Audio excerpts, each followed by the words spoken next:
Hello. All right. Let's make some mermaid mask. I'm gonna wait until you guys react. It says 5 hours yesterday because Aloha privated it, which deletes at least the ability I am familiar with for removing the schedule. Hello, welcome to the second part of the Mermaid Mask game. It is a good game. We got this key for free. I don't know if I have to say that, so I'm just gonna... Bro, we have not opened this box. So I get the sense that I actually stumbled on a couple clues that were like important clues a little too early. And I've been spinning my wheels trying to get earlier stuff to proc. Mercy, I'm gonna mod you so that you're blue now. Add as moderator, standard moderator, bip.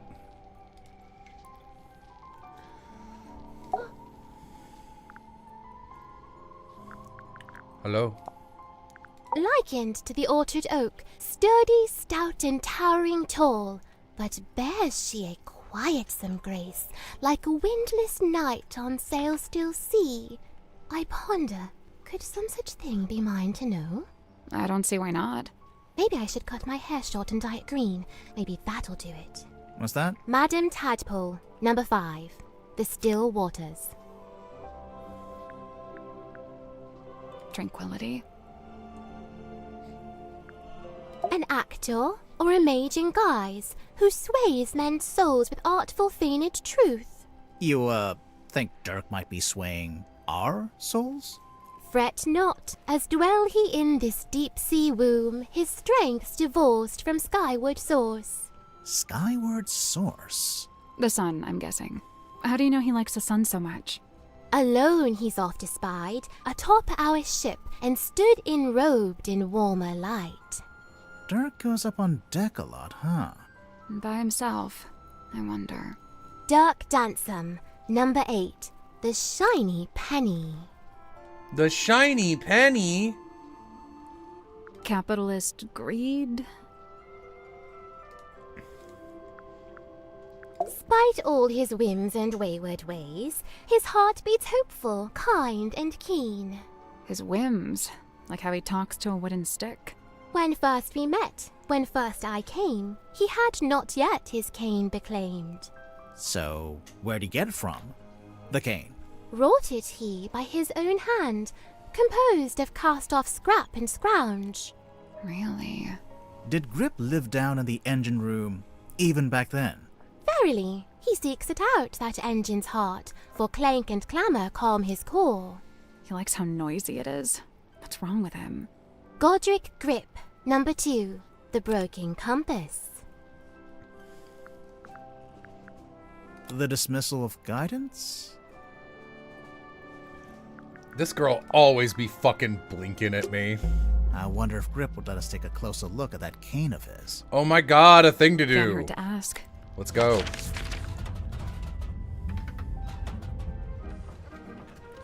Look at this guy.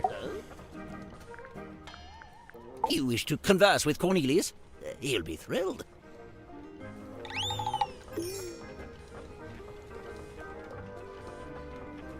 Kane. Remove what? The bandage around the middle! Why? I'm just curious. Oh! Oh my goodness gracious!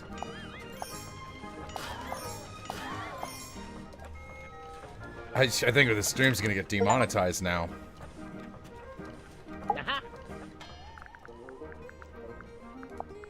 Why does it have a bandage around the middle? Cornelius? Oh, he fell down the stairs. The clumsy old thing. On a submarine. It's all just ladders, isn't it? I promise you that's not the issue I have with that statement.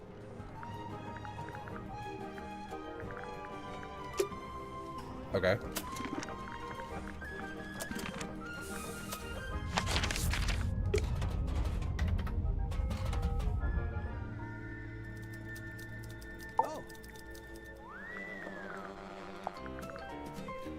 do you have a thought about the sun?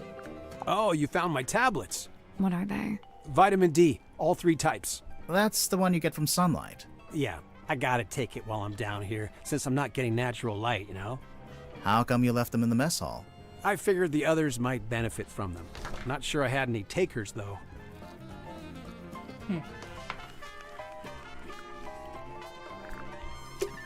Oh, Grip's basket is a clue? Yeah, that's the kind of thing I appreciate.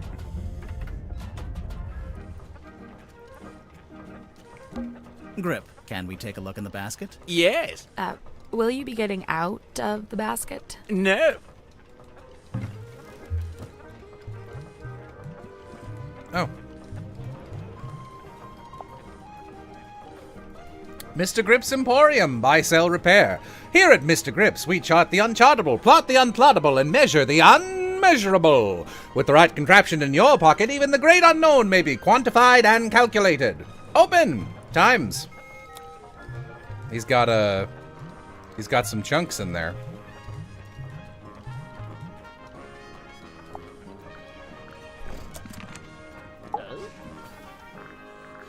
Care to tell me about the penguin? Okay, so you're not really an aeronaut, but you did own a hot air balloon for some reason? For most of its life, it was just ornamental. We put it out the front of the shop as a billboard. No wonder you crashed if you were trying to fly an ornamental billboard. And then after you crashed it, you brought it inside the submarine? You'd rather I just let it sink into the ocean? Besides, it's useful. Anytime I want to reread our company mantra, it's printed right there. And anytime you wanted to check your opening times, they're right there. Quite right. Oh look, there you are, with the cane, as ever. Of course, Mr. Grip always has Cornelius Kane by his side. But why? What's the point? I don't know what to tell you. It's just my shtick. Oh my god. Shut the fuck up!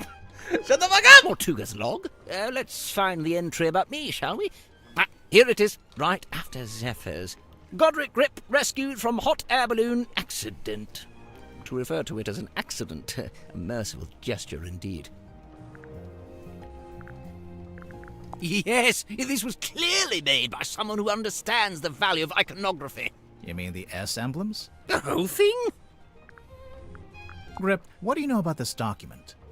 Yes, I believe it belongs to Cynthia, and she gave it to Tortuga shortly after she first arrived. Do I have any wild guesses? No, everyone is too suspicious. I have not made headway into a single person's deal. Who are these guys? Just some of my satisfied customers. Honestly, I think it's the doctor. I said to someone last night, the doctor to me, as the first person you are likely to meet, feels so overtly suspicious that I feel like he might have something else going on. I could buy pretty much anyone as the murderer at this point.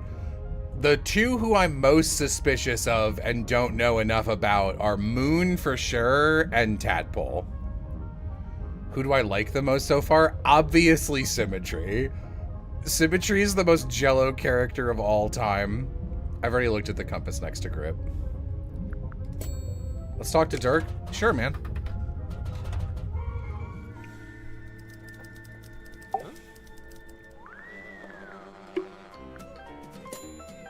Dude, let's talk to Dirk. Alright, we must have something he wants to see. Apparently, Grip ended up on the submarine because he crashed his balloon over the ocean. I mean, it's a great story, but You don't think it's true? Grip's pretty smart. In fact, he might even be the smartest guy on the submarine. I just don't see him crashing his balloon like that. Maybe he just got caught in a storm. Oh yeah, I didn't think about that. I don't get it. What's not to get? It's a cane with a face. Okay, so for real, Grip's actually like super smart. Really? See, this is my point. He hides it. Why? You know, why bother with the cane, the whole persona? Okay. Oh, sweet. Treasure map. Yeah, it doesn't specifically say it's a treasure map. Dude, there's a big red X. You gotta assume that's a treasure.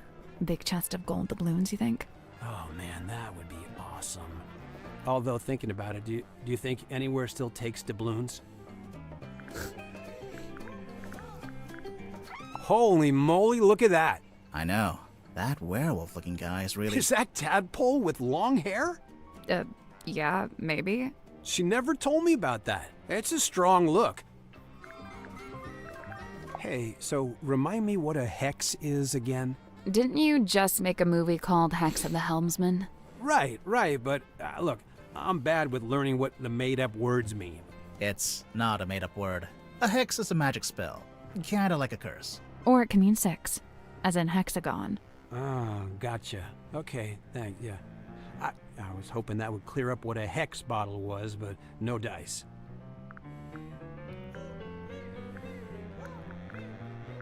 Well, I almost have all the clues, at least. I've seen this chained up on the foredeck. It's kind of intimidating, huh? It's a boy. For real? It's a boy! It has long hair, so I always figured it was a girl. Yeah, let's go! Someone lose an eye? It's not real. Oh. It's got a weird smell. So? So maybe try asking Mariana about it. She's got a wicked sense of smell, like a dog. I'm serious. What was that, the eyeball?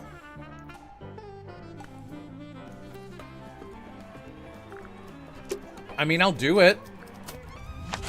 I'll come back to Dirk in a minute, but if I've got a new lead, I'm gonna try it.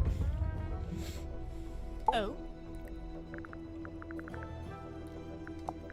It carries something of the cadaver about it. Might be the smell, rust and stagnant seawater. Perhaps it came from the ocean. Have you asked Madame Tadpole about it?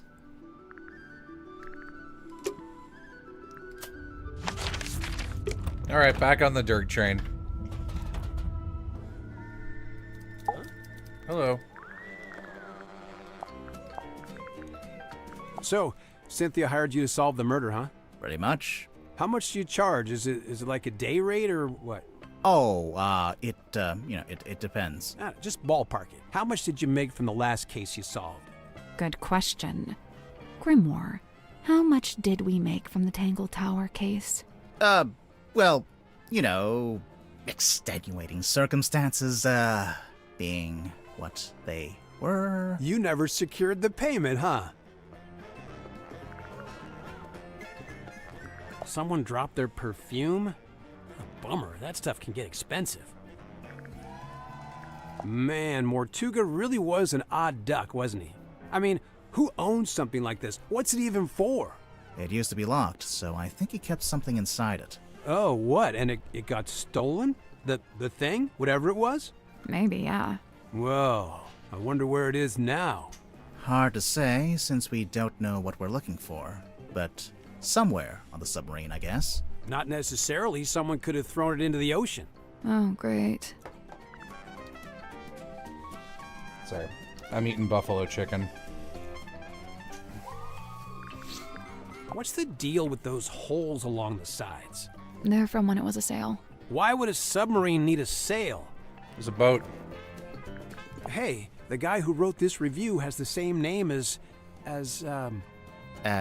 who? I'm not sure if I'm allowed to say. This is yours, Dirk? We literally found it in the pocket of your tuxedo. How'd you know for sure it's my tuxedo? Dirk, show me one other living soul on this submarine that could even conceivably own a tuxedo. I am officially living the dream. How many people can say they're an action figure? I'll admit it. I'm jealous. You carry this thing around everywhere you go, Dirk. Of course, but I'm super duper careful to keep it in mint condition. Mint condition? I really wouldn't say. Yeah, they told me if I leave it in the box, it'll be worth way more in the future. Yeah, do you have the whole set? Looks like there are 2 other figures in the series. Oh no, they only gave me this one. My co-star Julie has the other 2. Hey, is that the Queen Serena? Is that what the ship's called? No, that's the name of the ship in the novel. And in Dirk's movie, too. I'm guessing. What does it do? I thought it was a bell. Only it doesn't actually ring, so not really a bell, but... No, I think it's some kind of mechanism. The part sticking out of the bottom looks a bit like a screwdriver, don't you think?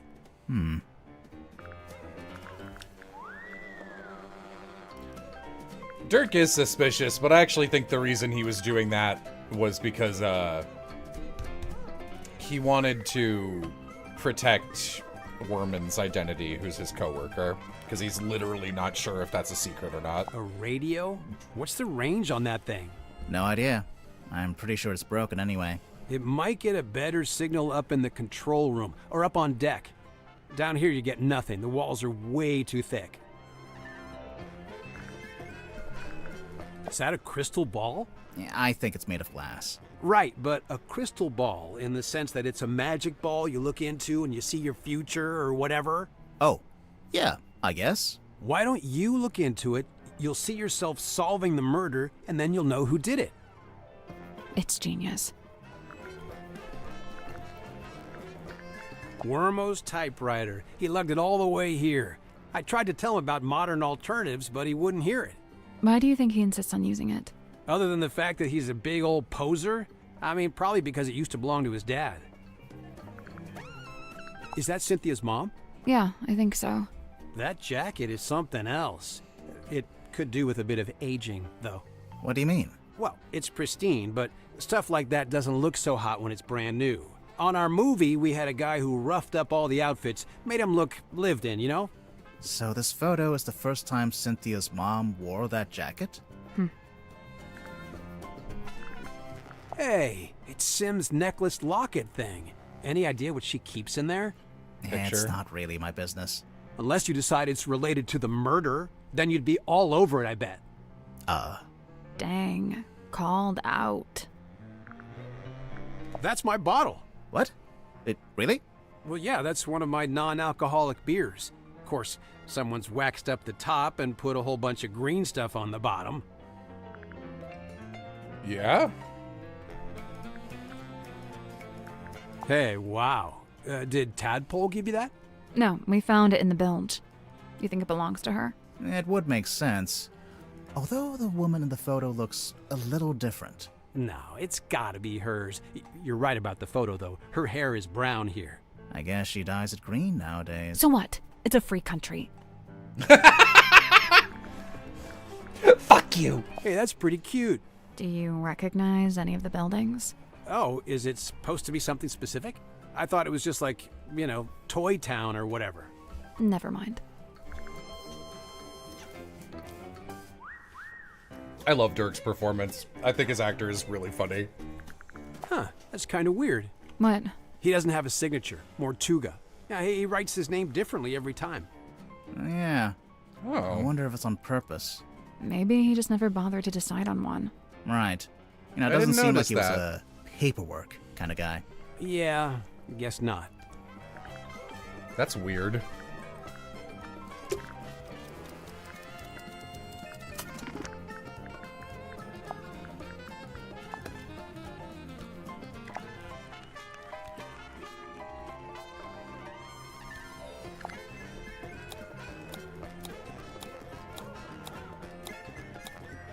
Huh.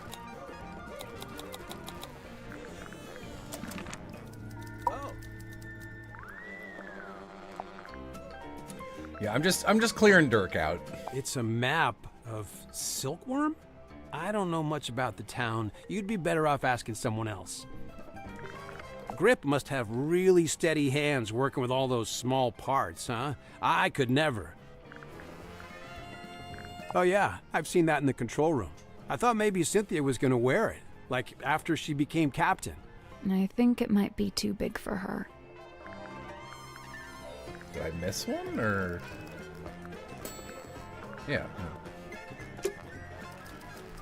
Okay.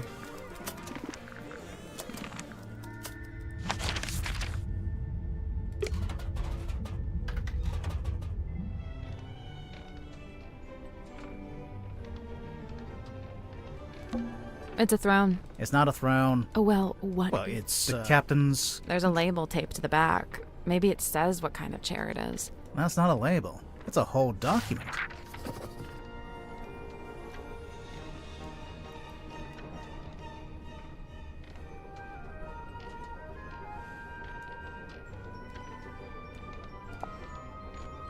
This contract represents an agreement between the two individuals in contention over the ownership and command of the Mortuga submarine. For their own safety and privacy, these two people shall only be referred to as Party A and Party B. Okay. Previously, Party A, Magnus, has been considered the legal owner of this submarine, and thus its rightful commander. However, a recent development has exposed that Party B is in fact the legal owner of this vessel. This proves Party V is the rightful owner, and they both... Okay. So which...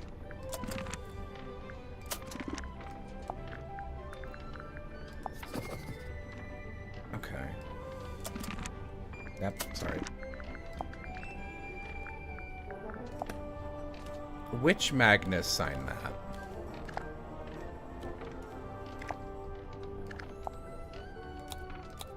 This one.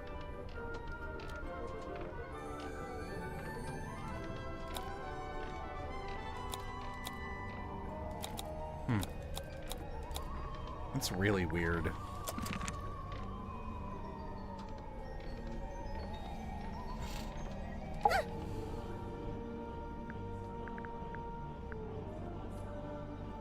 Oh. Interesting. My parents used to shop here from time to time. They'd complain that Mr. Grip would charge them full price, even though they were locals. Heh. Grip's not one to give out discounts, huh? There it is, in black and white. Signed by me, signed by Mortuga. Yeah, I can see. Where'd it come from? Mortuga wrote it. I think he used a typewriter. And what? He presented it to you? When? Well, no, because he died. So. But we've both signed it, so yep, it's binding. Any further questions? Yeah. How did you... No? Great, let's move on. Okay, so at least like half of those Mortuga signatures are fucking fake. I'm sure I saw a picture of this recently, but it looked different. Where did you see this picture?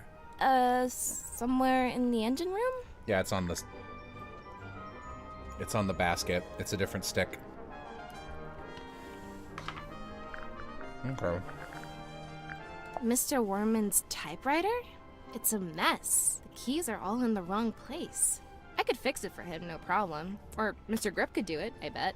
I don't think Worman wants anyone to fix it. Oh. Weird. Aha! I see you found my case file. Sure did. How come you knew about Grimoire? Oh, I read all about the Tangle Tower case in a newspaper. And you thought you should hire us? Someone must have sold their story. I gotta ask, did Fiona end up leaving the tower? Or is she still there? Fifi?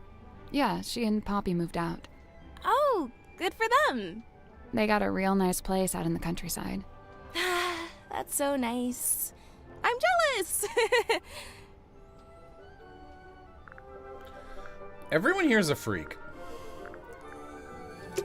How is Symmetry, like, one of the least suspicious Down characters? Periscope. Down Periscope. Okay.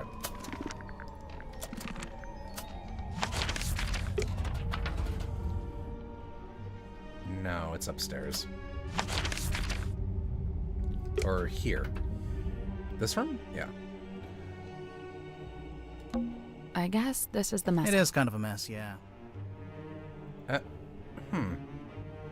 Where was the bar stool earlier? It asked me to identify it, and I didn't. I wanted to come back to it. It's a big metal statue of a serpent. We opened the cabinet and found this.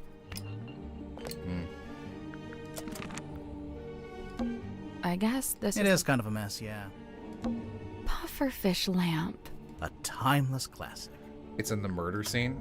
Okay. Yeah, I haven't been there in a while. The stool's been knocked Doesn't over. it look familiar? Sally, it's a standard. It looks exactly like the bar stools in the Stone Top Inn. Someone's, although it's... I think it's supposed to be a poster. Why are you upside down? There's a cloth hanging up on the wall.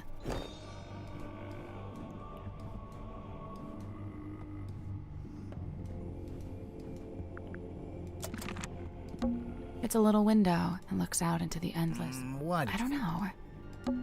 There's a wooden panel on the Can wall. you see anything through that little... No, it's too dark.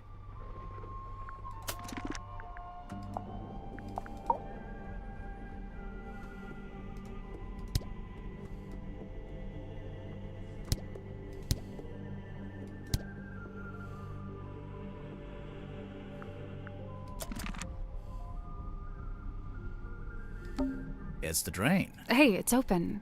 Wasn't it closed before? Yeah, we pulled that switch down in the bilge, remember? A trail of blood. It runs straight down the... No, it doesn't. It pulls out first. Oh, the reason it does that is because he fell over and the blood started pooling, and then the submarine started to tilt.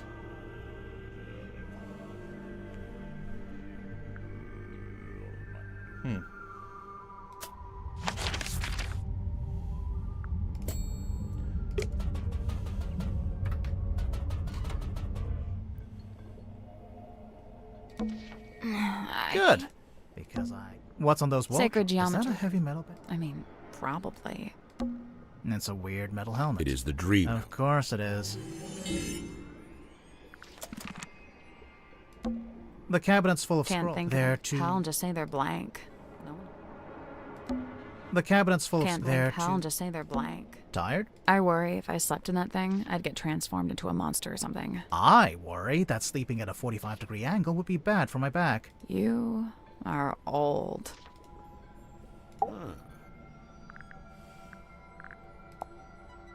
I have a curious observation about Mr. Worman.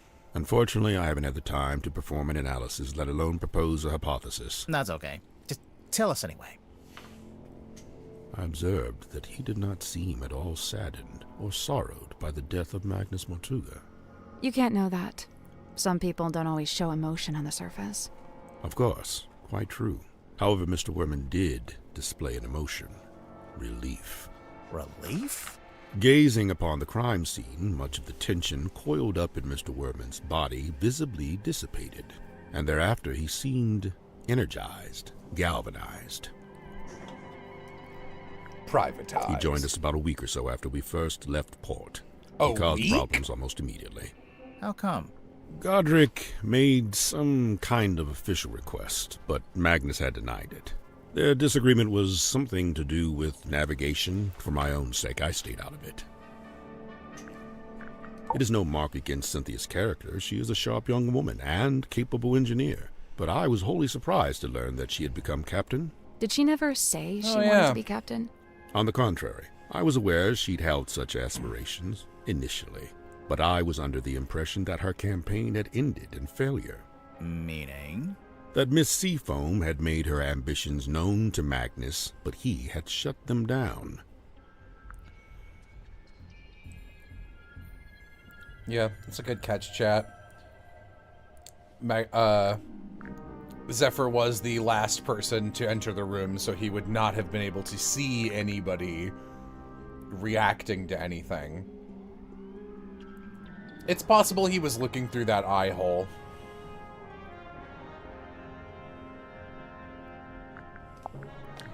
Alright. We have quite a few things to ask the weirdo about. It rather seems that Cynthia is using the contract as a talisman. A talisman? Like, as protection? I did notice she taped it to the back of the chair in the control room, so it's like you can't go in there unless you acknowledge it. Correct. The contract is a shield behind which Cynthia hides. I'm curious what Sim was guilty I remember the about. first time I laid eyes on Godric Grip. He was dragging this through the parlor. Man and basket both soaked to the core, having just been pulled from the ocean. This is after he crashed his hot air balloon. Apparently so. I wonder why he bothered to bring the basket into the submarine. Yeah, maybe he wanted to fix up his balloon and try flying it again. If that was his intention, he showed no signs of acting upon it. Yeah, I think probably my only complaint about this game and Tangle Tower, because they go through this incredibly high effort thing where every single person can react to every single clue, which is a crazy amount of work.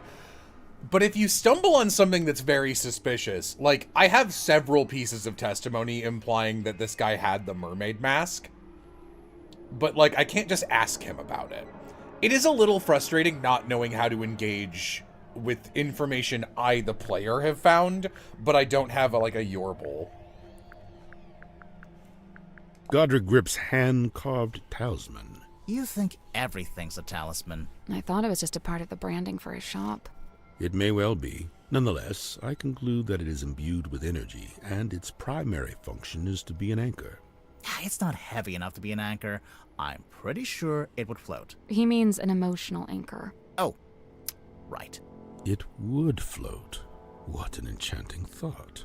Uh-oh, you've given him an idea. It may transpire that the true meaning of the cane is found in its unsinkability. So it's a reminder not to sink, not to drown. Like some kind of life preserver? Sure, man.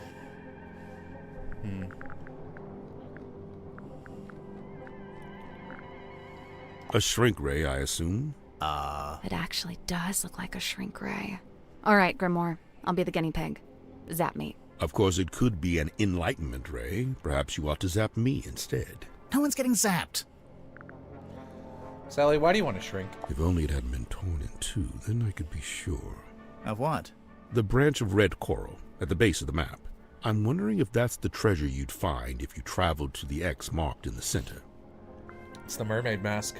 It's got that weird horn on it. The ship's compass. I witnessed Cynthia carrying this from the control room the night Magnus was murdered. Yeah, I think it broke. She was taking it to get fixed. Odd, it's never broken before. There must be a connection. Somebody's been trying to piece together Silkworm's history by the looks of it. We noticed more Tugas on there. Oh, but it got his name's not updated. connected to anyone else. Did he ever talk about his family? Or where he came from? He never spoke of his heritage, no. A photograph of a divine moon ritual. The man holds the orb aloft, and the being within is imbued with rays of mystic light, granting eternal moon wisdom. Eternal moon wisdom, huh? I have that. I skipped the ritual, though. I was just born with it. Impressive. Also, I can shoot moon lasers out of my eyes. Now you're just being ridiculous. The keys on this typewriter, they appear to be a set of arcane runes. Has Mr. Werman been dipping his toe in the black arts? All right.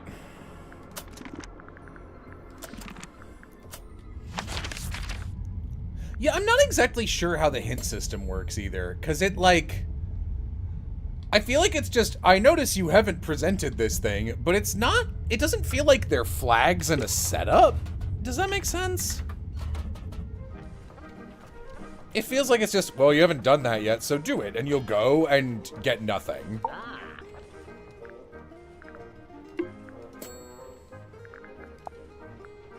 I'm convinced Tadpole is just branding. Nobody names their child Tadpole. Come on.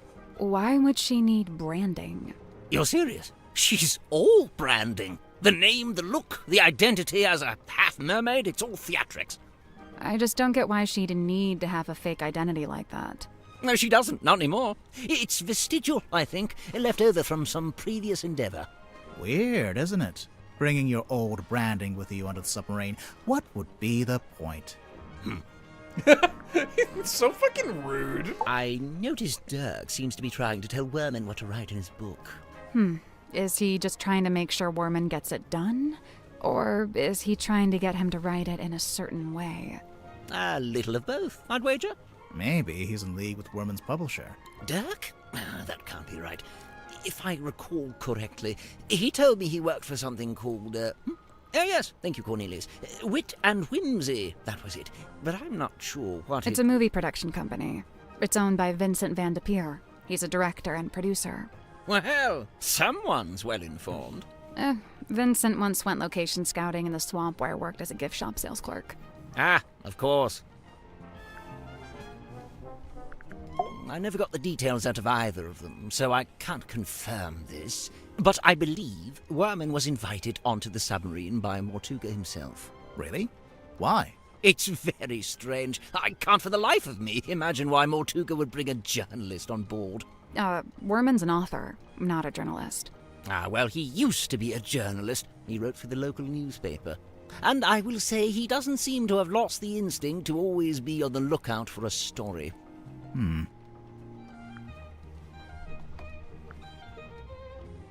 You know, there was something I noticed while giving Mariana a tour of the submarine. Soon after we entered the bilge, she whipped out her tobacco pipe with a strange kind of urgency. Did she smoke it? Well, she put it in her mouth, but she didn't light it. What's that, Cornelius? You've never seen her light it? Well, now you mention it. Yeah, probably not a good idea to smoke inside a submarine anyway.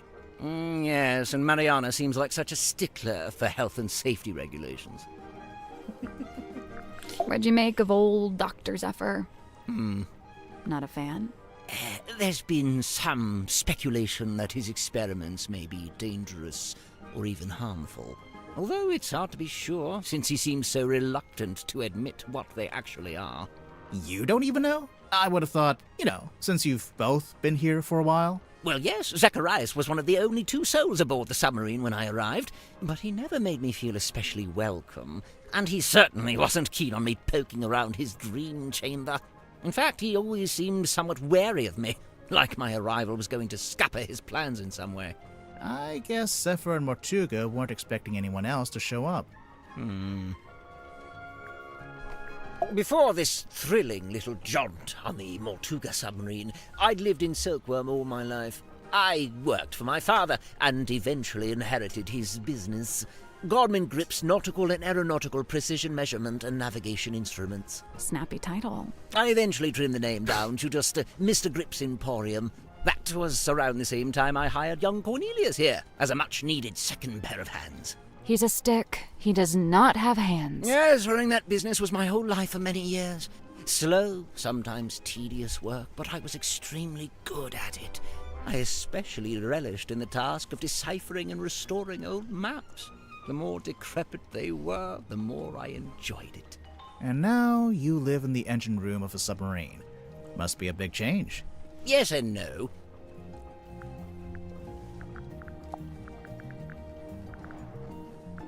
Remarkable! There we are! Cornelius, look!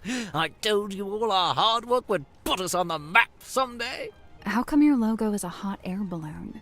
I thought you sold stuff for boats. Officially, we deal in the nautical and aeronautical. But in truth, the balloon motif was mostly just for fun. I'm not sure there were ever any aeronauts in Silkworm. A quaint little pretense of Silkworm on sea, as beheld in the mind's eye of one Magnus Mortuga. Did you know Mortuga had made this? I'd seen it once or twice when he was first working on it, but I always got the impression it was something he wished to keep to himself.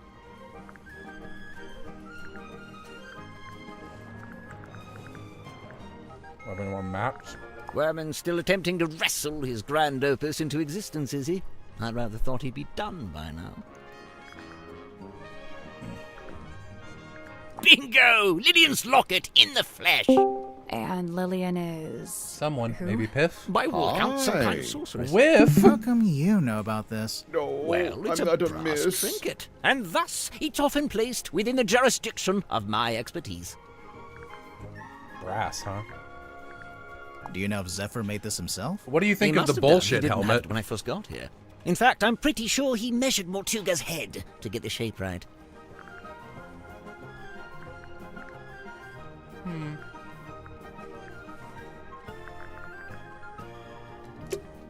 I wonder if Mariana would let us take a closer look at that pipe of hers. It can't hurt to ask. Sure, man. Why not? Oh, Can I see you your want stink to pipe? look at my pipe? If you don't mind. By all means. It's not a clue. Oh my god, it's a eyeball compass or something. What the fuck? What in that? Is it a recording device? What is this? Sally, despite what you may have read in popular detective fiction, this is no time to smoke a pipe. I'm not gonna smoke it. I want to listen to it. You... what? It's a little tape player. That's crazy. There's something suspicious about Mariana. There's everything suspicious about Mariana. She's a weirdo. Oh, she doesn't. She doesn't look. Oh my god! I can finally do this.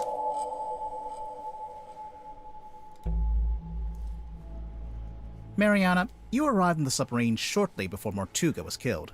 Correct. The Tangle Tower, at least in my playthrough, kind of spaced out. It's figure out this character's deal, figure out this character's deal. It feels like I've been all over the boat, and this is like the first thread I've found halfway through the game.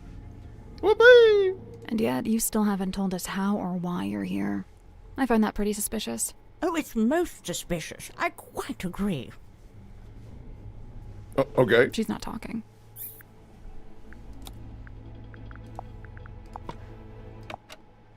Come on, give it up. Just let me take it. I'm sorry, Tanya. I cannot.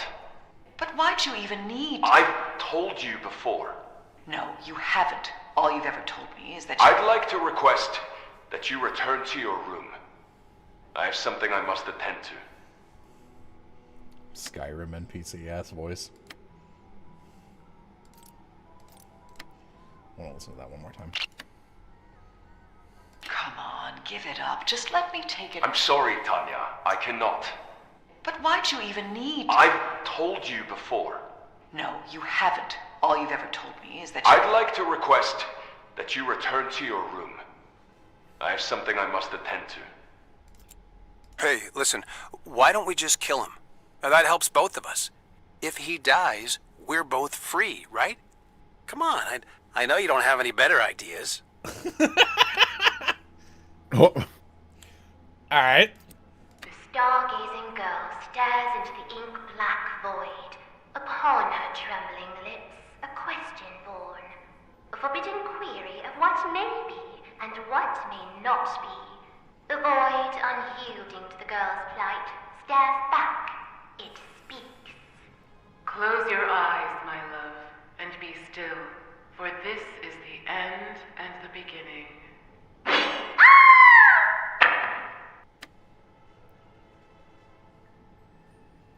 So was that... 'cause there was like another thud, right? Yeah. Yielding to the girl's light, stares back. It speaks.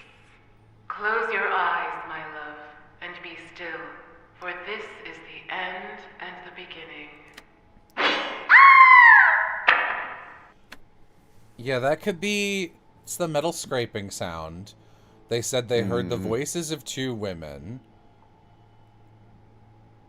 I still think Dirk moved an I think it's weird that Dirk interacted with Symmetry in a very specific way.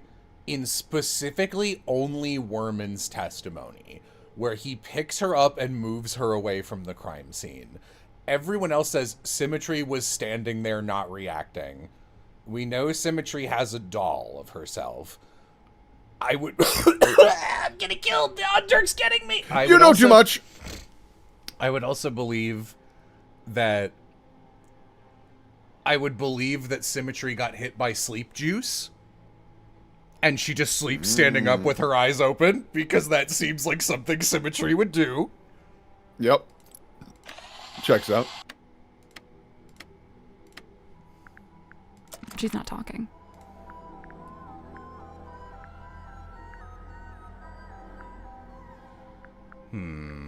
Well, we'll just have to make an accusation. You've been on the submarine for a long time. I don't know if that's necessarily true. Somebody asked you to come onto the submarine. And how, may I ask, would somebody do such a thing? Called your phone. They called your phone. A phone, you say? Well, not me. Oh, no. I'm no good with technology. Huh. I'm not sure that's entirely true, is it? You have a pipe tape recorder. It didn't escape our notice that your pipe is a fairly sophisticated dictaphone. I'm pretty sure that counts as technology. A interphone, yes, but not a telephone. But you do have a phone. Or at least you did at one point.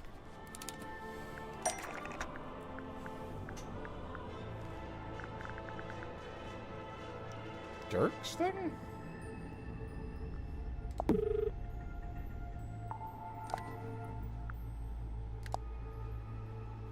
Where was the list of phone numbers? In the pocketbook? Yeah.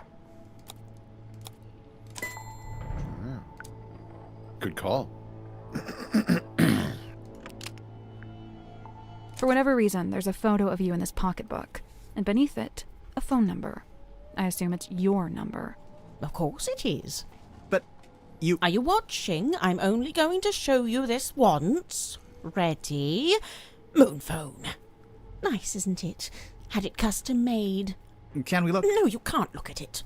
The battery's perished. I haven't used it in several days.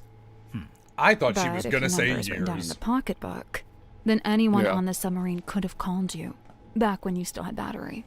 They'd have the number, but how would they call me from the submarine? There's nothing resembling a phone or a radio hooked up in the control room. I mean, they could have called you from Dirk's phone. But they also could have called you from the world's shittiest radio. Yeah. I feel like both answers would work. I feel like how would someone call them? Dirk's phone has her number? It doesn't. It's a close number, but I'll Dirk try that. wouldn't need to use the ship's phone. Much like you, he's got his own. What's more, there were 2 outgoing calls to your number. Oh, dear Yeah, me, that's what I thought. Someone doesn't know how to clear their call record. So, you admit it was Dirk who called you? Absolutely not. But we just... It wasn't Dirk.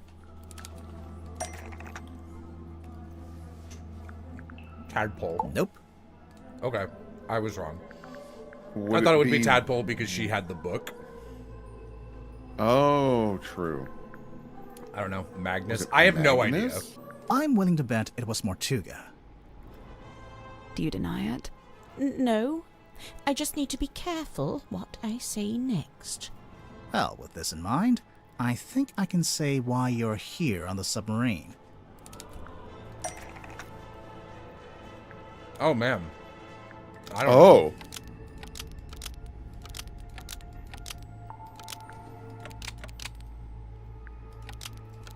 As a joke. Okay. Why did Mariana come to the submarine at the request of Mortuga? The actual moon? The actual moon killed somebody from Silkworm on the Sea in order to kill Mortuga. Yeah, yeah. It's I all mean, coming Dirk- together.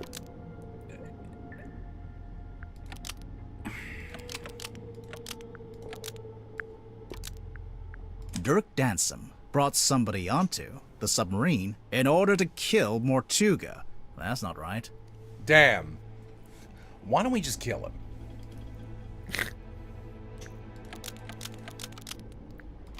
That would be crazy.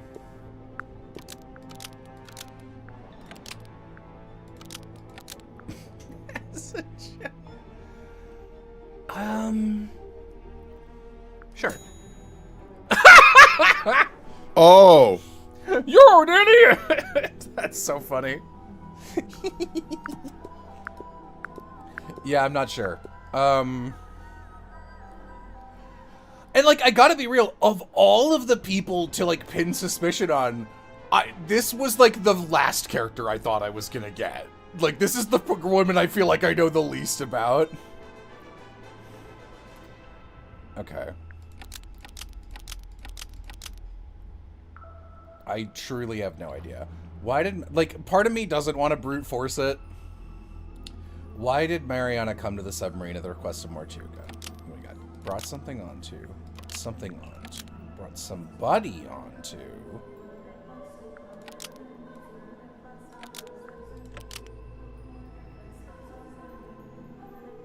Huh.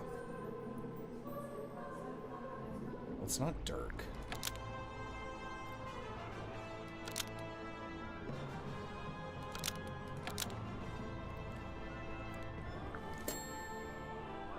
Oh, great. Is it Ms. Tadpole brought something onto the submarine to give to Mortuga? Because I think the submarine was here before. Oh. But, like, what else? What else would go here?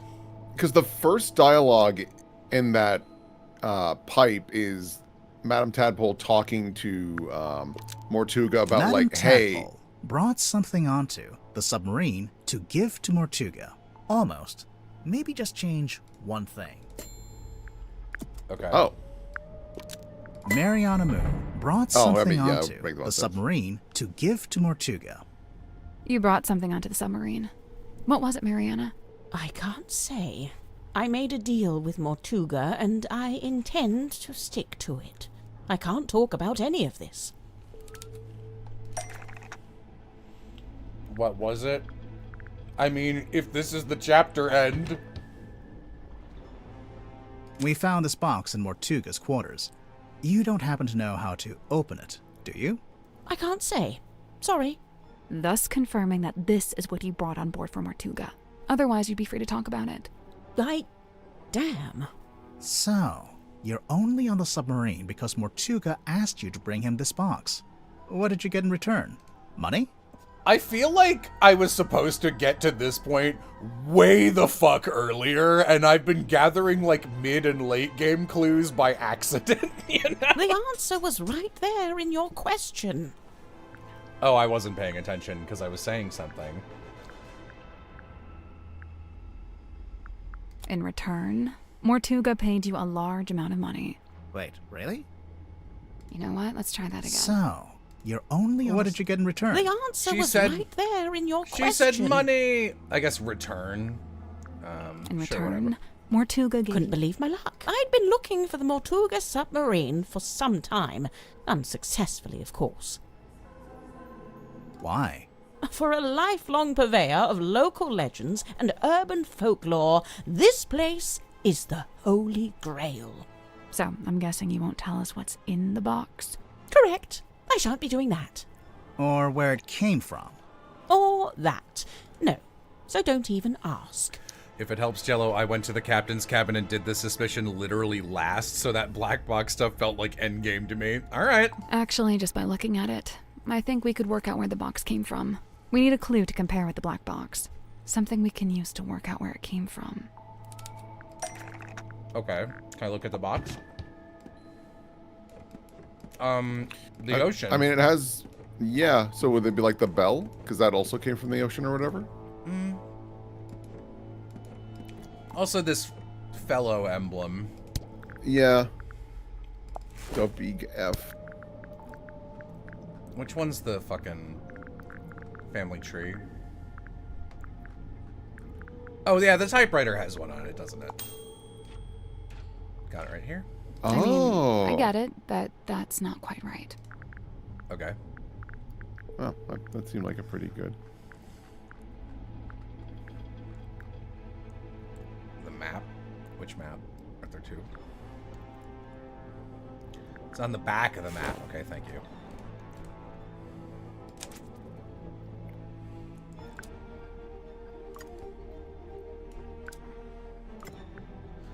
The F emblem is nothing to do, is the same as this F emblem. Baroness Fortuna. No, Fortuna is the theater owner. This F emblem is the same as this F emblem. Bro, I wish suggesting I the could box stop is from getting Fellow F Manor. emblems. That's what I get for diligently labeling my map, I see. Ain't there a new one coming out in Lovely. September? Wait, so Mortuga called you up and asked you to get this box from Fellow Manor. What did he... No, he didn't mention the box. Then what? He did ask me to go to Fellow Manor, but what he wanted was information. Oh wait, why couldn't he go himself? An excellent question. I'm still pondering that one myself. He's So what trapped kind of on the information did he ask you to get? submarine. Can't tell you. Sorry. But the information Mortuga wanted, whatever it was in the box. I believe so. How would you know? Did you open it? She must have done. And when you gave it to Mortuga, he must have opened it too, to check it had the information he wanted. That's another a British person wrote this ism. Must have done. As I've said, I came on board the submarine via the foredeck, and Mortuga met me in the parlour. He took the box and told me to wait in the control room. Oh, while and then went he down the opened it and hall it into freaked his him cabin. out. So I waited in the control room. I was the only one in there, but, What? I could hear Mortuga opening the box. How? I've Radio. no idea. He was on the other side of the ship, but I could hear him quite clearly. Although it was quite a thin sound, rather like it was coming through a telephone. I wonder. Radio. Where's the ugly little Handheld radio? It's on the right, next to the shipper bottle. Thank you. On the same row you're on? Yeah. We found this radio hidden in Mortuga's cabin. It's kind of busted. It seems to be turning on and off by itself. So the radio was picking up the audio of Mortuga opening the box and transmitting it to the control room? When I heard the sound, I did initially think it was coming from the control panel, but as I mentioned, it doesn't have any kind of radio. So it's still a mystery. Did you record the sound on your little pipe dictaphone? Of course. You did? But we listened through all the tracks on the tape and didn't hear anything like that. Oh, really? I'm quite sure I made a recording of it. Hang on. What kind of sound are we even talking about? The sound of someone opening a box? Mariana, how would you even know what you were hearing? Oh, that's simple. It's because he was talking to someone while he opened it. What? Who? I don't know. I could only hear Mortuga's voice. But he was definitely having a conversation. Was he talking to himself? I suppose it's possible. What was he saying? I don't really remember. Ugh, thanks a lot. This has been frustrating from start to finish. My pleasure. There's something suspicious about Tadpole. Let's go talk to her. Okay. Yay! There's something suspicious about Zephyr. I'm doing something! Let's go talk to him.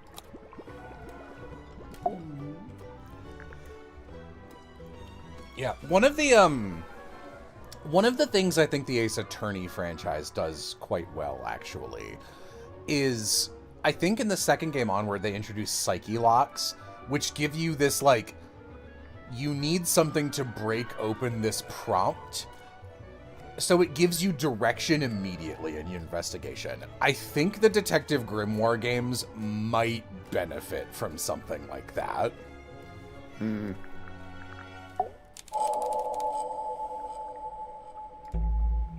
Tadpole, what would you say your relationship with Mortuga was like? We got on great. Where's this going? Did you ever disagree with him?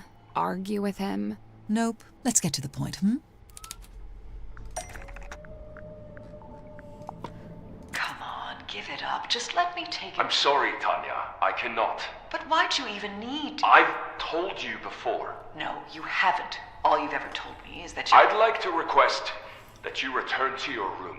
I have something I must attend to. Someone sneaking around recording me with a dictaphone? Seems like it. It may have been recorded without permission, but it's still a record of a conversation you had with Mortuga.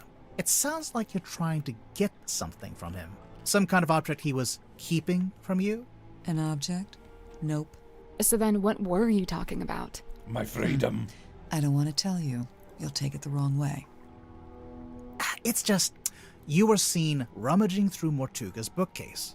The one in this cabin. Someone sneaking around watching me rummage through bookcases? I thought maybe you were looking for this. Oh, I don't remember what we found in his... Does it say where we found stuff? Doesn't look like it. You can help me out on this one, chat. What I mean, is it the box? I feel like no, if it just... The MM book? Okay, Oh, so it is she the got- MM book. Okay. Alright, so she just got it eventually between then and now. Ah, nope. That all you got? I mean, it would neatly explain what that argument was about. Not an argument. And obviously I noticed that there's a dried blood stain on the front of the book. Nosebleed. Very common among divers. Oh. That is true. Really? I assumed it was Mortuga's book because of the MM initials Nope, on the... it's nothing to do with him. It's just some old book. It's not important. Now that's not quite true, is it? It's not even a book. It opens up into a little box. Mental note. Don't tell your birth date to Dirk Dansom. Well, even if you didn't take the book from Mortuga, there's something in there I wanted to ask you about. Everything? It's so fucking suspicious. I mean, this has got to be Wolf's book, right? Yeah. The stuff in the pocket. Photo of the moon. Like, I mean...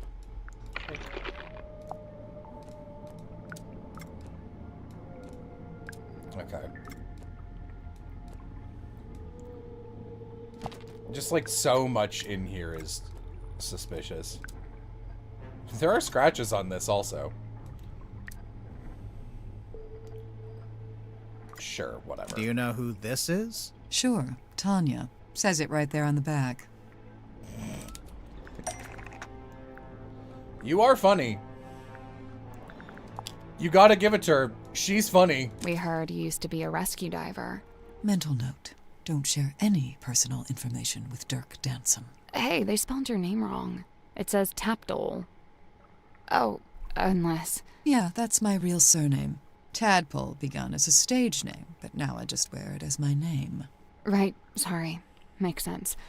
A stage name, huh? So the book contains photos of these 3 women, one of whom we've established is you, Tadpole, since it has your old name written on the back. What of it?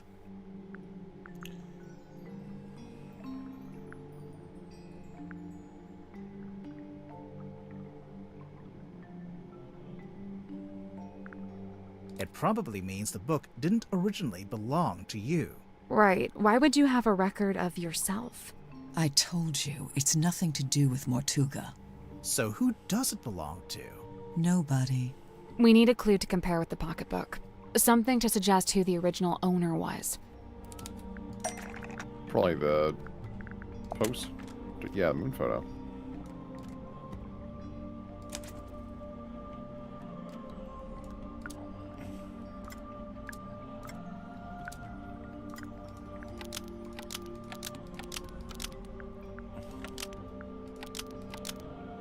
The scratch on the cover is an engraving of the WW initials because it was made by Waylon Wolf. So the man in this photo, Waylon Wolf, we think was the head of some kind of traveling show. A group that you, Tadpole, used to be a member of. Hey, look at that. I'm actually impressed. Presumably the pocketbook is where he kept records of the various people he had dealings with. Tanya Tadpole, Mariana Moon, Baroness Fortuna. The first 2 we know about. But what about Fortuna? What does she have to do with Wolf? She's the circus. She's the theater owner. Is this the right one? That kinda does make sense, but it's not quite what I was after. Okay. Perhaps some Male kind hand. of branding from the theater? I mean, alright, sure. Poster? This? Whoa, whoa, whoa. Oh, okay. I guess this has her specifically Baroness rather than just her Fortuna name. owns the Fortuna Hall Theater sure. in Silkworm on Sea. We actually passed it on the way to the Stonetop Inn. It's all boarded up now. Perhaps Wolf's traveling performers came through Silkworm on Sea at one point, and perhaps some of them never left. It might be why Madame Tadpole's in this part of the world in the first place. So, if the pocketbook originally belonged to Waylon Wolf, Tadpole, how did you end up with it? I took it from him. I assure you, he doesn't need it anymore. So it really doesn't have anything to do with Mortuga. But in that case, what was that argument about? Not an argument. Come on, give it up. Just let me take it. I'm sorry, Tanya. I cannot. But why'd you even need to? I've told you before. No, you haven't. All you've ever told me is that you're... Right, fine, I'll tell you. But you better not get all excited. I was trying to convince him to leave the submarine and give up the captaincy to me. What? Not because I wanted to be captain, but because I could tell Magnus didn't. I believe his tenure on board the submarine was some kind of self-imposed punishment. But I thought maybe he'd suffered enough. Maybe he deserved another shot at... At what? At whatever it is he actually wanted.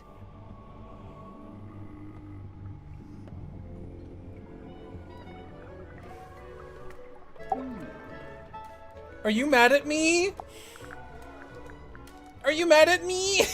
Looks like Mortuga chose to use a typewriter for this. To make it more official, maybe? It's more that he didn't like writing by hand. He'd even sometimes ask me to write things for him. Like what? Oh, just little notes, you know. Like Magnus this? really wasn't one for record keeping. Well, he did make a few entries, though. Looks like it's just each time someone new arrives on the submarine. That makes sense. He was always people-focused. Human interactions, relationships. It's what he considered most important. I think it would be funny. I think it would be funny if the big twist and the reason every Magnus single... really oh, was. sorry. Looks like That it's... makes sense. I thought I was just looking at clues. If actually the person who is Magnus Mortuga has been like 8 different guys who've all been murdered and replaced by another Magnus Mortuga. I don't think that makes sense. It's just like an idea. Oh? So you're still not going to tell me about this box, huh? What do you think of the pipe? It's not a pipe at all. It's a secret dictaphone. That's not a secret. You're clearly recording people without their permission. So? So it's immoral. Well, if you're going to kick up a fuss, I'll just take it back, shall I? No, hang on. It might be useful. Aha! I knew it. Tut at me all you like, but you can't deny the value of hard evidence. Tut. Alright, let's go kill this guy with a shotgun. Suspicion. Hey, what's your problem? Zephyr, can you tell us more about the work you do as a dream doctor? I'm looking for specifics here. I've told you all I think you could understand. To be blunt, it's not a line of inquiry that should concern you. That is to say, my experiments have no connection with the murder. You say that, but we found something at the crime scene that we think belongs to you. Specifically, something we think is related to your little dream experiments. Sleeping juice. That has nothing to do with my research. What makes you so sure it even belongs to me? Sim said. The smell. The smell. According to Mariana Moon, the liquid from the bottle is seawater mixed with 3 particular herbs. Mariana Moon's sense of smell knows no bounds, but I fail to see how this information connects it to me. The Hex bottle. I'm gonna run to the bathroom real quick, because I really gotta go to the bathroom. Will, juggle for me! Oh, okay. Hi, Chad. I'm not too good at this, but for you, I will try. Oh, jeez. You stinky? What the hell? I don't think I deserve that.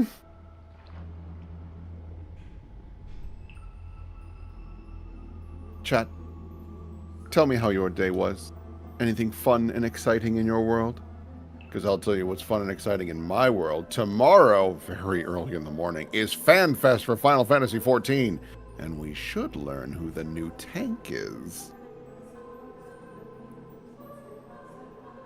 So. It was a nice day. I finished this game about 3 hours ago. Ho ho. hope you enjoyed it, but obviously no spoilers. It's Mercy. Hi, Mercy.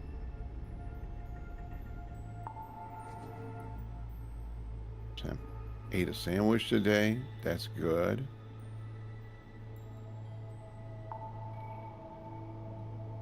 I'm currently stream of consciousness, writing fan fiction for the first time in years. Ooh.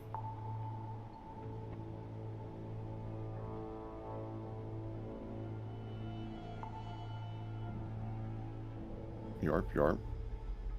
Oh, man. And Aloha and I went and got some amazing Mongolian stir fry. Oh, so fucking good. What was your favorite genre to play? I do love horror. I really, really enjoy horror. Like, I do like a good action shooter kind of hybrid thing. Like something like Gears or Space Marines. Had to wait in line for a million years. Yeah, it was long, but it was worth it. It was so good. And then one of my buddies just messaged me trying to figure out how to get PSO working. So that's exciting. Because PSO is the best game ever.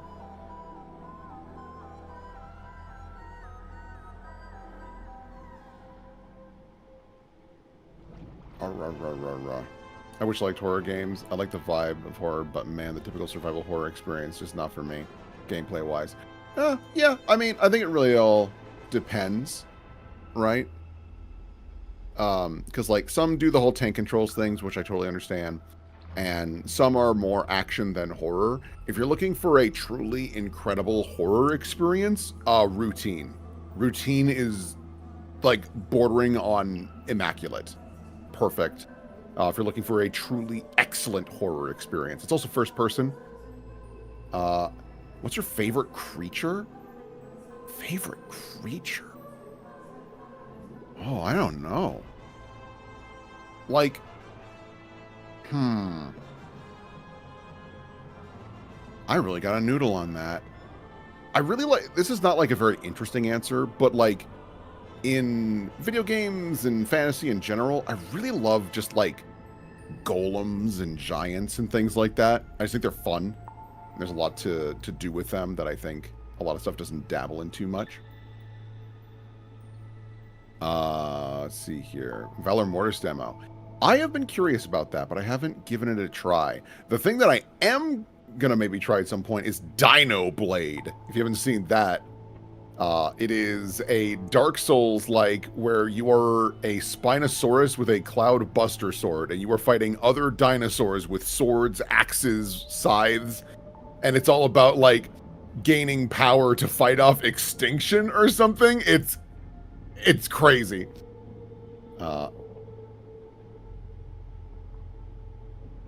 Yeah, let's see here. Oh, someone did mention, yes, I am also on Twitch, on Big Moving Target, if that tickles your fancy. Favorite Space Marine chapter? I don't know. I'm gonna be so real with you. I don't know Warhammer lore that well. I just make my guy orange, so I guess that one. Well, do you have any games to recommend? Like I said, Routine if you're looking for an excellent horror game. The Last Spell if you're looking for a really difficult roguelike base builder tactics game. I would warn, it is very challenging and runs are like at least 7 hours long. What else do I got on my Steam? I mean, I will always recommend Phantasy Star Online episode 1 and 2 Blue Burst, because that's incredible. Been playing Shape of Dreams a bit more recently, as well as Raven's Watch. Both are great roguelike co-op games, if you're looking for that. So, yeah. We get it, Will. Your element is Earth. Yes, I make it super abundantly clear. What faction do you play in Warhammer? So I should clarify when it comes to the Warhammer. I play the Space Marines 2, where it's the, like, Horde... It's like Horde mode, essentially, where you play as, like, the Space Marines dealing with the, are they Tyranids? Okay. I think so. And chaos. So. Thank you. Sorry, I had a sudden spike of tummy hurty. No! I sat back down, and instead of seeing this as the top of his head, I saw this as a little masked purple guy with 2 arms up going, oh! I super thought it was just a little guy being like, no, leave him alone! You're laughing! Also, while I was up, this is probably obvious, I realized what Dirk's thing was on the phone call, where he's like, why don't we just kill him? He's definitely talking to Worman about the character he plays in his book, and he's suggesting they kill him off so Dirk can get out of the multi-movie deal and he can just be done writing the character. Oh. That makes sense. The liquid in your hex bottle has the exact same 4 ingredients. Irrelevant. The Hex bottle isn't anything to do with my dream experiments either. So what is it? What's in the bottle? Thinking juice. A sea creature. The hex bottle is larger than a mouse. And it can talk! Can talk! Ooh! Can you imagine if he's like, how did you know that? And then, like, explains this crazy bullshit that has nothing to do with the murder? A sea creature. But it's dead. Oh, I hope not. I don't want that. It's a little guy, right? This is a little squidum. This is a sea creature. The hex bottle.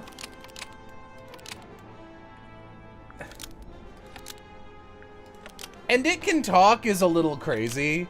Someone said that he was talking to it earlier. I don't know how this would be the fog ball. But it can talk.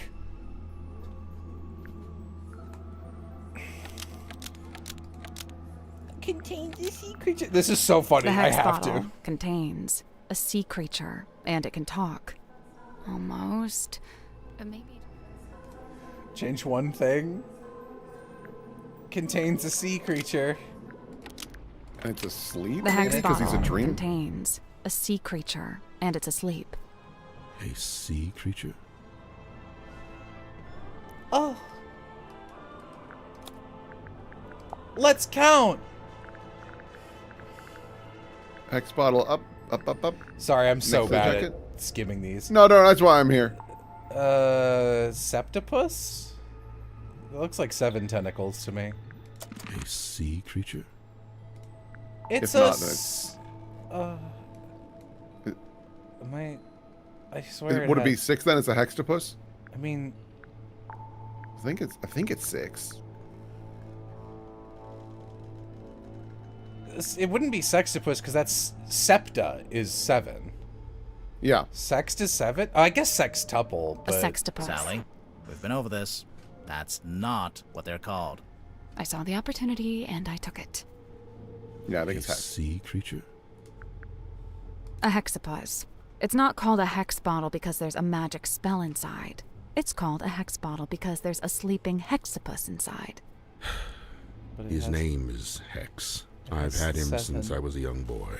Not to be rude, but that must have been quite some time ago. A normal octopus would live only a couple years, wouldn't it? Hex is a singular specimen with a number of special properties. Do you ever let him out of that little bottle? Of course I do. Hex swims freely in the ocean at night, and during the day he returns to me and sleeps in the bottle. So he's asleep right now. I knew he was related to your dream experiments. Who said anything about dreams? Nobody. But just looking at him, I think I know one of Hex's special properties, and it would explain why you'd be interested in the first place.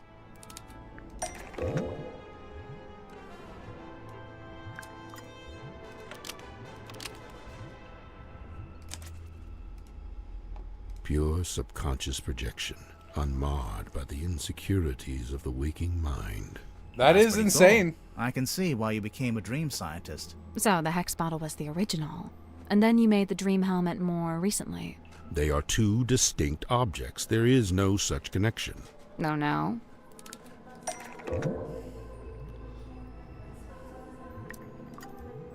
Oh, is there one on the dream helmet? I genuinely didn't know that there was one.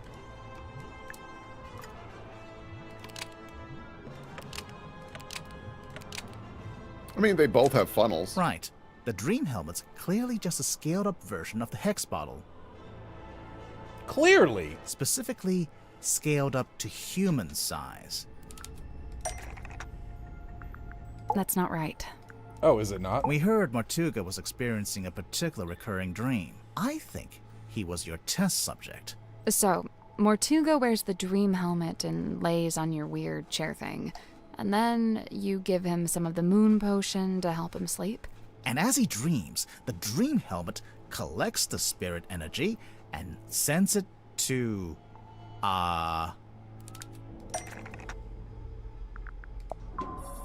Nope. I thought that was as fair a guess as anything. Sends it to the laser.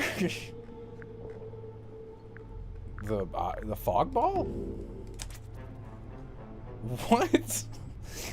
So earlier when we were playing this, do you guys remember how I was like, it's hard for me to know what axis to even be, like, investigating on, because Tangle Tower gets a little cuckoo. So these games are, like, logical and then not. They're a little latent that way. They both have a dongle. Battery.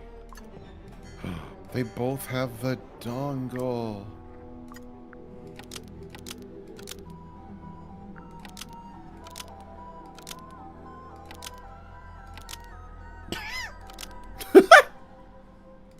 This shit fucking explodes.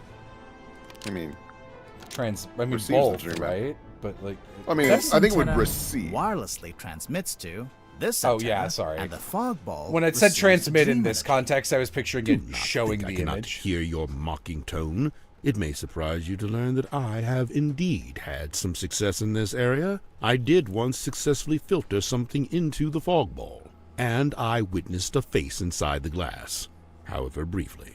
A face? No doubt the visage of someone from beyond the veil. Unfortunately, I have been unable to consistently replicate it. Did you make a record of it?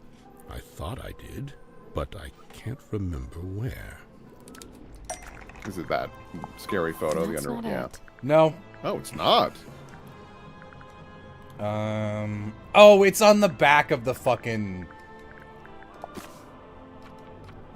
It's this. Ah.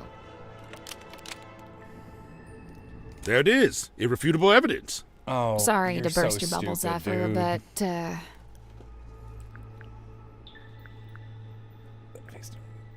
the fog ball was designed to show that exact face. What do you mean? Yeah, here. Because it was, yeah. The hex.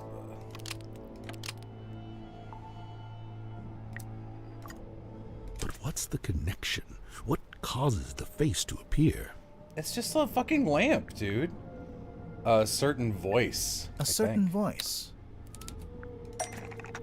The fog ball's designed to show the face when it hears Sim's voice. That's how the original trick worked anyway. See how in the photograph she's talking to it through the telephone?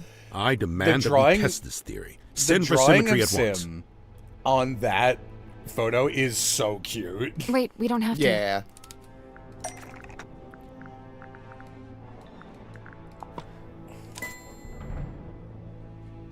Which part has her voice? What do you mean? This is the right clue, but let's be specific. Oh, you want me to use it? Okay. 3? It's 3, yeah. We have a recording of Sim's voice right here. Stargazing girl stares into the ink-black void. Upon her trembling lips, a question. I don't say this to be cruel, but it seems like your dream experiments are, inconclusive. I'm just glad to have some clarity about what they actually are. And as far as I can tell, it all seems pretty harmless. Right, and the moon potion. As you said, merely an herbal tincture. But then why was it found at the crime scene? That I do not know. Do you know if Mortuga had any on him? Did he ever borrow a bottle from you? It's a possibility. Do I have evidence of that? This one I don't know what this would be.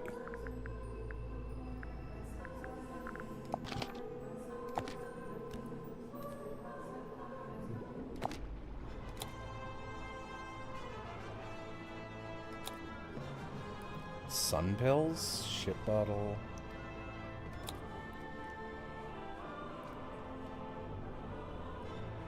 Oh, I was right? The fucking ship in a bottle? That was...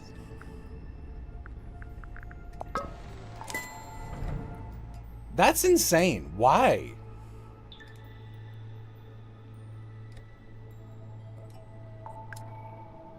Oh, okay. If Mortuga had the dropper, I'm assuming he had the rest of the moon vial somewhere nearby. The idea that you would use a dropper to drop anything but the medication it's for is nuts. That's bonkers. Curious. Where exactly did you find this? It was on his desk, in the captain's cabin. And yet, the moon vial was discovered at the scene of the crime, 1 floor below. Yeah, this guy's voice is great. Yeah, so, very Hex actually smooth. shows his thoughts on his skin? Yeah, it's incredible. Hey, what if we got him to think about something else?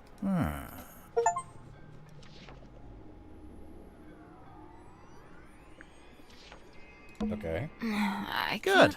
Because maybe we can He's get... nocturnal. Oh.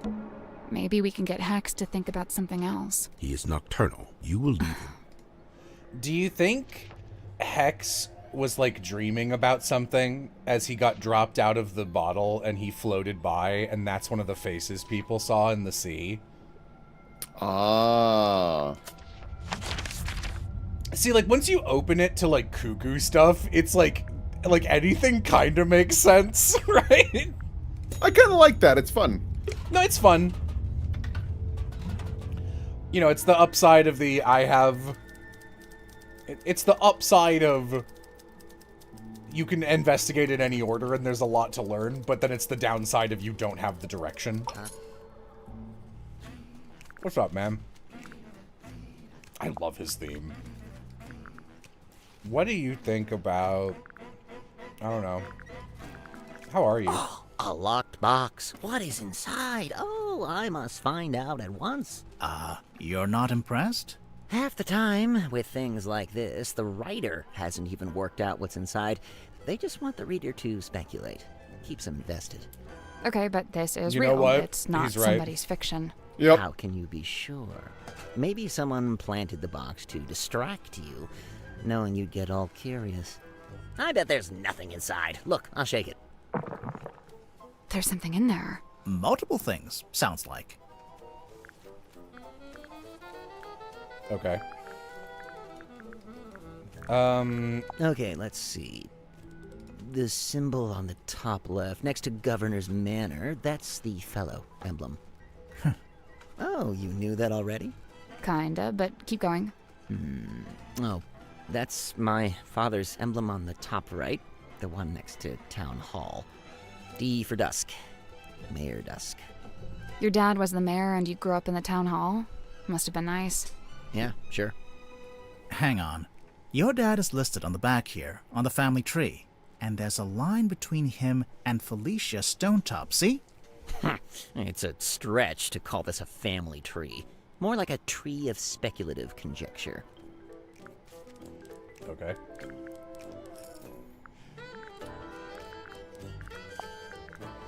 I see you met Dirk. How do you know him? He's the actor they found who played the lead in the adaptation of my book. Did you not get a say in Oh that? no, that's several notches above my pay grade. It's all decided by the executive. Sure, they keep me around as consultant. Do you think he's a good actor? Dirk? Damn. He was a good fit for the kind of film they ended up making. How's that? So, how come you two traveled to the submarine together? I traveled to the submarine. Dirk's just taken to following me around, for some reason. Maybe he just wants to be your friend. He's got plenty of friends back home. Madame Tadpole. Simultaneously the most laid back and... Terrifying? You don't feel it. To me, she gives off this indisputable, I will destroy you if I see fit to do so kind of energy. Maybe if you get on her bad side. Oh, I wouldn't dare. She'd crush me like a twig. She does look pretty tough. Who would you say is stronger? Madame Tadpole or Dirk Danson? Madame Tadpole. Dirk's in good shape, but a lot of it's just for show. He's just got a... Meanwhile, swimming works out every muscle group. Did you know that? I didn't. Every muscle group. I don't think Tadpole's about to fight anyone. She's so chilled out. For now. I worry about what'll happen if you two name a culprit. You think she might, retaliate? If she does, I'm not going to be the one to stand in her way. So what made you want to become... That's all I've ever done. I was given a job. Given a job? Yeah. Friends in high Like place. who? My father was the mayor. Ah. Did you enjoy writing for the newspaper? At least he was good at it. Sometimes. Other times it was painfully dull. I've got a tendency to lean towards, and the everyday goings-on in Silkworm weren't always enough to satiate me. For every rumor of a cursed man disappearing into the ocean, you'd have 10 elderly couple file complaint over garbage collection. Rumor of a cursed man... Wait, you wrote an article about Mortuga? Oh no, I quit before that. I left town and went off to the city to be an author. And the result? Hex of the Helmsman. 50 national bestseller lists. As we speak, it's being translated into 5, 6, 7, 8 more languages. Must be nice. Wow. Your first book, and it's a big hit. I'm not complaining. Yeah, I can see why you'd be writing a sequel. I really don't have a choice, do I? This is how things go. If you get a success, you have to keep it going. You met Godric. What did you think? Personally, I like him. I found him a little irritating, the way he kept waving that cane around. He gave you the old welcome. That's just what he's like at first. He'll settle. Why does he do it? So, I have 2 theories on this. One, he's an introvert who falls back on his rehearsed persona when he gets nervous. Like when meeting someone for the first time. Right, exactly. What's your other theory? He assumes people will find the real him boring, not worth knowing.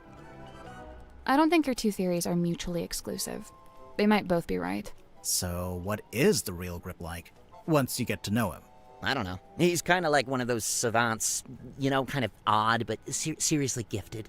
In his case with cartography, I guess? Navigation. Moon's your lead suspect, I presume. No. Why would she be? She is really suspicious. I don't know, man. I think that's a fair assumption. Well, the timeline. She shows up, and Maybe bang. it's just a coincidence. I'm just saying. I'm not sure we know why you're here. I already told you, didn't I? Genuinely, I can't remember. I really like Worman. I think he's funny. Yeah, I like all these characters quite a bit. Cynthia. Quite honestly, I give her about a week. A week until what? Until she cracks, packs it in.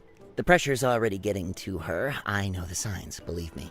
You think Cynthia's gonna quit being captain? It's only a matter of time. And you know what? Good. She deserves her freedom. She's still young. No need to take on a burden like that. Nobody's even paying her, for goodness sake. But then who'll be the captain of the submarine? Nobody! Let it float loose like a piece of driftwood, that's what I say. It's not like we were going anywhere anyway, even when Mortuga was in charge. Maybe Cynthia does want to take the submarine somewhere. If she does, she's never mentioned it. Seemed to me that she wanted to be captain just to be captain, What is this cursed submarine people have to pilot around doing nothing? I don't know. Alright. Yeah, sure, man. Whatever. What? Do you know what this is? Well, it's a bottle, isn't it? Where did you find it? I mean, I guess if this is one of Dirk's bottles, yeah, he might have written this. Madame Tadpole's room. She likes to collect stuff she finds in the ocean.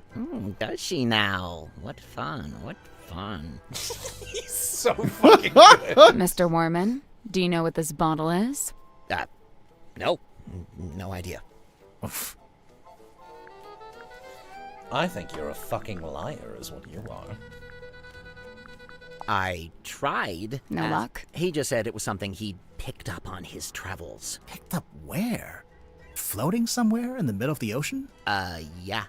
I assume so. Let's have a look. Murder victim locked. Yeah, nice. Just enough information to hook you without giving too much away. Cynthia knows what she's doing. How I wish I'd remembered to bring painkillers. Are any of these painkillers? Unfortunately, no. They're just supplements. And nice, harmless, organic ones, too. They wouldn't even take the edge off a headache. It's so cool that they just put me in this game. Picture of a moon. Tried asking Mariana. Wow. Occam's Never- razor, my dear. Who? The Stargazing Girl. Sounds like a good title for something. Like a book? A one-woman play. Pretty much. What's this? What? Well, it's got a slot, and there's something in there. I thought maybe... Fascinating piece of ephemera, this. Do you recognize Yeah, any? the Golden Hand. I've seen it, and so have you. What? Where? It's attached to Dr. Zephyr's left wrist. Zephyr's prosthetic hand is solid gold? Not quite. It says here it's made of an unknown material 90% similar to gold. Now, Oh, fuck. I did not mean to miss that. I want to know what that was. Do you reckon yeah, what? it's attached. Zephyr's Now, it also says it's able to touch ghosts. Doctor. It's broken. Or possessed by an evil spirit. One of the two. Charming, isn't it? Is it based on a real ship? What is in this fucking boat? I'd assume so. Mortuga did work as a sailor of sorts back before the submarine. He had his own ship? Oh no, it was a stone-top ship he worked on. It looks like the little Mortuga standing by yeah, the wheel. that's right. I want to know what this is. It's got to be something. We're not sure either. Did you see the carvings around the outside? It's a little story. There's an egg, then it hatches, then there's a baby, then it goes into the water. Into the ocean, I think. I'm not sure it's a baby either. Oh, I can't stand. It's why I use the old typewriter. No distractions. Honestly, I respect that. Does Dirk spend a lot of time on his cell phone? Not in here. He goes. Why? Who knows? There's something suspicious about Dirk. True.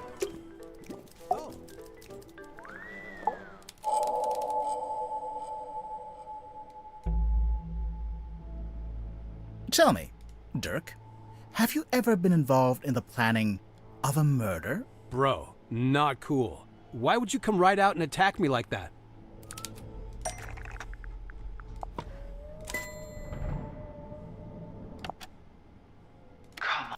Hey, listen, why don't we just kill him? Hey, listen, why don't we just kill him? Now, that helps both of us. If he dies, we're both free, right? So, who are you planning to kill, Dirk? Sorry, but I can't tell you. I know that sounds mondo suspicious, but I just flat out can't say any more about it. If you're not going to elaborate, we might just have to assume this is a recording of you planning to kill Magnus Mortuga. Come on, man, that's way off. Why would I want to kill Mortuga? I admire the guy. He's fascinating. I came to the submarine to meet him, not murder him. Hang on. I thought you only came to the submarine because you were tagging along with Worman. I mean, yeah, it was Worman who wanted to come to Silkworm and, you know, find the submarine, but I figured if I came with him, I could meet this real guy, the real Mortuga, you know, for research. Oh, wait, I'm falling behind. Dirk, why would you want to research Mortuga?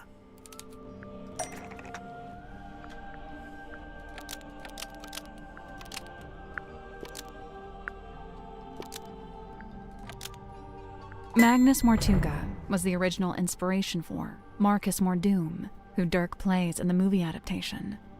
Right, so, look, I had this idea.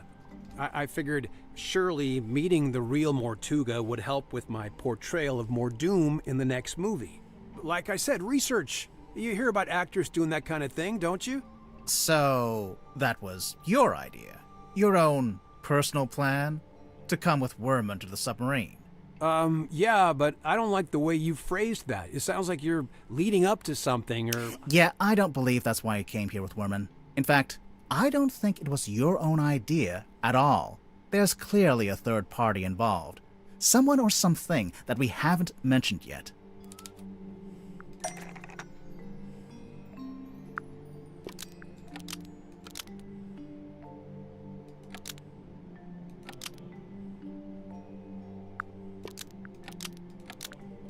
The movie producer asked Dirk to spy on J.D. Worman and report back. It seems like you're basically here as an informant for the Wit and Whimsy production company. You know, those guys who pay your salary. Spy on Worman? No way, you got it all wrong. Besides, how am I supposed to report back to Wit and Whimsy? They're hundreds of miles away, and we're floating out here in the middle of the ocean.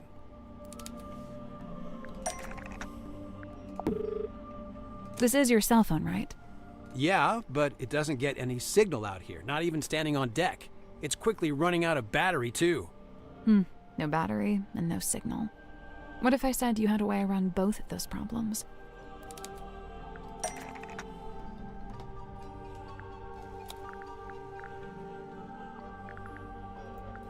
Oh, I don't know what this one is.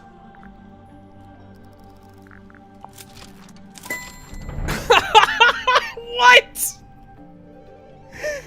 Oh, you could take the game creators out of Newgrounds Flash game, but you could never take the Newgrounds Flash game out of the creators. Pretty convenient. Someone told us this was an antenna, and we knew it was Dirk's. That's very funny, though. Bro, I don't know what you're basing this on. I mean, look, you plugged it in, but the battery still isn't charging, and I'm still not getting any network signal. You know, that's so funny. Like, that's ridiculous, but I did get it. So, I mean, it worked. I guess, yeah. Because the antenna's broken. That's because the custom antenna thing is broken. Oh, for real? Oh, man, it doesn't look broken. I'm pretty sure it got waterlogged after someone dumped it in the bilge water. That's where it was? No wonder I couldn't find it. I mean... Okay, whatever, you got me. Consider me fully got. You know, this thing doesn't look like any kind of retail model. More like a one-off bit of custom engineering. I'm guessing the production company issued it to Dirk specifically for this journey. Probably when they realized he'd be out in the ocean and might need some help getting a phone signal. Yeah, so Mr. Vanderpeer really didn't want me going off-grid, so he set me up with a way to turn my cell phone into a kind of heavy-duty satellite phone. And what did Mr. Vanderpeer want you to keep him informed about, exactly? Dirk doesn't have to admit to anything else. All the evidence we need is right here.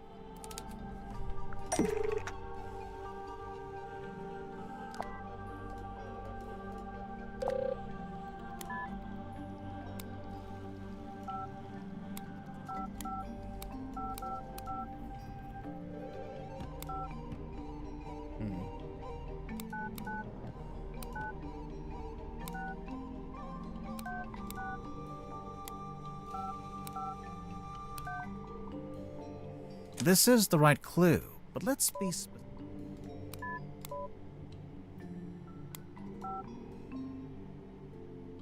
There's a handful of outgoing messages from you to Vincent Vanderpeer. Specifically, they're all updates on Worman's progress with his novel. Look, the studio was worried Worman was just gonna disappear without ever finishing the book. So they sent me to keep an eye on him. Maybe even what a steer him shitty in the job right to give an direction a little actor. The right direction, in terms of the story. Yeah, so the movie studio has this grand plan. They want to make 3 more Marcus Mordoom movies, at least. And so they really need Worman to have his books play out to support that plan. 3 more movies, huh? Sounds like quite a commitment. Yeah, I mean, yeah, it is. It would take years. Interesting. I think we may have finally looped back around to the question at hand. Let's listen to this again, shall we? Hey, listen, why don't we just kill him? That helps both of us. If he dies, we're both free, right? Come on, I know you don't have any better ideas. Dirk, I think I finally worked out who you wanted to kill. Oh, the character. Yeah. No, I was right. I got it. Sorry, I zoned out for a moment. No, when I came back from the bathroom, I said this was what I figured out. Will was too busy being good at entertaining chat.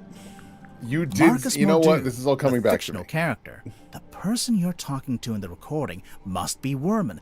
You're suggesting he should kill off the Mordoom character in his next book. Hey, come on, dude. Do you deny it? Why would I want to kill off Mordoom? That's my character, my job.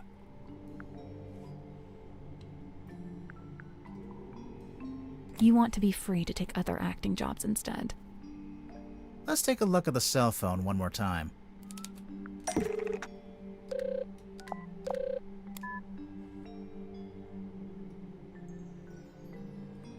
There's an email in here offering you a big role in an upcoming movie, and another email from your agent reminding you that you're not free to take it, and won't be for several years.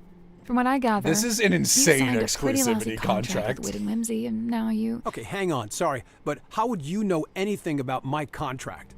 Well, I don't know the fine details, but I did get a general sense of it. I don't know, man. You've been complaining about it.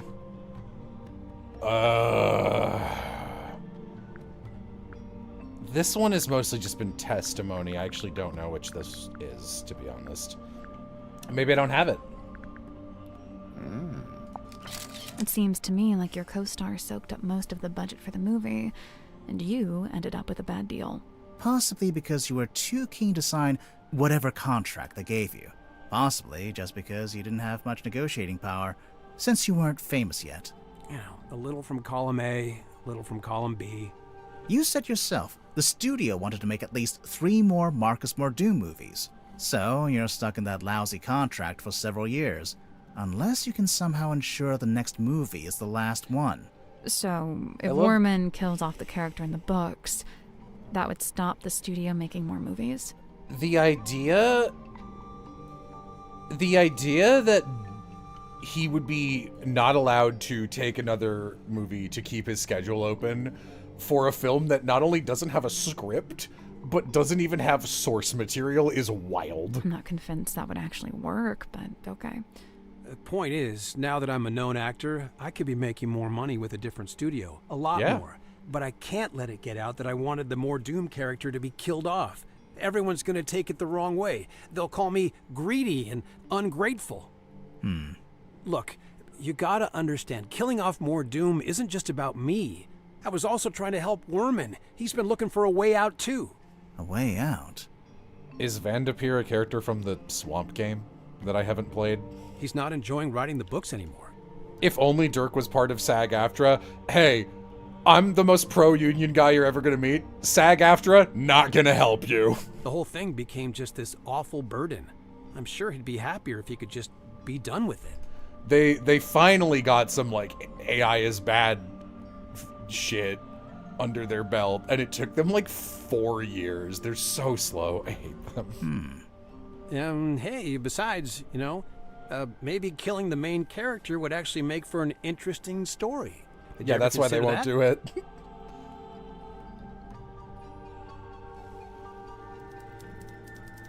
All right. Great. We're making some progressios. We can't go outside right now. Why are we underwater? Can I ask?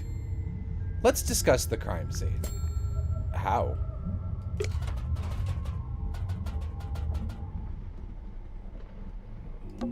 So, it's just He was killed, but there's no weapon. Nothing. It's Mortuga's stone cauldron.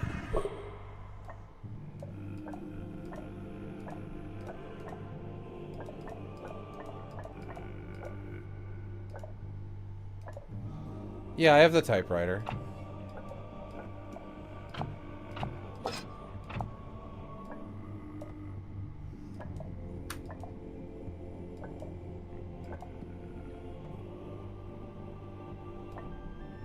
Oh yeah, this is the bell, isn't it? How do I combine this with the bell?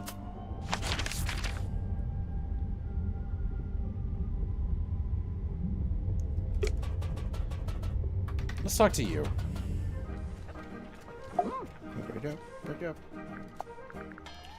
What's up, fella? Actually, you know what?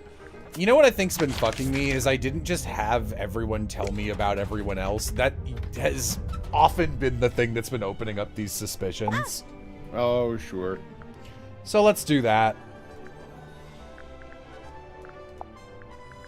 Okay, I already did that with you.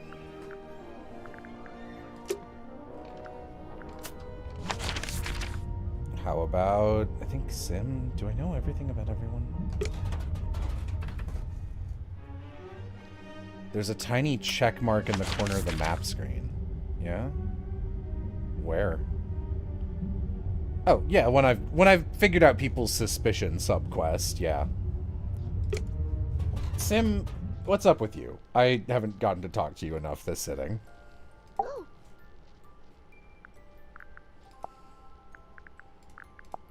I have quite a bit of junk. The letter in fair Cynthia's hand, a plan devised by her and her alone.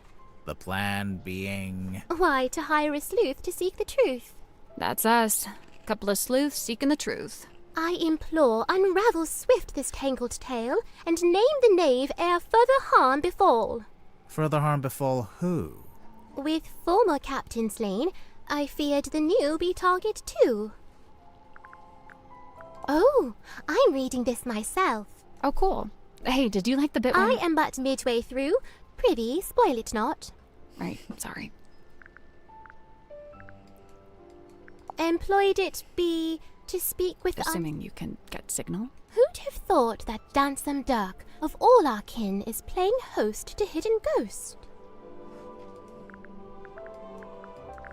This is Dirk's, I'm guessing. You guess correct. Kind of him to lend it to you. Yeah, I'd imagine it's kind of precious to him. Au contraire, he spoke of it with sulk and scorn.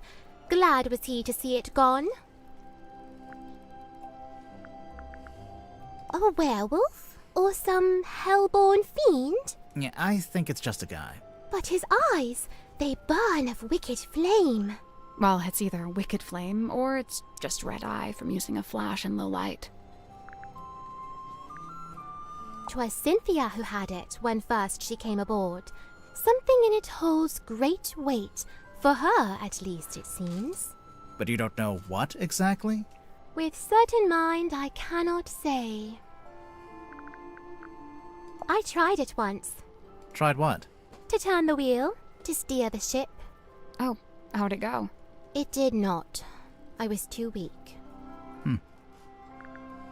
Both she and I hath mothers lost. Unlike you, though, Cynthia's not wearing hers.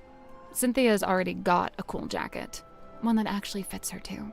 And stitched it I, at her request, with mine own hand. Really? When did she make this request? Some long while ago. Before the murder, huh? She tries her best to honor fate and call it by its newest name. Cynthia? I will admit, in quiet hours, the former name returns. What's the former name? Need you only glance beneath a single slip of paper.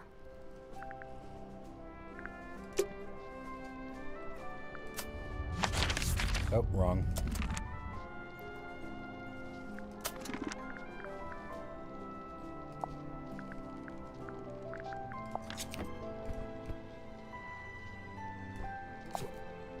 Oh.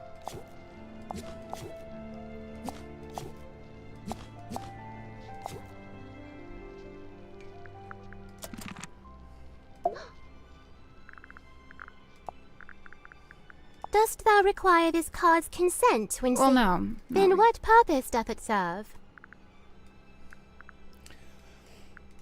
A portrait of fair... Sim? What's wrong? Mine eye is drawn against my will to she that lingers far from frame. The ship, in the background. What about it? A sorry, sorrowed tale has she, for never fully wrought. Left to rust in stillborn state, the dream forever gone undreamt. The compass lies on deathbed dark, its many pointed bones askew. Sim, back away from the microphone. Hush! It now endures a surgeon's steady hand. You'll pull through, little compass. Against all odds I've been inscribed upon this family tree, bound only by the bloodline of my matron's former kin. Your matron? That's Fortuna Fellow. No longer tied to fellow name, she styles herself as Baroness. Whatever that's supposed to mean. Sim, look, you've got two half Bitter. Kinda. Only in the faintest terms, but there they are, Flint and Felix. We've actually met Felix. Would you believe that? No. Oh, well, we did. Sim is so fucking funny. I love her. I'm curious if that other voice is just her actual voice. The mysterious one on the last recording. A tobacco pipe? Yeah, sure. No, it's not. Oh, I know this game. One always tells the truth and the other always lies. No, that's not what's happening. Yes, it is. Do you remember when Cynthia... I saw her running from the bridge. Where was she taking it? In a hurried haste. Wait, all pages? Yeah. Both pages, surely. But mere semantics, sir. Yon fucker. Ah, there lies the picture of the cane. I used to be perched upon by a little hat. 'Tis quaint indeed. But wait, is it of a one with that in current Godric's grasp? No. That little dapper hat he wears, I sewed myself from cotton cloth, and now he truly looks the part, mirrored to his master's garb. The cane didn't always have a hat? Nay, was not but wood be carved, a simple stick with face adorned. And you thought he should have a hat just because Grip wears one? No, I saw a picture of it. At least I think I did. A map that leadeth unto naught. What do you mean? At least Yeah, but it's a big red X in It the... comes to mind I saw this map upon the captain. When was this? Soon after I arrived. Just once. Well, now it's reappeared. Ta-da! To dwell beneath, ever poised for rope to snap. Ever Tortuga? I don't know. It's hanging direct. I gotta find those last fucking, gotta find that shit. I gotta find those last clues, man. What I have is no it? idea. Yep, that's the gun. Yeah, this room I smells. kinda like I it. knew you were gonna say. You always like the worst smells. Yeah, this room. kinda like I knew it. you always like the worst. So, Sure. meaning water. Best not to think about it. Yeah, this room smells. I kinda like You it. always like the worst.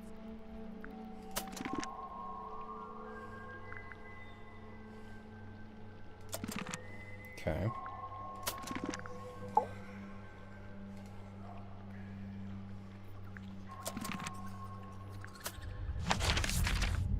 We can't get in there right now.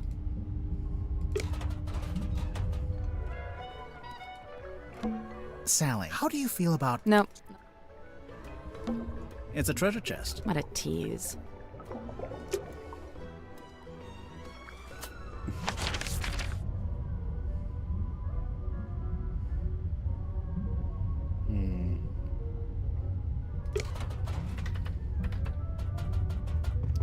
One of the clues I'm missing is in the crime scene? Okay.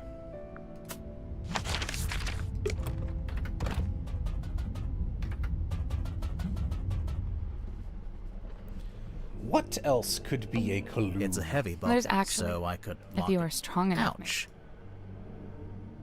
Got that. This? So this is the. It's basically just the. So this is the Illusion Theater. It's very small for... It's basically. Yeah, just no, I investigated There's this. a- It No, didn't it's give me too anything.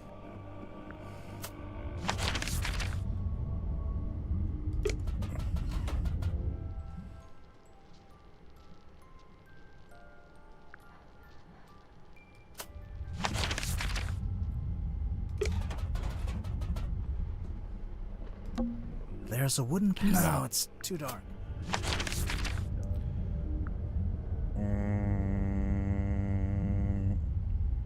Okay. Have I asked every single person about every single other person? Dirk, yes.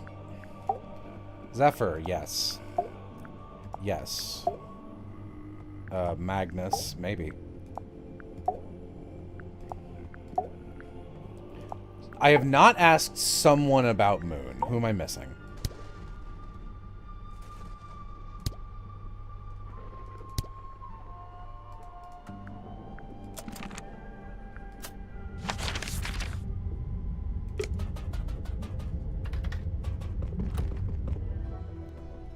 Oh.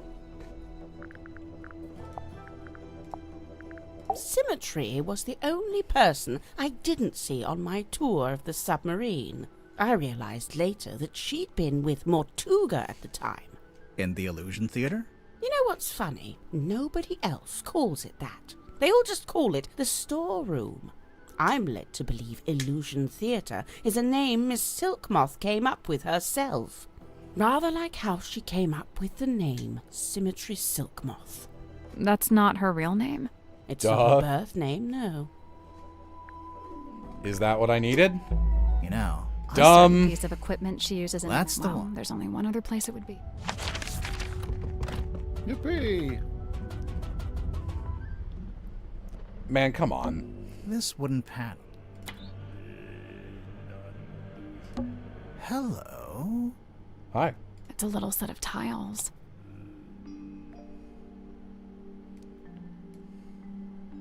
Okay.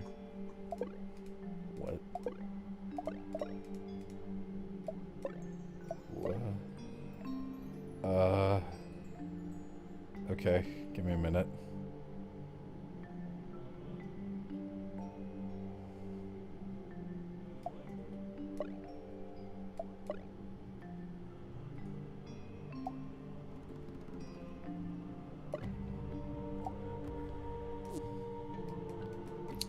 Oh, I see. I think. I thought I did, but they need to be backwards.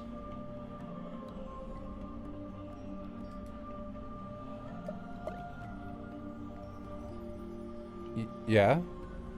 Yeah. I think you're doing it right.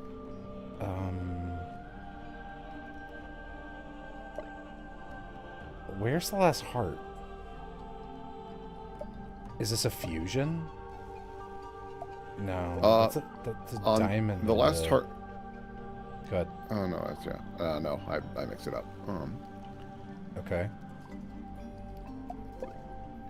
Why are there multiple diamonds?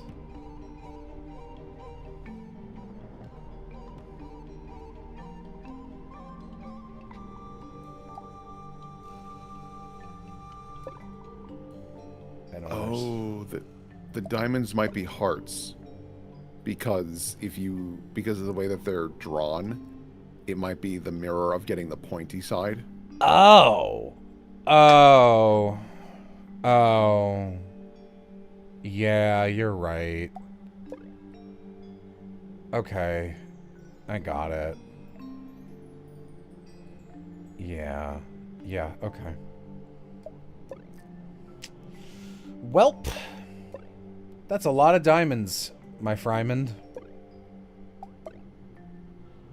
Okay.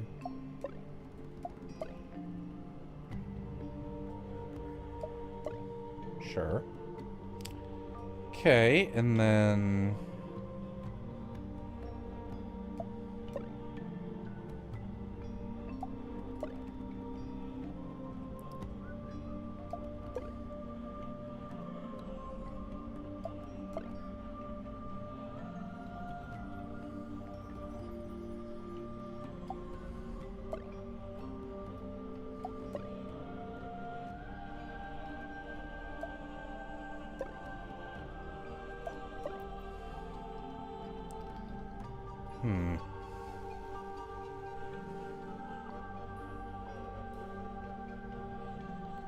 Yeah, that works.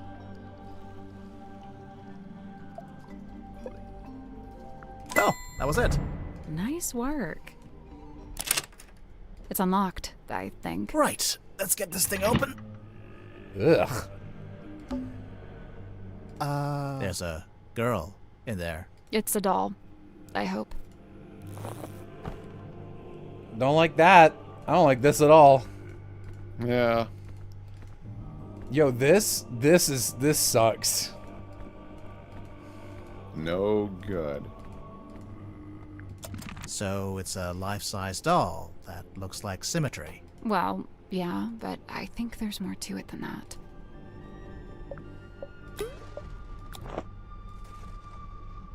Bomb. Oh, it's a camera. Or a projector? A camera? No, I think it's a projector. I'm so fucking on it. Oh, this is where we can play that lighthouse tape. Finally, I was wondering. Ugh. Close your eyes, my love, and be still, for this is the end and the beginning. Okay, maybe that's from the movie. You really want to turn back After you got the map sussed out and everything? There's no wind. It's an ill omen. Oh my god, Magnus, you're so dramatic. All I need you to do is steer, alright? I'll handle the scary stuff. Felicia. You can't change my mind. Sorry. I spent too long planning this. Anyway, we'll be there in a few hours. Be where, exactly? Right. I didn't really explain it yet, huh? I've asked several times. You always wriggle out of it.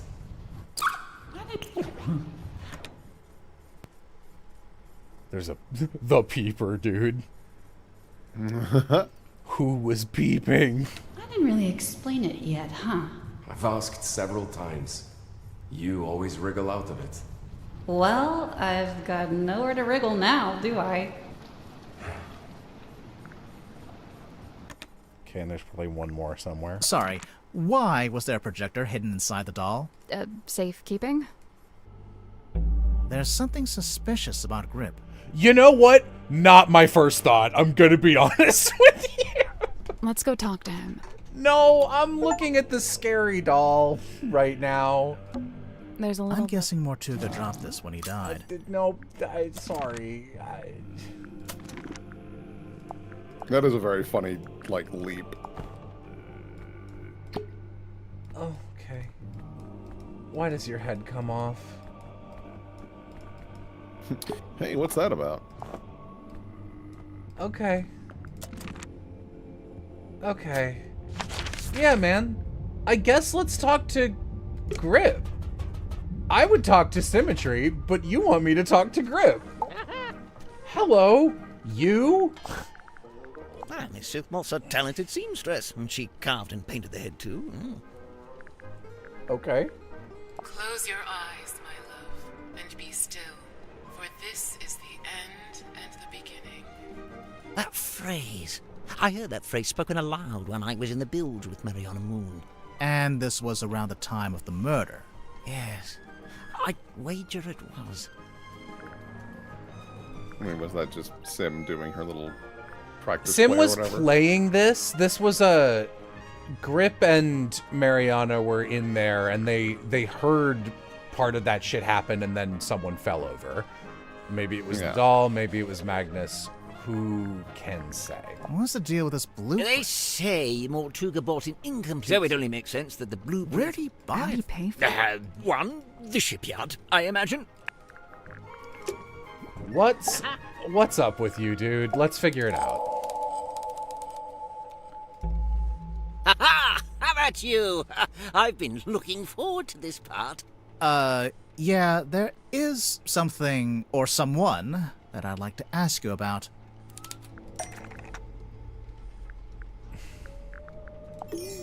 Cornelius? What about him?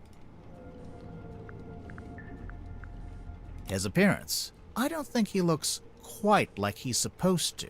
What a thing to say! You've only just met him!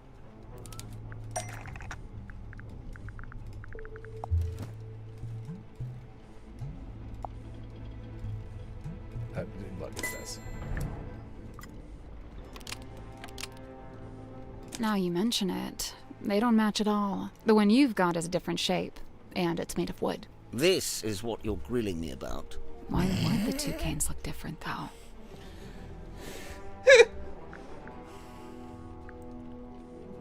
Grip made a new cane after arriving on the submarine. What a damning accusation.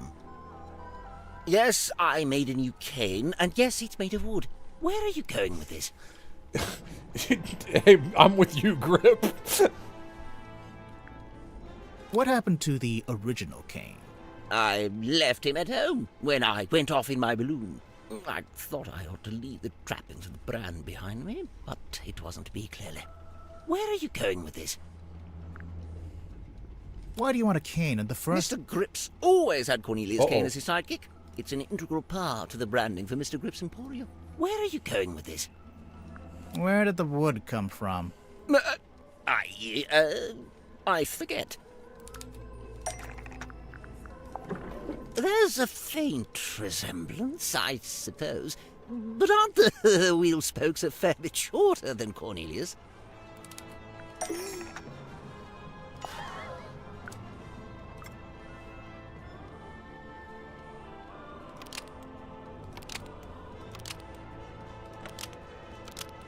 Remarkable! This is quite the revelation. Oh, wait, you're saying you didn't know the wood came from the wheel? Of course I didn't. Why would I know anything about that? Because you've also got the rest of the broken wheel pieces.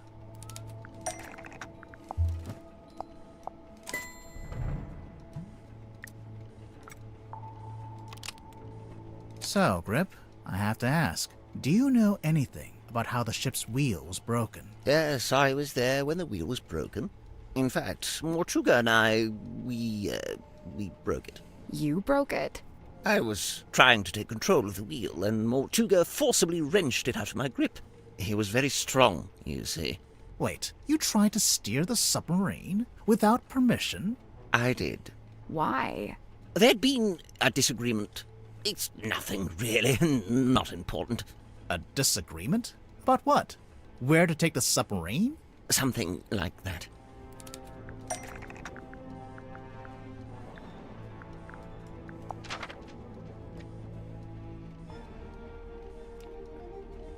The map? Oh, right. I'd forgotten you'd seen that.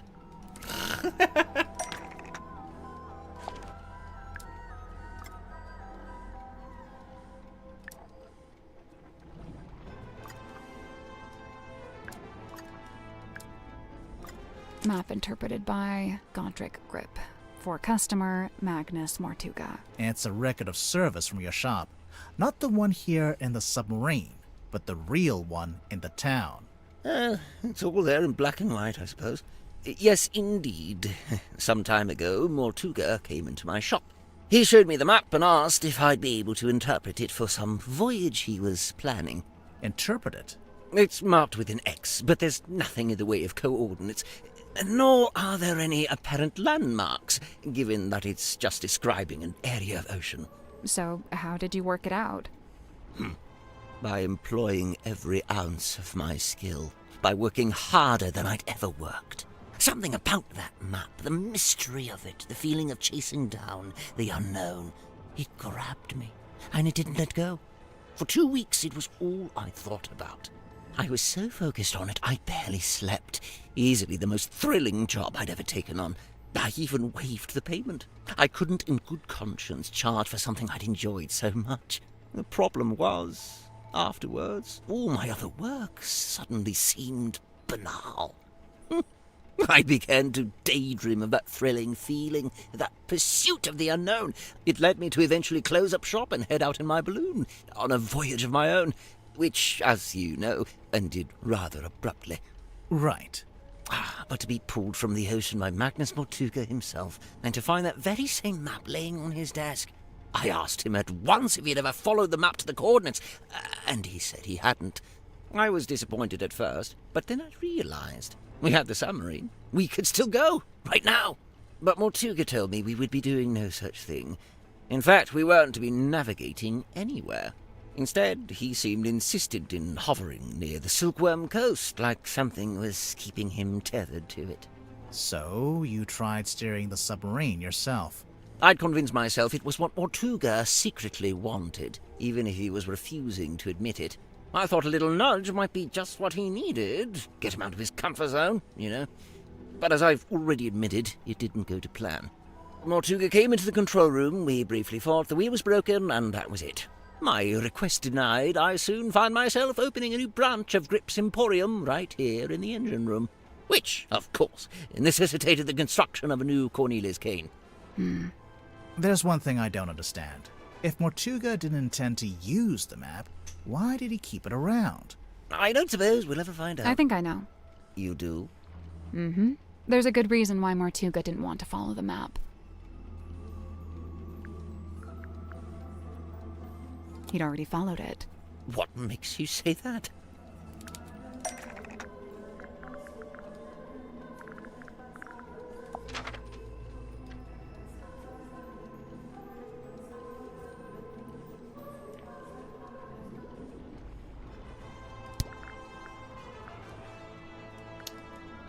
Not Hundo P.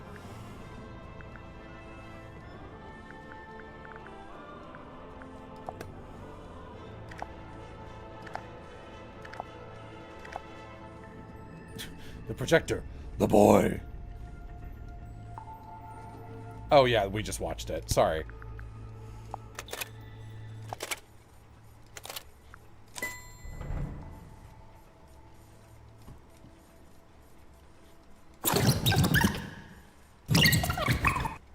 In a few hours. Do I?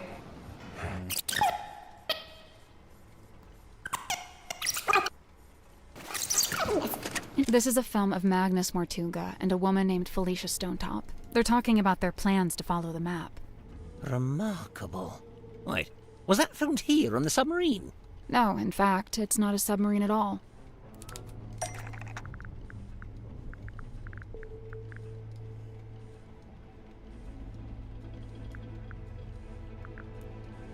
Where's the ship in the bottle? I'm so bad at finding things on this menu for some reason. The ship was called the Dearest Selena, but it belonged to Felicia Stonetop. She was the captain and Mortuga was her helmsman. See? He's at the top there, manning the wheel. You know, that's been on his desk since I arrived, and I never once thought to ask him about it. So, okay, we know they intended to follow the map, but do we know if they actually managed it? Good point. Making plans is one thing, but a successful expedition is quite another. I can't be sure, but there was something we found here in the submarine. Something that suggests to me Mortuga actually did reach the center of the map.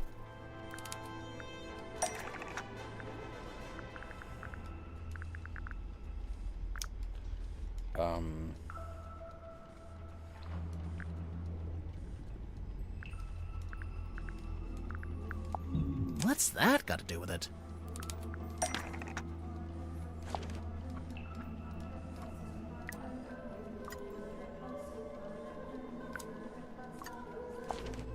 Oh yeah, look at that.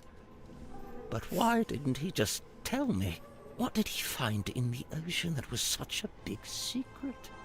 Surely it wasn't just this. It hardly seems like anything at all. Well, buoys are normally put in place to mark a position. The position of something else in the ocean? It has to be. Think about it. If the buoy wasn't attached to anything, then it would have floated away, making the map worthless. So, if they found the buoy when they went to the center of the map... It was only because it was attached to something else at the time.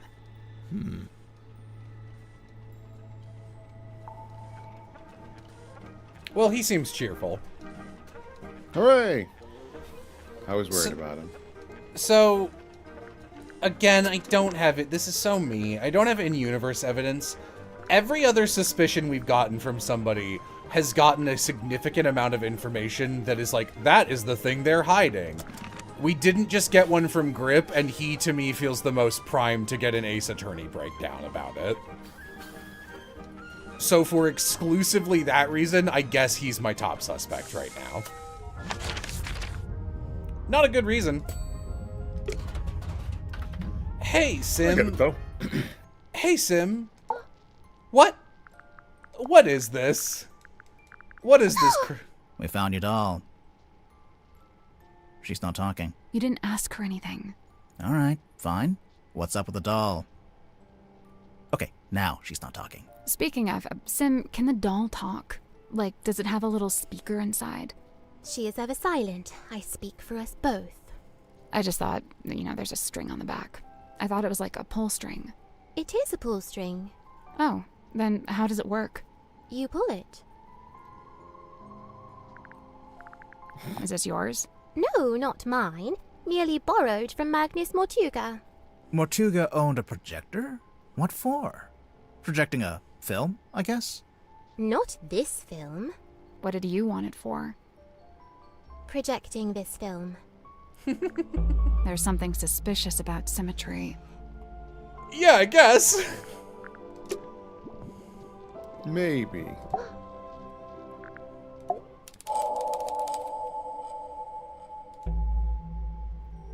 Your illusion was so Symmetry, good, you it were scared in the shit out of theater with Magnus and Mortuga killed the him. evening before he died. You're going to jail. I concede. I am laid bare. You're going to jail for feeding people poop. Anyway, there was some talk of Mortuga being killed by a curse. You wouldn't know anything about that, Would you? Grimoire. What? She's the resident curse expert. It is entirely possible that the captain was set upon by a curse. See? I knew she'd know about this. Let's just stick to the facts, shall we? Sim, if you were in the illusion theater with Mortuga, what were you actually doing in there? Oh, a performance. A performance. Like a magic act? A foolish act, a callous indulgence through and through. I don't understand. Did it go wrong? I performed it perfectly. Then what's the problem? She's gone quiet. It's okay, we don't need to force it out of her.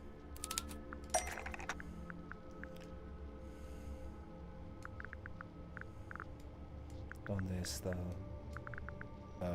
Fuck. I'm like, I don't know why I just lose the ability. It's a poster for a magic act.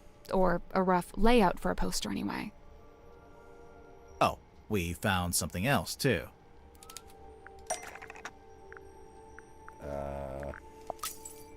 That's not right. Okay, the doll, sorry. Sweet sister inanimate, I implore you, leave her be. Her hands are clean.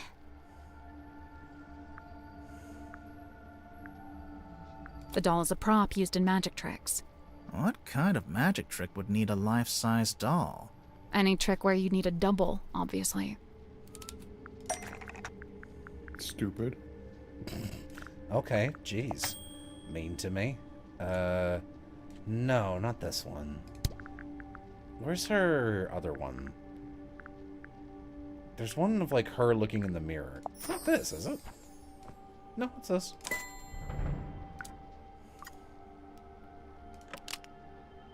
Your magic act, Lady of the Looking Glass.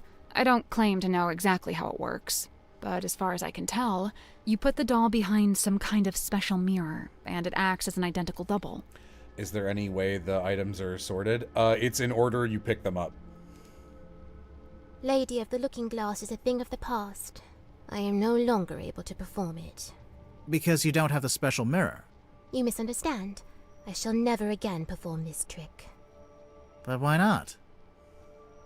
Oh.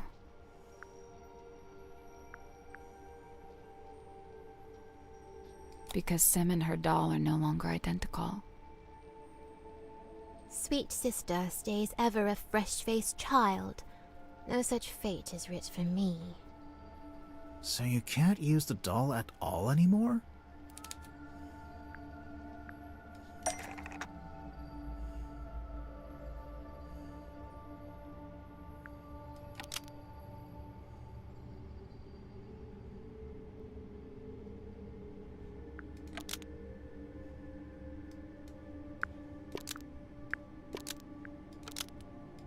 Well, that doesn't mean anything.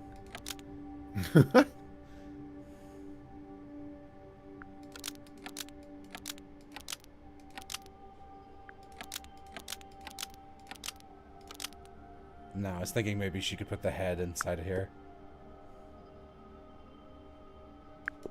I don't know.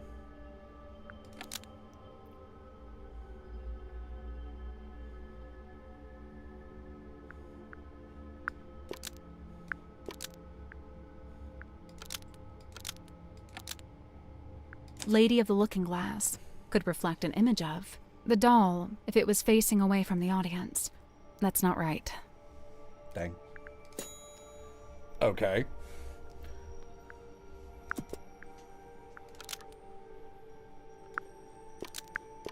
How about that? The doll could still work as a double for symmetry if it was facing away from the audience.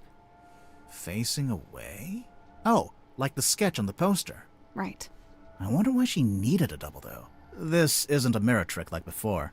It would help if we knew more about the trick itself. This is what I'm saying. Symmetry was facing away when everyone saw her standing in the doorway, and Dirk moved her. True. We don't even know what it's called. Do we not? Isn't it the fucking poster again? No, it's the sail.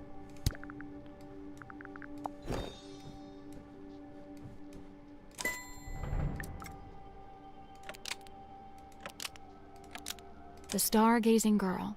Says it right there. Besmirched by my own penmanship. Truly the folly of man.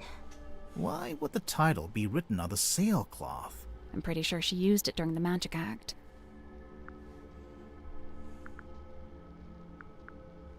She put it over the cauldron, didn't she? Or, fuck, I don't remember.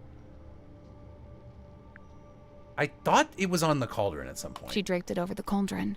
It's not like that in the original sketch. See, in the drawing, the cauldron's uncovered.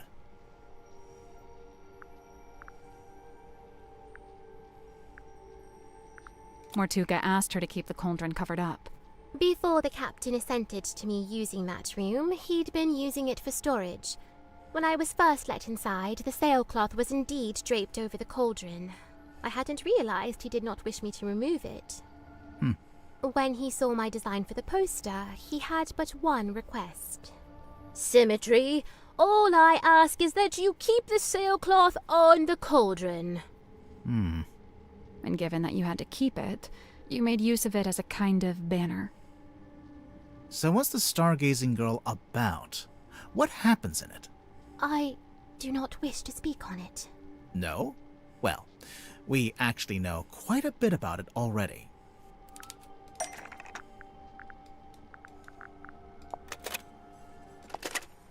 We'll get to this later. Oh, audio evidence, sorry.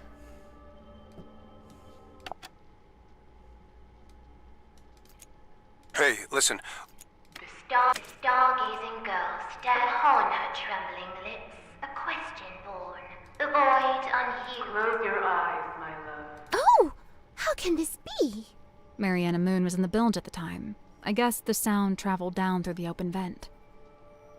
Her pipe is a dictaphone. Dang. So the first voice belongs to Sim. And then there's a second voice. A woman's voice. It's someone else entirely. That kinda does make sense, but it's not quite what I was after. It's, how about the back of this? I mean, I get it, but that's not quite. It's the actress. It's the actress from the movie.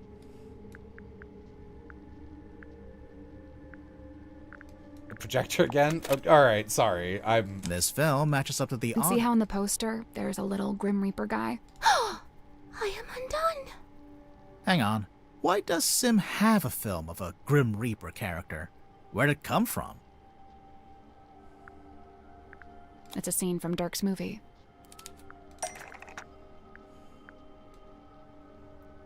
Yeah.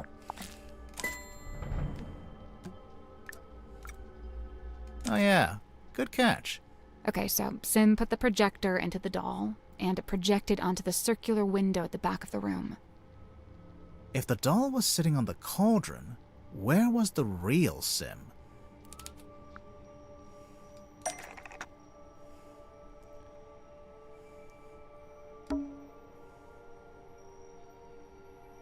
I don't know. The cabinet to the side? I don't get why she couldn't just sit in the cauldron herself. Listen to the end of the recording again. Close your eyes, my love, and be still, for this is the end and the beginning. So it looks like Symmetry's getting her head cut off. That's the act. Right at the end, it sounds like something falls onto the floor. Something solid. The doll's head. The whole thing culminates with the cloaked figure swinging the scythe. Sim screams, pulls a string, and the doll is decapitated. Oh. Jeez, that's kinda dark. I lay awake that night, eyes wide with regret, able to bear it no longer. The decision was made. I would tear it all down, the whole misbegotten affair. Did so it just that's why upset you went back to Mortuga? the Illusions Theater. And that's when you found Mortuga. The image of his lifeless form. It filled me with the great thunderous guilt. But why? You think you might have actually caused Mortuga's death, somehow? I know not the manner of Magnus Mortuga's death, but I do know this. The night of the stargazing girl. It was his last. So, even if his death was unrelated, you feel bad that your trick was one of the last things he ever saw. When we began, you implied that I laid a curse upon him. And I say this. Maybe I did.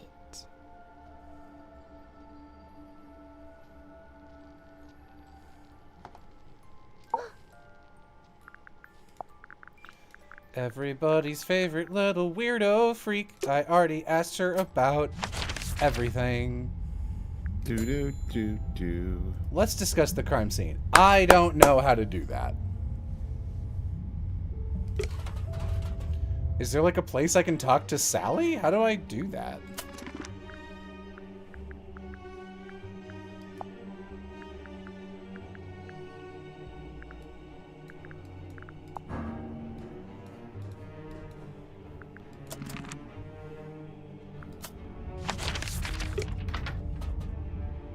Oh, okay.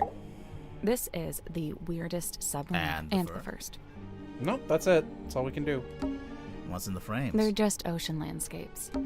It's the ladder leading back up to the foredeck. Looks like she unlocked the door. Finally. I can't go up to the foredeck. It's always like, we can't go up there now. We can't go outside right now. Anything else, buddy?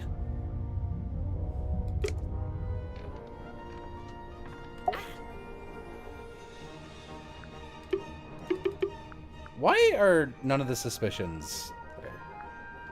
I'm still missing clues. Alright, let's talk to Worman.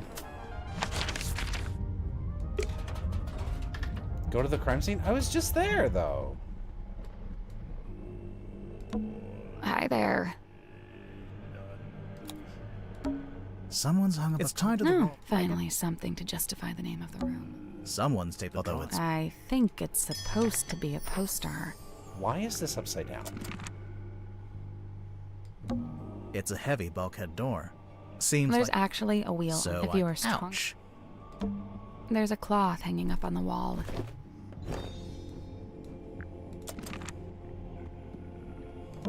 It's a little window looks out into the... What? I don't know. It's Mortuga's stone cauldron. Nope, okay. Alright, let's hang out with Worman.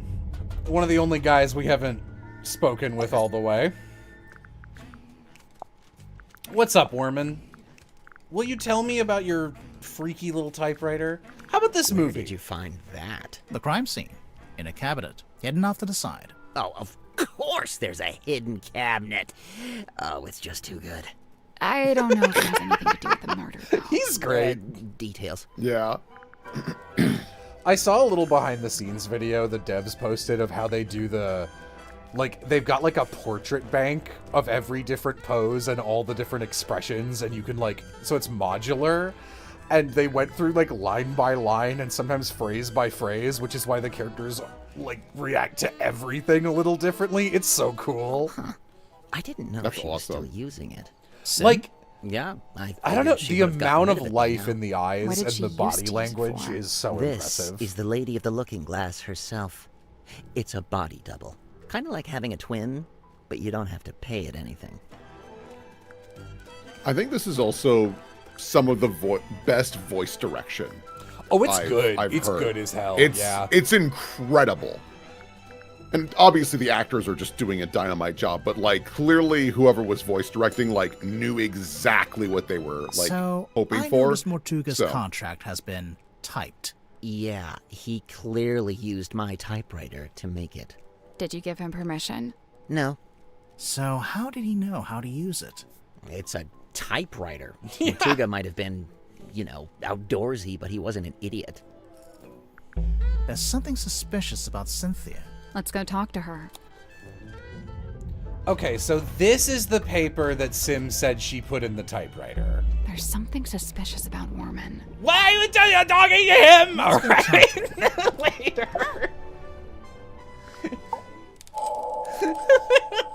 You're talking to him. Cynthia, You became captain after Mortuga died? Yep. It's just the way it's meant to be. Just the way it's meant to be. Right. We got it. But, there was something you used to claim the captaincy? A document? Mm-hmm. It's a real document that's real. Correct. Okay, but you have to admit, the wording on this thing is kind of vague. It doesn't actually say, "Hi everyone, Mortuga here. Cynthia gets to be captain if I die." Let's review, shall we? This contract represents an agreement between the two individuals in contention over the ownership and command of the Mortuga submarine. The two individuals, that's you and Mortuga? Indeed. But you're not actually named, by name. If I may continue, for their own safety and privacy, these two people shall only be referred to as Party A and Party B. See? Mortuga was quite a private person. He was just being considerate. You call it considerate. I call it convenient. So Mortuga is Party A. Correct. Previously, Party A has been considered the legal owner of the Mortuga submarine, and thus its rightful commander. He's clearly talking about himself. It's the Mortuga submarine, after all, and he was the commander. However, a recent development has exposed that Party B is in fact the legal owner of this vessel. Party B. That's you. Affirmative. A recent development. There's more of that deliberately vague wording. I have a question. When exactly did Mortuga write this contract? When exactly? I don't actually know. You don't know when he wrote it? Well, it must have been sometime after I came aboard the submarine. I assume it was after I presented my case to him. Cynthia might not know, but we actually have some insight on this. For one, we know how the contract was written. How it was actually created, I mean.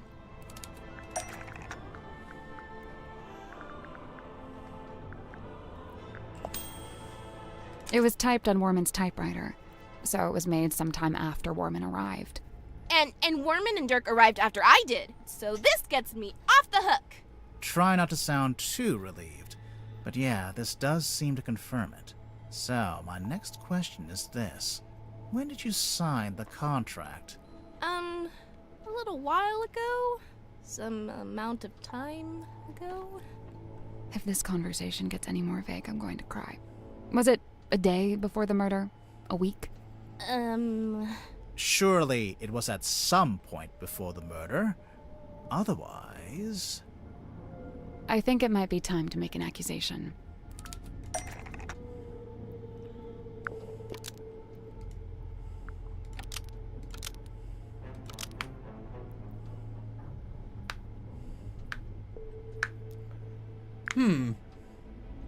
Big humgus.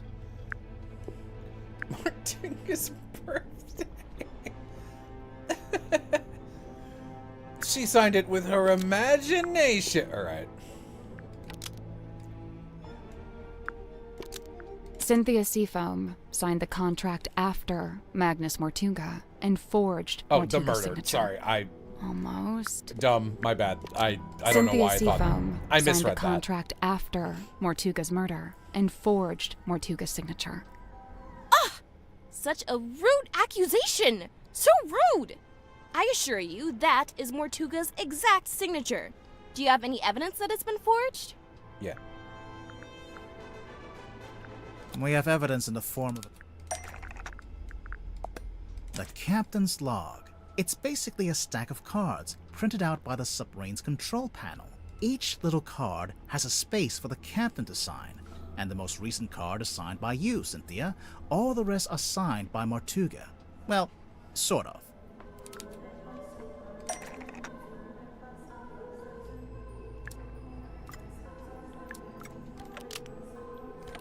It's this one.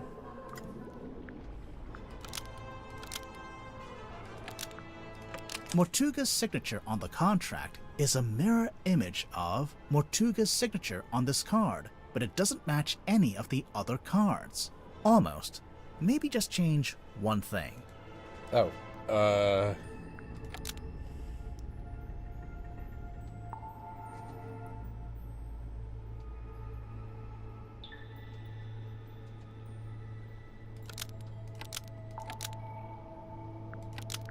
Oh, so, okay, these mean the same thing colloquially. Mortuga's signature on the contract is an exact match. Yeah. It's a perfect match. What's the problem? The perfect match is the problem. You were too accurate. If you'd done a worse job, you might have gotten away with it. What do you mean?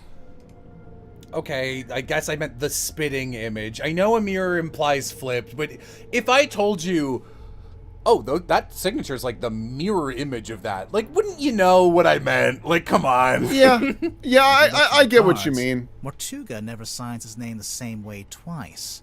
But the signature on the contract matches one of them exactly, which seems to be proof that you copied it, or traced it, or whatever it was. Oh. Whoops. Didn't notice that. I thought it was his signature. Why doesn't he have a signature? So, if Cynthia forged the signature, that means Mortuga had the contract typed up, but then never signed it? Right after Mortuga was killed, I went looking to see if he'd written a will.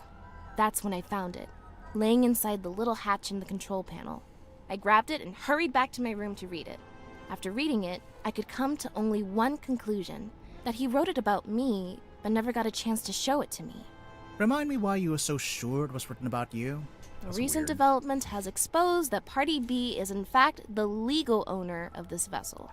You're really the legal owner of the Mortuga submarine?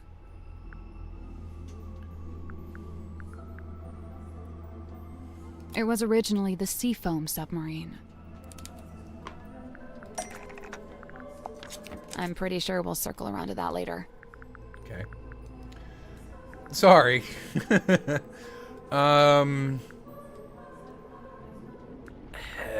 The photograph with them in the back? This one?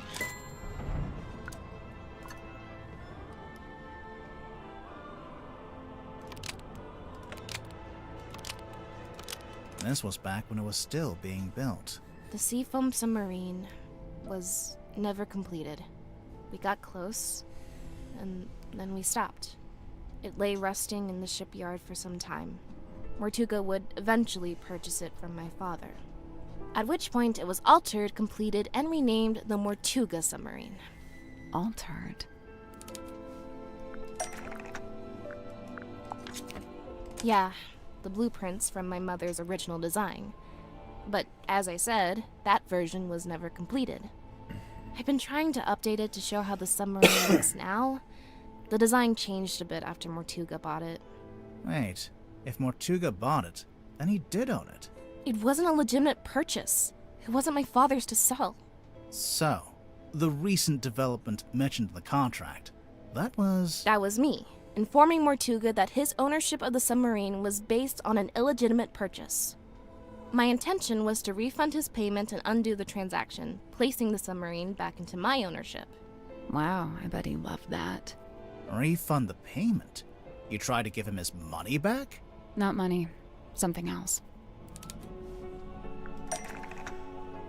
Now this I don't know.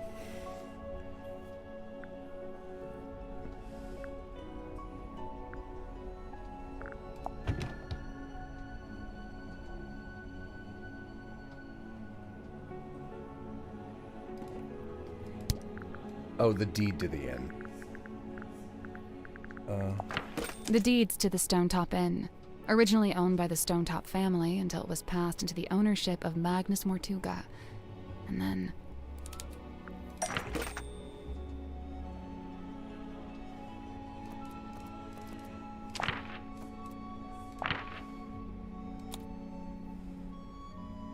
The deeds passed from Mortuga to... So that's how Mortuga paid for the submarine. I came aboard with the intention of giving the Stonetop Inn back to Mortuga in exchange for my mother's submarine. And that's exactly what I did. But did Mortuga actually accept your offer? Here, man, here's a derelict house. Can I have your functional submarine back? When I first made the proposal, he didn't give me an answer either way. He looked at the inn deeds very closely, read the whole thing, front and back. Then he handed them back and told me he'd need some time. Before I heard anything else about it, he was killed. Oh, Obviously, wow. I You have thought not I'd been on never the figure out submarine what that his long. Decision was, but then I found the command contract. It seemed like he decided to accept my proposal after all, and just not had a chance to tell me.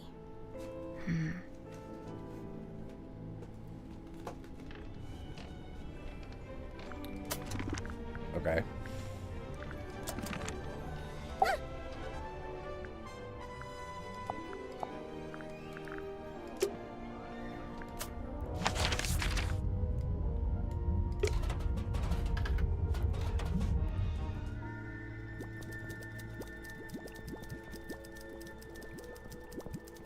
Tough day writing, huh?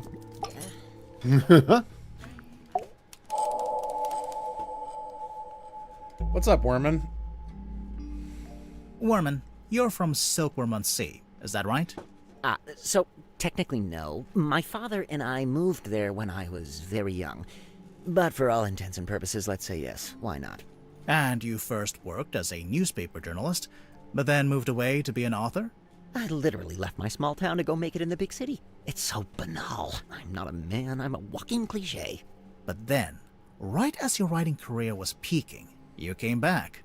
And now you're here on Mortuga's submarine. Remind me why you're here again. 2 words. Writing retreat. I've been trying to write this accursed book, but I couldn't focus with my publisher breathing down my neck. That kind of pressure is not conducive to one's creative process. Surely there was something specific that made you come back to the town and seek out the submarine. Something specific?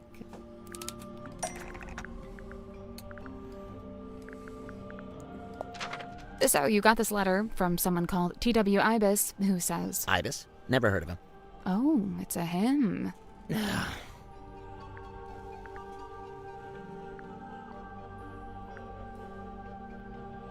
I actually don't know this.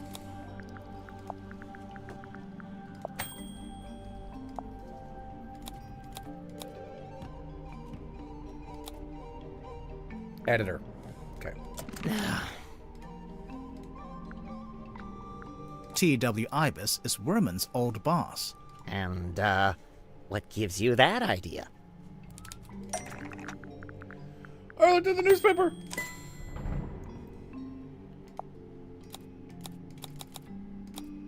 Oh, look at you guys doing a little investigative journalism of your own, huh? So this Ibis guy, this is someone you really looked up to, like a mentor. Steady now. He was just my boss. Let's not get all schmaltzy with this.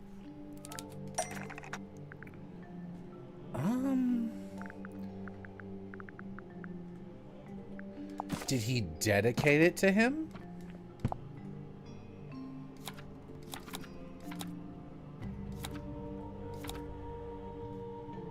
Oh.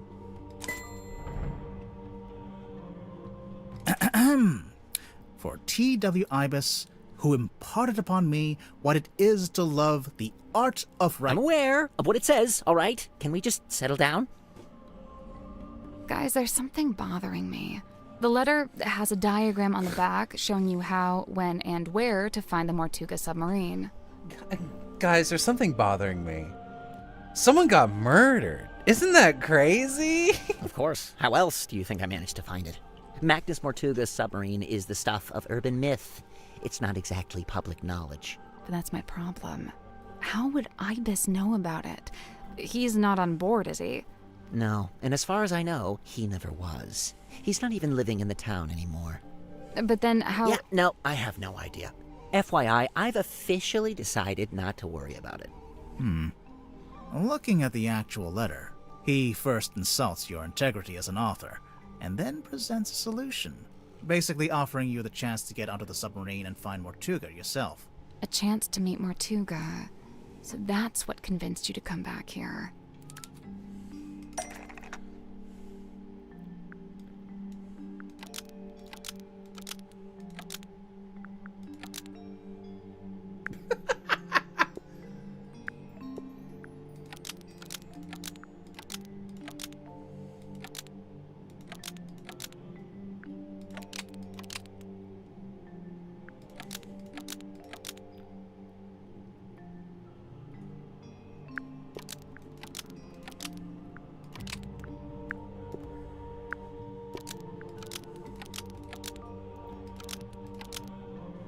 J.D. Worman wanted to reveal... Almost... J.D. Worman needed to steal Mortuga's real-life story to use as the plot for his next book. I noticed you went straight for my sense of self-worth there. The main character of your book, Marcus Mordoom, he's based on Mortuga, isn't he? Loosely inspired by. That's an important legal distinction. And you're currently in the process of writing a sequel. I've said as much. And how's that going? Man, look, I don't plan on stealing Mortuga's real-life story any more than I have already. I assure you, I am working on my own book, on my own terms, with my own ideas. But you came back to... Other than the fact that I happen to be on his submarine, do you have any evidence that I'm stealing Mortuga's real story for my next book?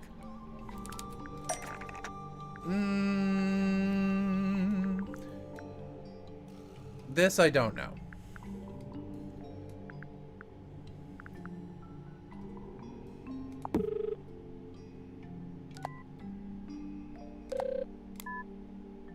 Bottle. What did this say again? Oh, right, this. Okay. There's a piece of paper in this bottle with something written on it. In fact, it's a little typed story that details the circumstances of Mortuga's real life, death. A story? I don't know. It reads more like an arcane incantation. Why don't you ask Symmetry about it, or Zephyr? Just look at that symbol. What is that? Some kind of sacred geometry? Really not my wheelhouse at all. It's a drawing of Sally laying an egg. Is this an image of Mortuga's death in front of the thing being opened? Yeah. Okay. It's a diagram of the crime scene. There's the window, the cauldron, and Mortuga's body laying on the ground. Where did you find this bottle? Madame why Temple did you had throw it. this in She the found it ocean? floating in the ocean. Sealed in a bottle and found in the ocean. But you think I typed it?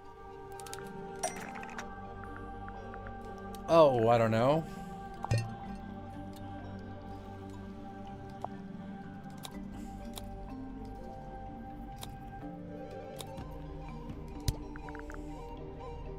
I think you typed it.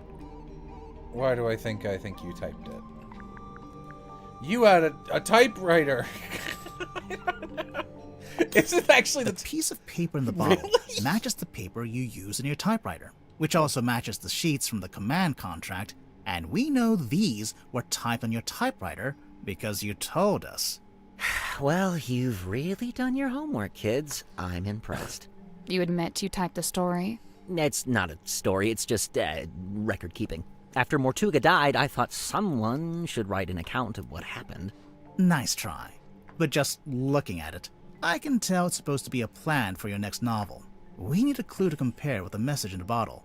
Something to prove it's a story outline for Worman's next novel.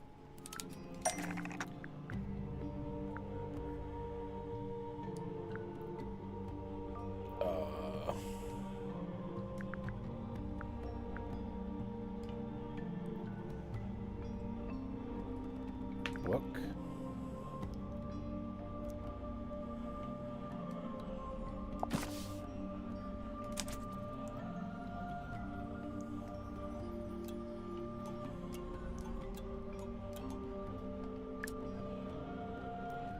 What the fuck?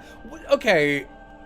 And, well, wait, because, like, okay, I don't want to be a stinker here. I don't want to be a stinker.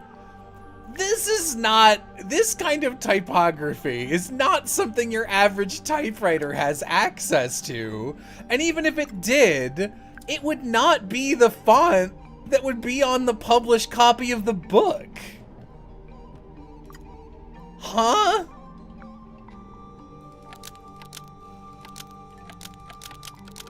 Doesn't his typewriter do weird shit, though? It has a secret that, well, like, even if it does weird shit, his typewriter didn't print every copy of his book, you know? Right. Okay.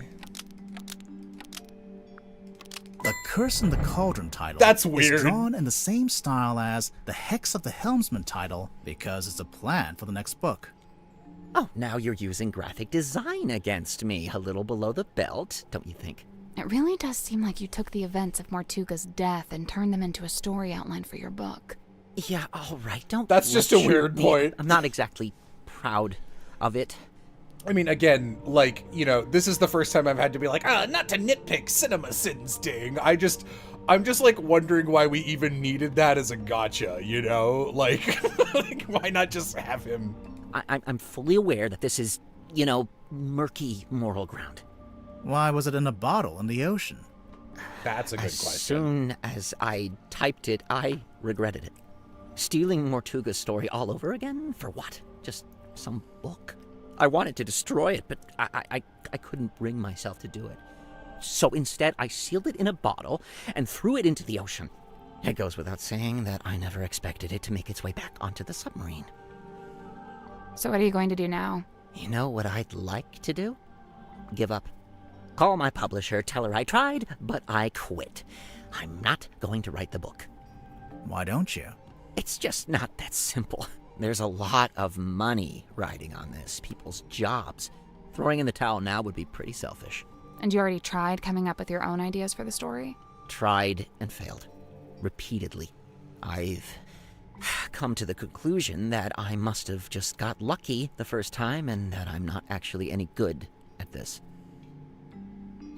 It's funny, you know. I'd already decided that Mordoom was going to be killed off. That was the one idea I'd actually had. But I couldn't think of an interesting way for him to go. What's the hook? What's the setup? And then Magnus Mortuga is killed. Tragic, obviously, but at the same time, it was perfect. The locked room, the empty cauldron. I couldn't resist it. Wait, Mormon, I had a question. Another one? You'd not met Mortuga before you arrived here in the submarine, is that right? Yeah, never met him. That's why the offer in the letter was so tempting. Right. But then, where'd you get the information about him to inspire your first book? The first one? Oh, I just asked my father. Your father knew Mortuga? You never mentioned that. I think he did. He didn't, but they had a mutual friend. I think it's finally time She'll for me. be thrilled. I'll be honest, I don't really want to sit here and ask every single person about all 30 pieces of evidence. I don't feel a need to do that. Like, please don't just say, is there a reason other than completionism or being like a little more aware of the clip? I feel like I've looked at a lot. Okay. I'm gonna trust Benedict on this one.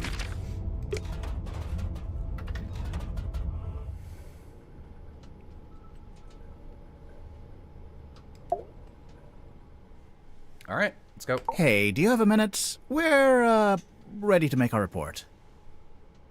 What's wrong? I appreciate your hard work. Truly. However, I think it's time you left. What?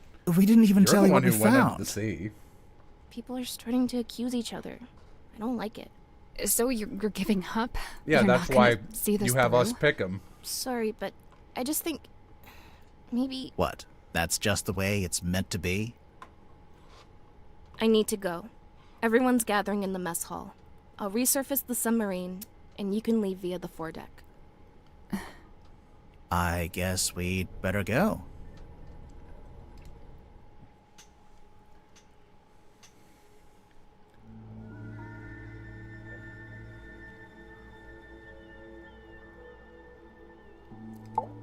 She can't be serious.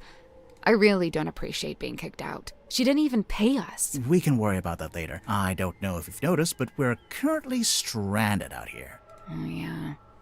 Oh, wait, so how is Cynthia expecting us to leave the submarine? Hey, buddy. Been a while. I hate this thing. What? It's boy, by the way. No, it's buoy. Thank you. Agree to disagree? Disagree to disagree. This makes a little more sense now. But who painted the big Mortuga name on there? You don't think Mortuga would have done it himself? I don't think so. Then I guess it was the guy who rebuilt the submarine. Drummond, I think his name was? The shipyard guy. Means the rowing boat. Oh, wait, you don't think... Did Cynthia really think we'd use that boat? Or did she just forget to take the submarine back to town? I don't know. She seemed really off. Did something happen? I think she's just getting scared. Scared of what? Exposing a murderer? Of the truth. Of facing the truth and all the consequences of it. Whatever they end up being. We're not really going to leave, are we? No, we're not done. Not yet. But what do we do? Remember what Cynthia said? Everyone's gathering in the mess hall. Seems like something of an opportunity. Aha. Not just that, but we're back on the surface too. We sure are. So, what are we waiting for?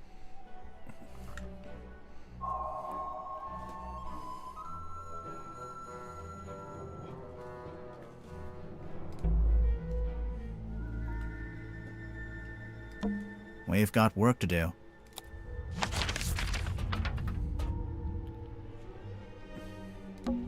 Looks like she unlocked the door. Finally.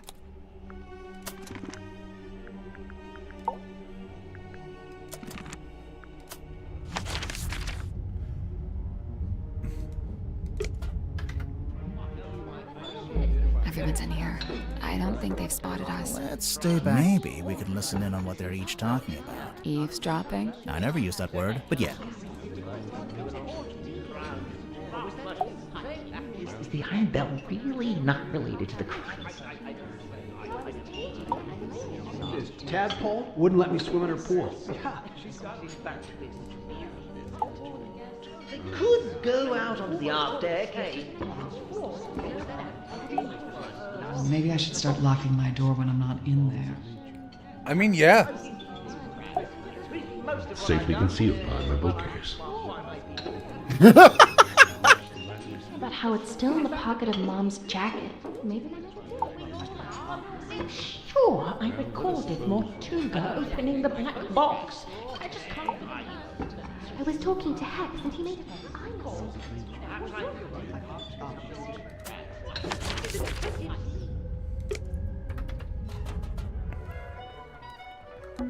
Oh.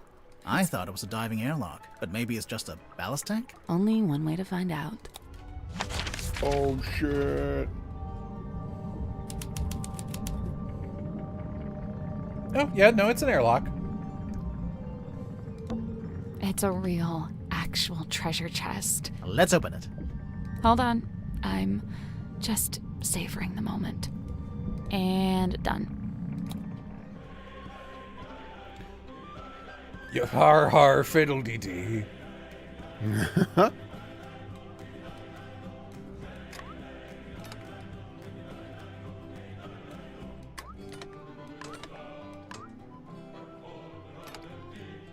on earth? Oh, you can tap them to rotate them. I actually love this kind of puzzle. Me when I see something green.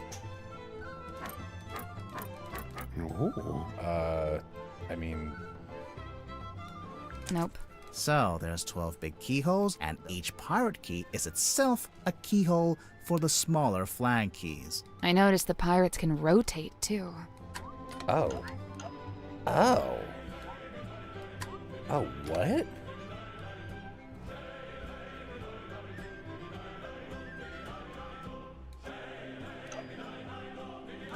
Oh, I see. Okay, interesting.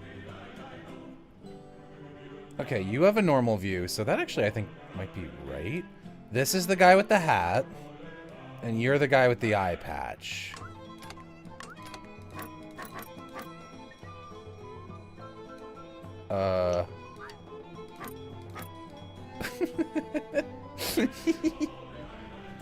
I mean, like... Do they... Is it like this?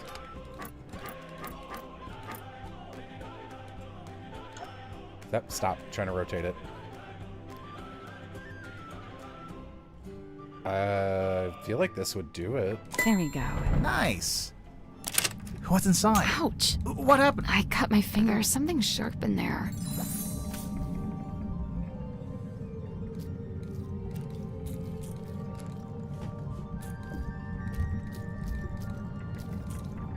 Treasure. I think this coral might be part of the mermaid mask. I guess it was the coral that's sharp. It's weird. It's like a crystal. What's wrong with you? It's actually treasure. Coins, pearls, gems. Standard treasure. You were hoping for something else? I assumed to be something weird. Something confusing. Something to turn the case on its head. You know? Why is there an upside-down dome attached to the bottom of the submarine? I mean, it's pretty fucking awesome, honestly. I guess it's a bit like a glass-bottom boat. So it's just for looking out into the ocean? Maybe. Don't touch that door. It goes right out into the ocean. I doubt you could open it if you wanted to. It's probably pressure locked while the room is drained of water. But if the room was full of water... Then yeah, you could use it to go outside. There's coral growing down here, too. That's crazy. There's a drain here. That must be how the room fills and empties itself with water. It's the ladder. It wasn't easy to climb down. I guess it'd be easier if it was full of water. I'll stick with the ladder. Does Sally not like swimming? Okay. Hex ball.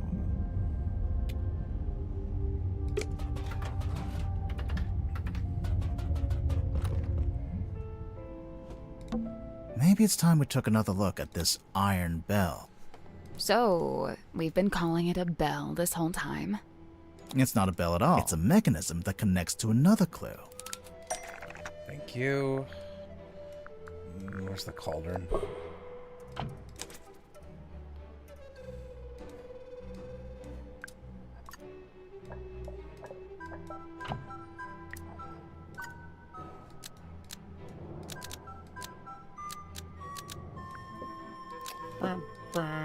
I feel like to dismantle the iron bell, right? Because it's got buttons and shit on it. I don't know. Let's say it's locked. The hanging part slots into the shape on the lid to lock or unlock the cauldron. If the bell attaches onto it, then it must be possible to move it down into the room below, into the Illusion Theater. What are you suggesting? We carry it along the hallway, down the ladder, along another hallway? No, there's gotta be some simple way to do it. Yeah, let's take another look at this room.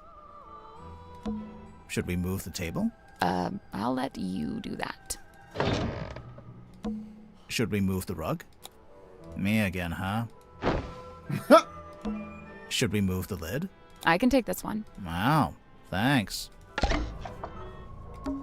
It's open. Looks like it's exactly the right size for the bell to go through. So what now? Do we just turn the rope winch ourselves?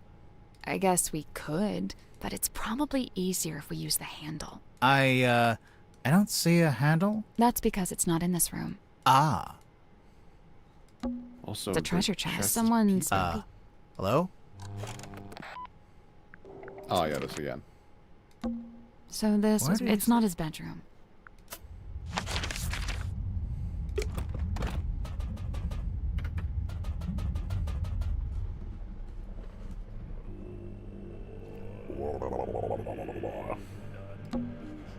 You don't want to take another I do, but let's finish the... Don't mind us. Bye. Excuse me. Let's take another look at this bookshelf. Why don't you reach in? Maybe there's Why don't you? Because I absolutely do not want to. Ugh. Here goes. Me when I'm James Sunderland. Got it. The bookcase, Sally. My secret door quota is well on the way to being met.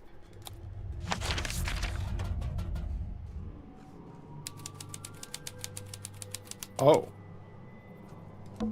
Is that what I think it is? I want to take a closer look at it, but it's locked behind glass. There's a bunch of little... The peeper! Oh, he's shaking! He's shaking! The peeper shakes!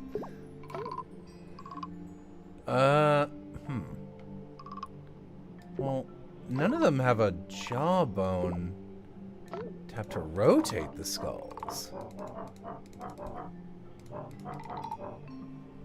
I need one with a blue eye and a jaw, and I don't see that.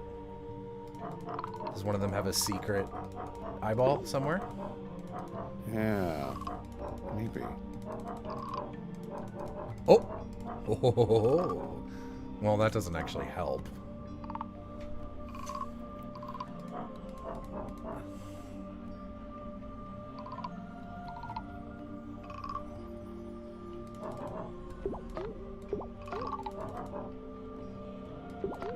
Okay, one of you...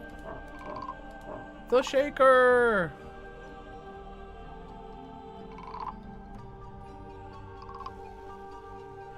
Oh, you can move the labels. Oh my god. Oh! Okay. Like, it is there. I really do a bad job of reading these little prompts, I have to say. I suck. I must admit I did miss that myself. The peeper was scaring the shit out of me. Are you making them shimmy, or are they just doing that? They do that on their own. Right, I forget you can't see my mouse. Okay, so we have 4 of these. That's the eyeball. We got 4 jaws, so that's this. I've got red must be 3. So let's do this. There. That's solved. Okay. The shaking is also 3, because only those 3 have been shaking. Correct. Okay. Moon, nose, just, are there 5 nose boys? There are 4. There are 4. There are 4 nose boys. Maybe real, I thought those were horns, but yeah, there's horns in the top right. Never mind. Oh, wow, this is actually shaking out better than I needed it to, even. Wow, did I just get it? Is this done? Oh, that was it. Nice work. Wow, crushed it. Okay. Now what?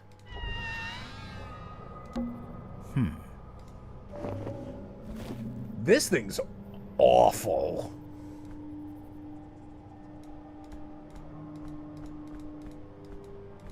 I hate this.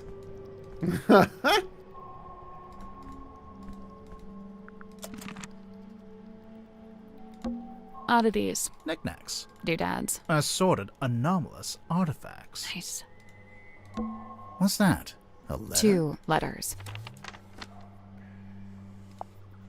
Dear Zacharias, how is your research going? Have you made any new discoveries about dreams? Silkworm has been quiet recently. I may be going on a trip soon. Oh, sorry, this is Magnus. An ocean voyage. Felicia has been trying to get a hold of a particular map. She says it will lead to something really strange and interesting. Says it is something that could change our lives. I'm apprehensive about it. I think I like my life the way it is.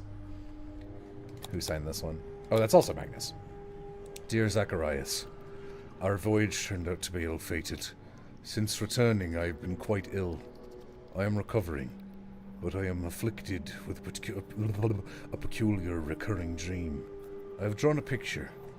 Felicia sold the ship and left town. I believe she took the opportunity to do these things while I was bedbound so that I could not argue with her. I cannot fault her this strategy. The fucking thing, what is that? I cannot fault her this strategy, for I would have demanded answers from her had I been able. In pursuit of the answers I seek, I have been entered into a peculiar agreement, and soon I too will be leaving town. In fact, I will be staying on board a submarine for a time. And now, the reason for this letter, I would like to request that you accompany me on this venture.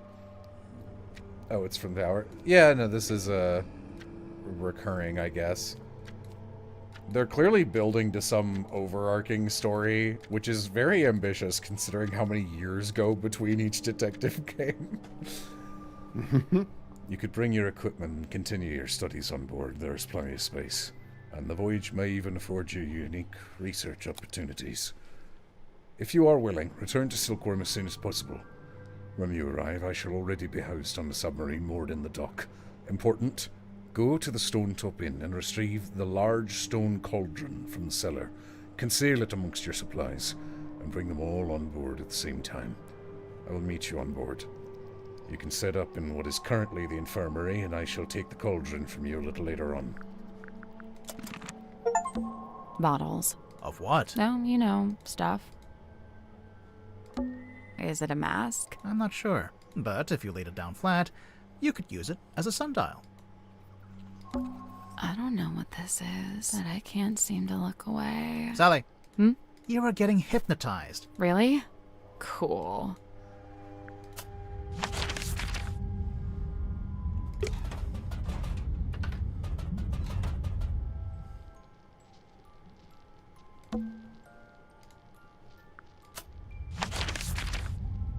Where? Or whatever, let's go up to the aft deck.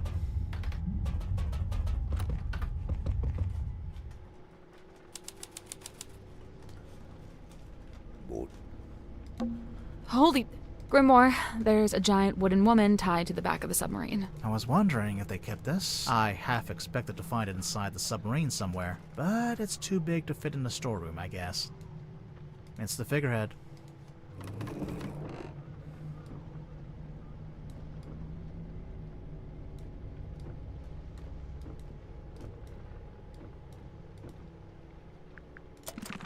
You know, maybe we should go back to the mess hall. I thought we were avoiding it. Yeah, well, that's exactly why it might be useful.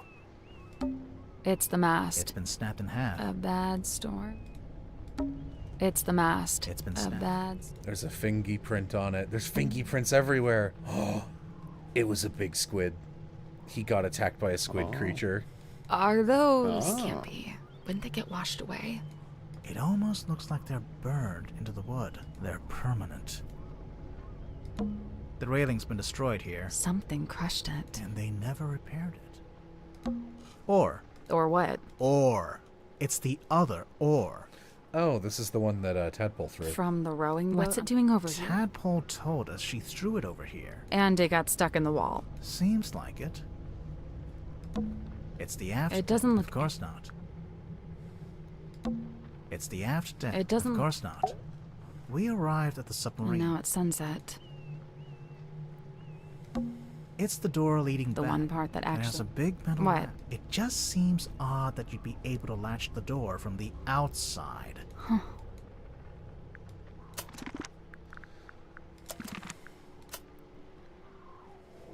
What? You just said something. No, I didn't. But... Never mind.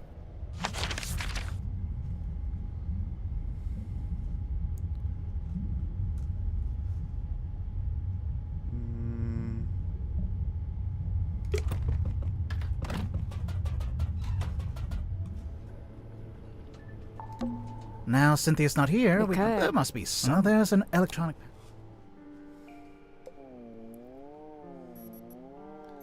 Oh, what a fun noise. Wow. What the... Okay.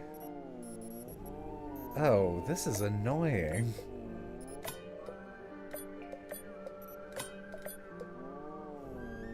Wow.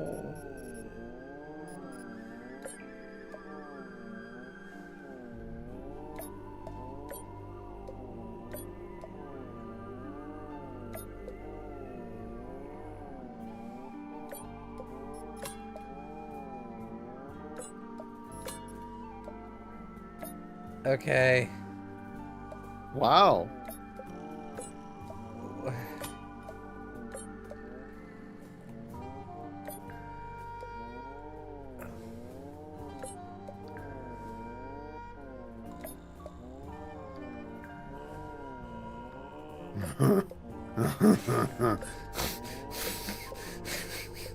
Will losing his mind. Oh, it's the fact of the noise, which is very amusing to me, and also being like, well, this looks annoying as fuck. I mean... Wow. Me when I'm Birdo? Wow. Okay, what the fuck am I attempting to do here? Get out of the way, Purple McGurple. I think you are doing it correctly. Oh, okay.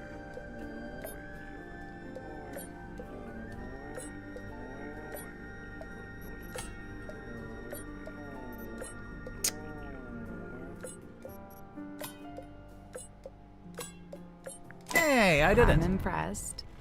Well done. I've been dying to check in the pockets of this thing.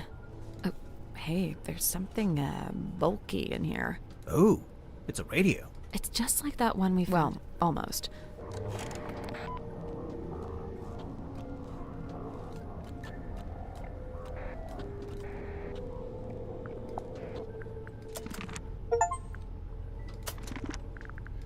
Okay.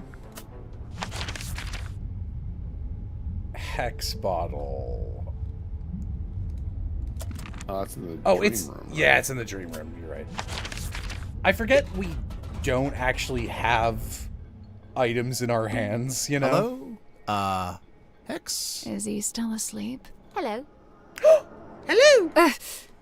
Sorry, you startled me. Hex is my friend. I may be of help. His thoughts and memories are wrought visible upon his skin. Surely you wish for him to think upon the last time he saw Magnus Mortuga. Yeah, sounds good. What's she doing? She's just tapping the glass. Shh. It is done. Thanks. I was never here. Nice. Where'd she go? I love Symmetry Silkmon so much. Never mind that. Take a look at this. She's so funny. They fucking crushed him, dude. Okay, yeah, the bell going on the thing. Alright. Cool. Okay. This is the airlock grotto, right? Why was the black box up here? There must be a way. we'll I just- wonder if there was something we missed in Mariana's room. You know, the cargo hold? Sure. I appreciate this, just being like, hey man. It's a big traveler's bag. Smell? When there's something in the pouch I think we should take a look at. Got that. It's a pizza. No. Right. But you could put a pizza. That's a supper. It's Mariana's tent. And So, is there... Yep. A mushroom. What? Oh no, I don't trust this studio when it comes to mushroom puzzles. Yeah, sorry.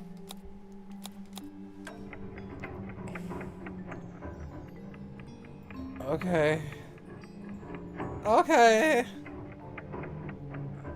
Okay, I see. Alright.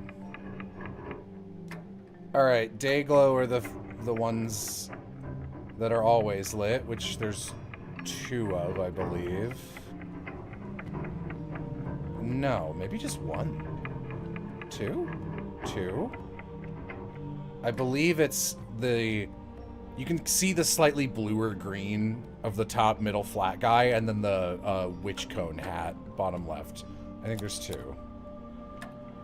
Illuminite. These are the ones that are at 1, 2, 3, 4, 3. Yeah, that's right. 4. Dayglow. 1. No, 2.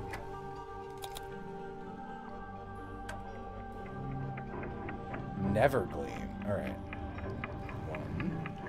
1, 2, 3, 4, 5.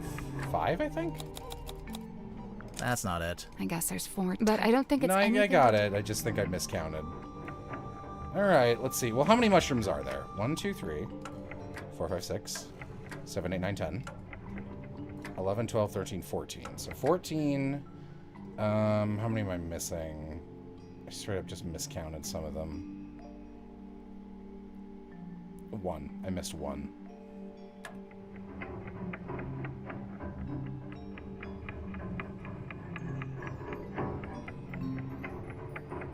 They're 3-day glows. There we go. Nice. It opened. What's in there? It's a little plastic thing. Oh, wait, I know what this is. It's a tape from Mariana's dictaphone.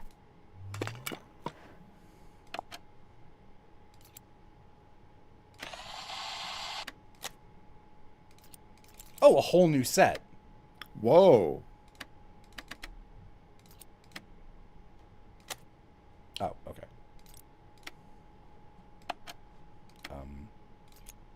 Yeah.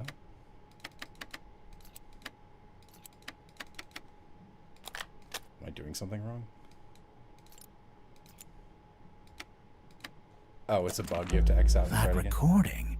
It's Mortuga opening the Oh black my box. God! It's Mortuga opening the black Mariana box. said. And just like she said. I think it's missing half the audio. Even as it is, I'd say we finally know. we? Yep.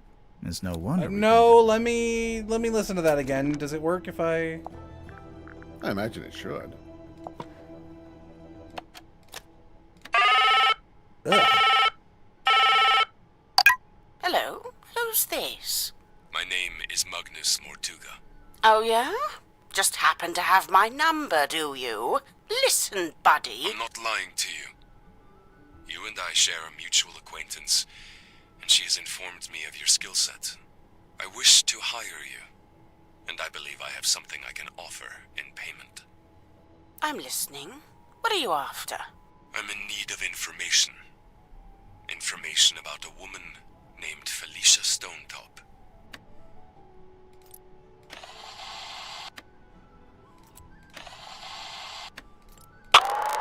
Ugh.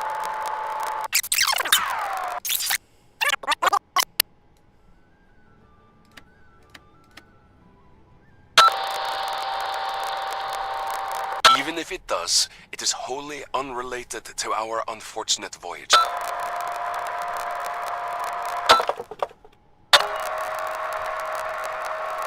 It doesn't open that way, it slides out at the side. Let me do it. There's something inside. Wait, what's this? Okay, yuck.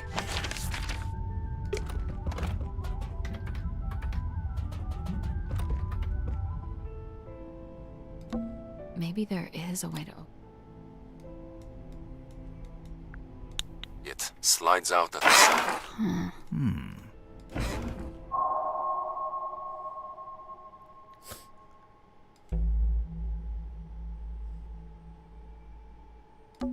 It's a film reel.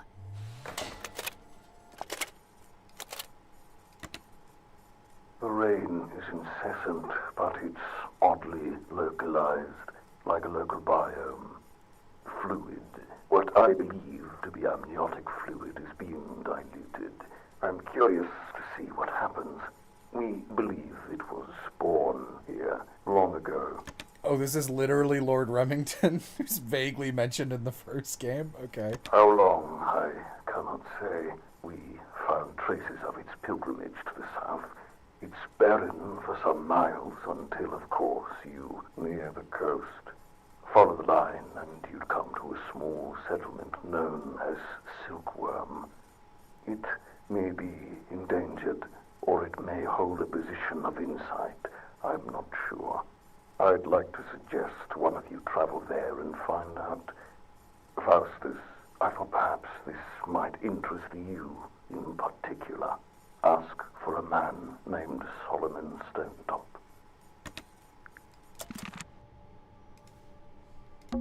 Here's an envelope.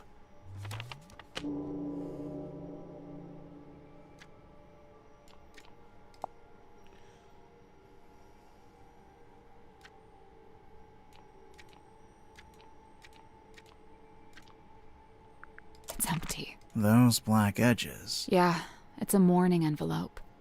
I've never heard of one of those. It's used to send news of someone's death. It's a scroll. It's the other half of the map, right?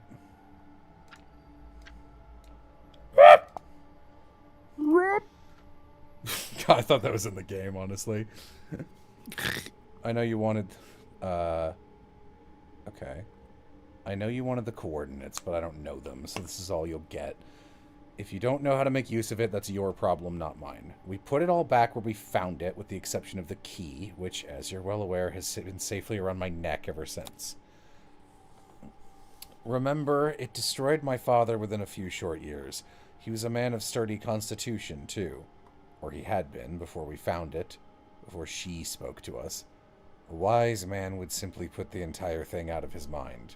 Probably Solomon Stonetop. Yeah, I know. Should we put it back together? All in good time.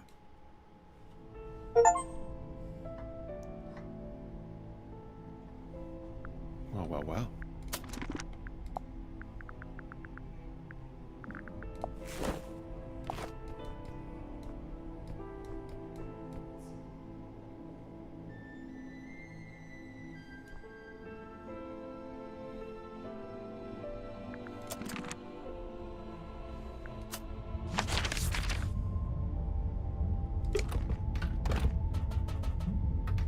Someone also mentioned that the airlock grotto could just be Madame Tadpole's room. Yeah.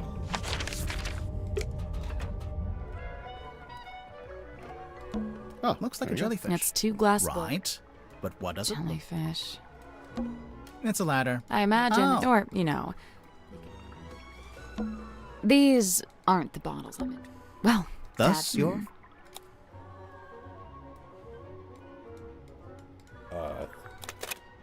Oh. This feels fucked up to me. Now we can finally take a proper look at this.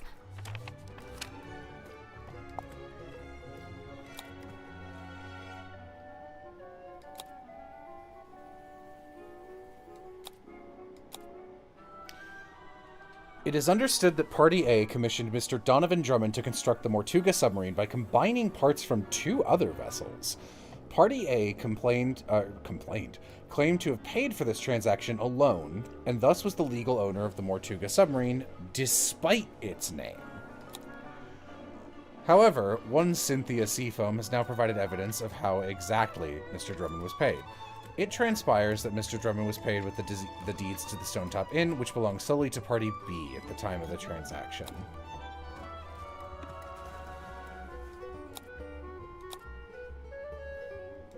Okay. Well, it's a secret third secret second page, technically.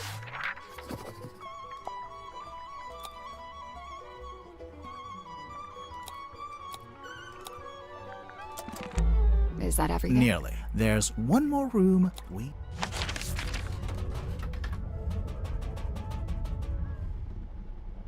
Well, here we There are. must be some way to get the iron bell to lower onto the cauldron. There must be a I think we should probably shut the cauldron. We'd better shut it. There must be a way to lower the... Let's leave it shut for now. That poster taped to The a pipe looks a little loose. Do you think it's supposed... Insane. Oh.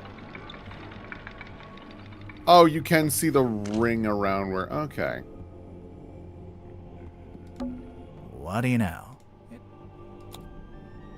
So when the iron bell is placed over the cauldron, it can be used to lock or unlock the lid. It could, if we can work out how to activate.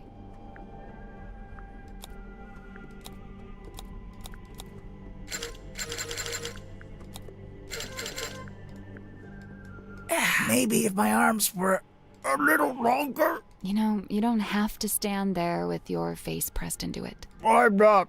Because there's 2 of us. We can take one handle each. Oh, right. That little metal part isn't supposed to be there, huh? I wonder.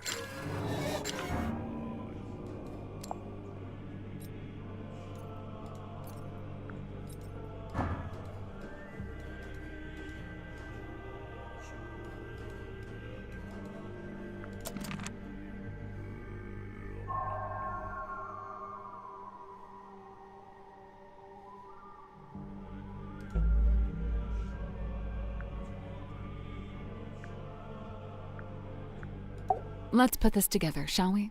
Go ahead. So, Mortuga opened the cauldron in order to take something out of it, and that's when he was killed.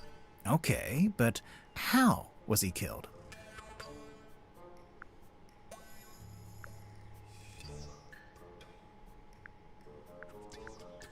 I don't know.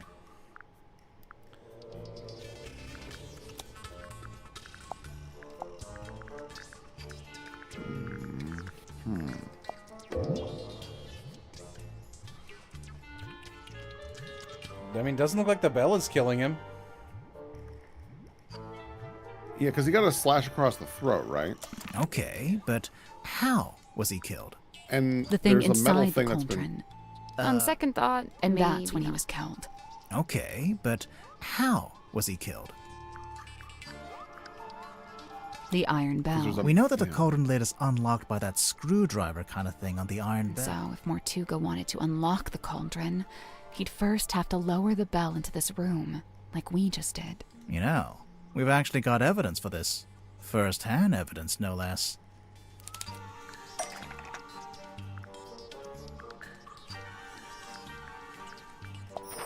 That's not it. Oh.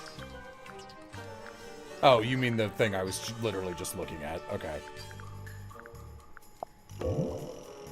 Hex had a memory of seeing Mortuga through the window of the Illusion Theater. Oh yeah, look at that. The dark shape that lowers down in front of Mortuga. That's the iron bell. Must be. But then to actually unlock the cauldron, you have to turn the handles on both sides of the bell. Yeah, well, we just did that too. It was easy. I mean, sure, if you've got two people taking one handle each, but how did Mortuga do it? He has long arms. They said it is, He did it by his himself. long arms and You the think? metal went across his I'm throat. pretty sure, yeah. There's even a record of him trying to do this once before. Is there? What kind of record? Felicia Stonetop's diary. From their time on the Dearest Selena. Magnus put his arms around it to turn the things.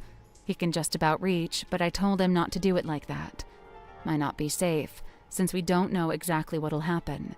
So I said we could do it together, one each. So Mortuga could do it by himself, but only just. Right, only just. In order to reach both sides, he had to place his body directly up against the bell, just like you were trying to do before I told you not to. And that's what got him killed? Mm-hmm. Metal fragment on the neck. Because it rotates, so it would have just slit his throat. Really?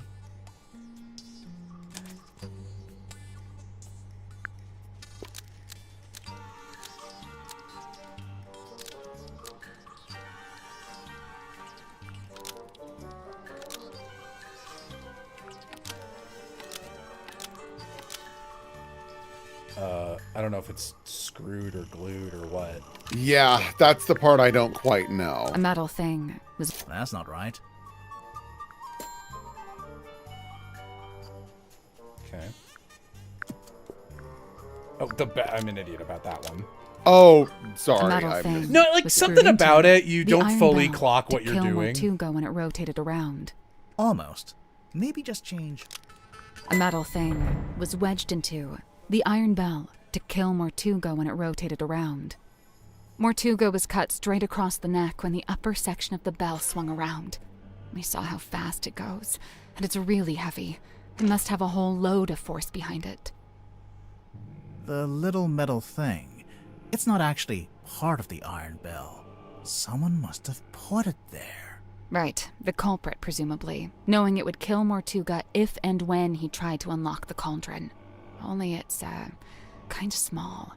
Even if you did press up against the bell, I'm not sure it's long enough or sharp enough to cut you.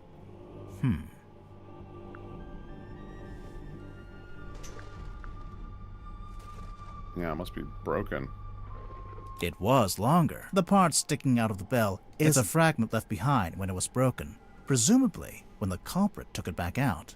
A fragment of what? A knife?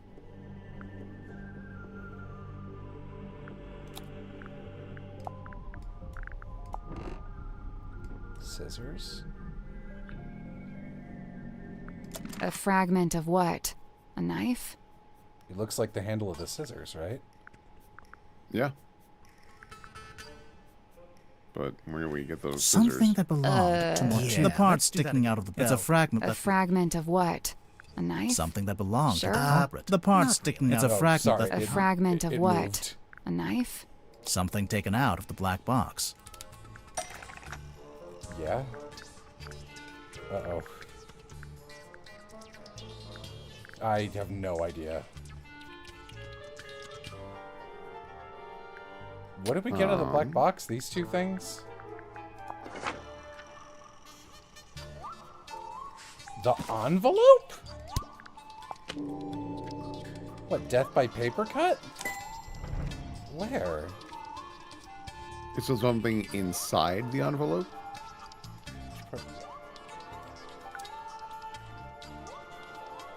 What do you mean? What?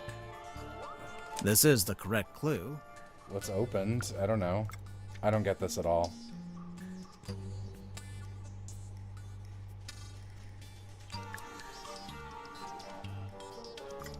The envelope's empty now, but there's an imprint of what was in there when Mortuga first opened the box. It's pretty clear. You can see exactly what shape it is. Okay, so to my credit, I got the right item. Envelope. It was scissors, like the ones emblazoned on the mermaid's neck. A pair of scissors. Really? The envelope's empty now. Okay, It's fine. I pretty guess I'm a clear. dipshit idiot. But what is it? And why was it in that A envelope? necklace. Now, look, I was on the right path. Leave me alone. I think we'll circle back around to this. Bro, come on. Give me a win.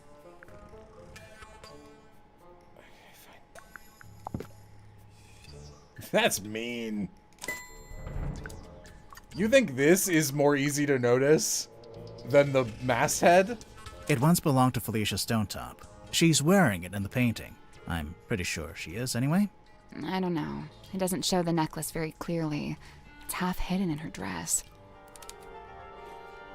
Kyle in all caps, resident postman. You don't send scissors like that in the mail. That's very funny. True. Give me 2 seconds. DMs. I want to see if any of them are important. Nah, you're good. Hello, chat. Okay. Just a small Goodbye, thing. chat. All right. Boo. Here it is, as worn by Selena Stonetop, Felicia's mother, who presumably passed it down to her daughter. I'm assuming that's why it was eventually sent back to Silkworm. Yeah, back to its original owner after Felicia died. I'm with Benedict there. That's small enough that I would have written an alternate path if you just were one ahead instead of just going through the painting. I don't think that was necessary. So, the mourning envelope was sent to Fellow Manor, and then Selena, or Governor Fellow, or whoever, they put it in the black box. And then eventually Mariana comes along, finds the box, brings it onto the submarine, and hands it to Magnus Mortuga. Who then opens it while he's in the captain's cabin with the culprit.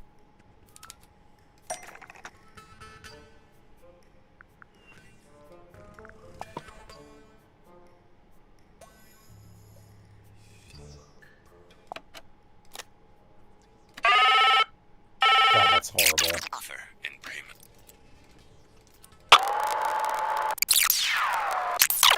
Slides out at the side. Let me... I really don't know. Even if it does, it is wholly... It doesn't open that way. There's something inside. What happened next? Well, we know Mortuga didn't stay too long in the captain's cabin, since Mariana told us he came back into the control room. So, maybe Mortuga left the culprit in the cabin with a necklace? And that's when they could have wedged it into the side of the iron bell, so that if Mortuga attempted to unlock the cauldron by himself... It would be the last thing he ever did. There's something I don't understand. What? Mortuga opened the cauldron in order to take something out, and that's when he was killed. Right. So why was the cauldron empty?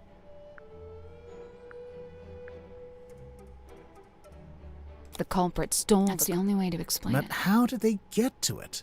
How did they get to the cauldron? You mean because the room was locked? Well, not technically locked, but Mortuga turned the wheel to shut the bulkhead door from the inside, and he shut it tight, probably as tight as he could. and by all accounts, he was pretty strong. I mean, the rope goes down. Could the culprit have been... That's true, The actually. culprit didn't need to use that door. They came in via the captain's cabin. You know, through the hole in the floor. They love the I came in from above you trick in this franchise. Surely Mortuga would have made sure nobody could get into the captain's cabin. How? He had a key, he would have locked it. You think?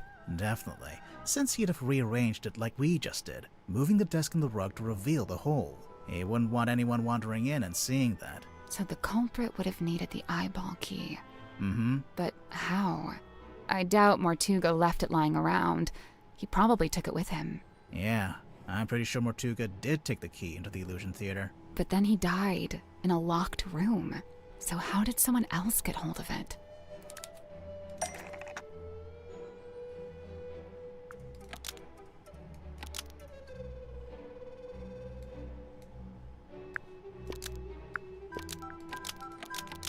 The eyeball key fell... It fell into the bilge. Remember how it smelled kind of weird? That's the bilge water smell. So the eyeball key just happened to roll across the floor and into the vent? No, it didn't happen by accident. The culprit tilted That's the nuts. submarine.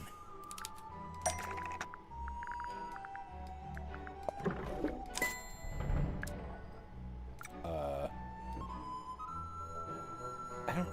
It's the wheel, right? Making the submarine surface, tilts the front end up and the back end down.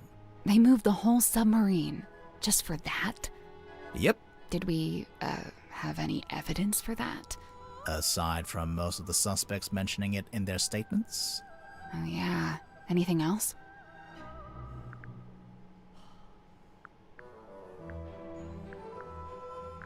A clue found at the crime scene.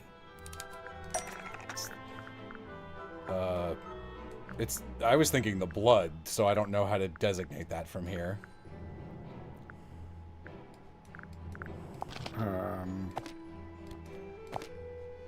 That's not it. No? Okay. It has a picture of the blood. Yeah. Was the... Because I have missed large chunks of this. They've been talking about the vial. Was that with him? That's not it. We don't... The moon vial. How is that evidence of the submarine tilting? It makes sense if you know where it came from. Oh yeah. We found a part of it that got left behind. Oh, it was in the upstairs thing on his desk. And then it fell through the hole when the thing tilted. I don't think I ever would have fucking figured that out, to be honest. What is in this ship in the bottle?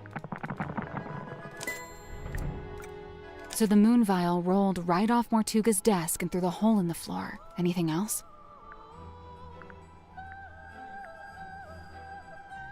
A phenomenon observed at the crime scene. Mortuga's blood. It pulled out first, but then started running down towards the bilge vent. Anything else? A clue found in the control room.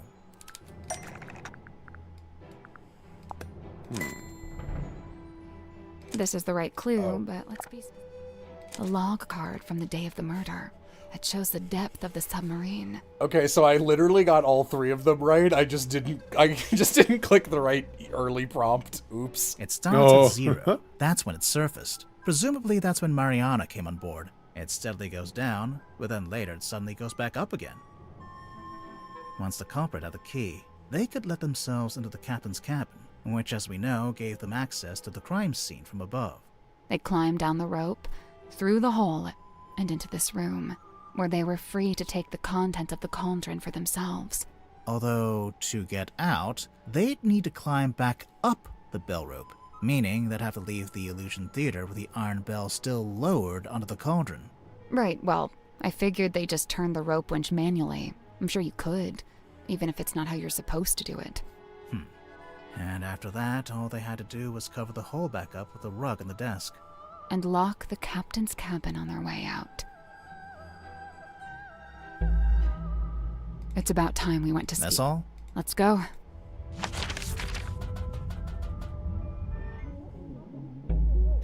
Where did everyone? Wait, do you... I can hear them arguing. In the parlor?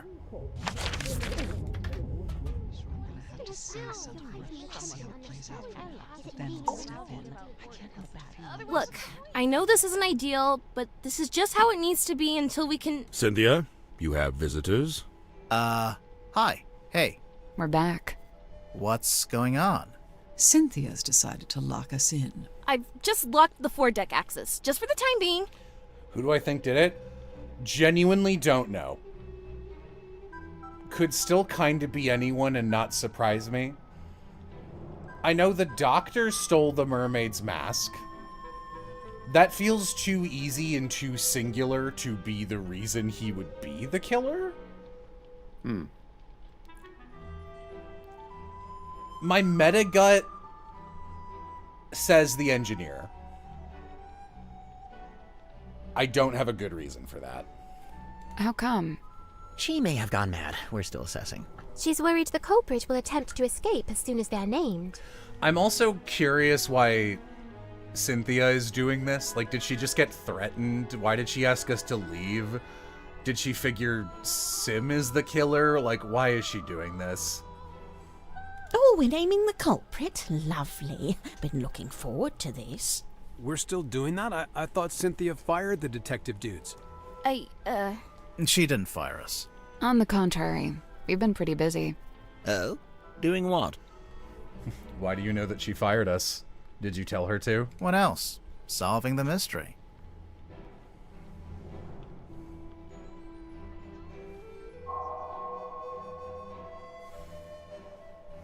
I'm not sure why this game is in chapters. Makes it feel like a... Well, goodbye. So, what are we looking at? Do you have the murder weapon? No. Kinda? Right, kinda.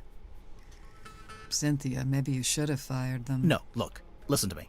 Mortuga was killed by the mechanism of the iron bell. It lowers onto the cauldron and they fit together. It's a big mechanical lock. Right, and there's this little metal thing wedged in the side. It's not part of the iron bell itself, but it was placed there. That's how they got in and out without ever opening or closing the bulkhead door. So, the murder weapon... It's a necklace? Felicia Stonetop's necklace. And it's still missing? Right. Apart from a small fragment that snapped off and was left in the iron bell. And Mortuga was killed because he tried to take something out of the cauldron? Take what out of the cauldron? It can only really be one thing. The one thing that all of this has been about.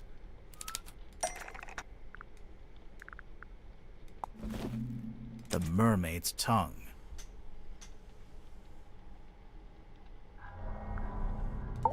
The mermaid's what? It's a kind of ancient artifact. Mortuga found it on a sea voyage years ago.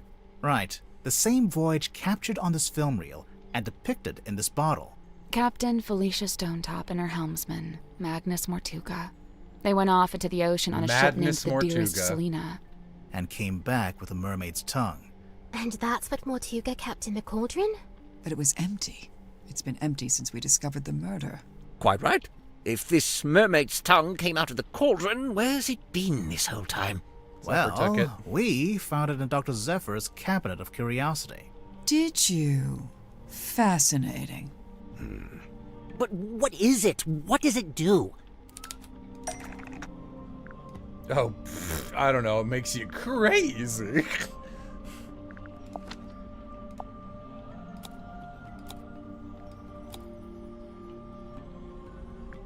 That's not it. I don't know. It makes you crazy. What that tongue do?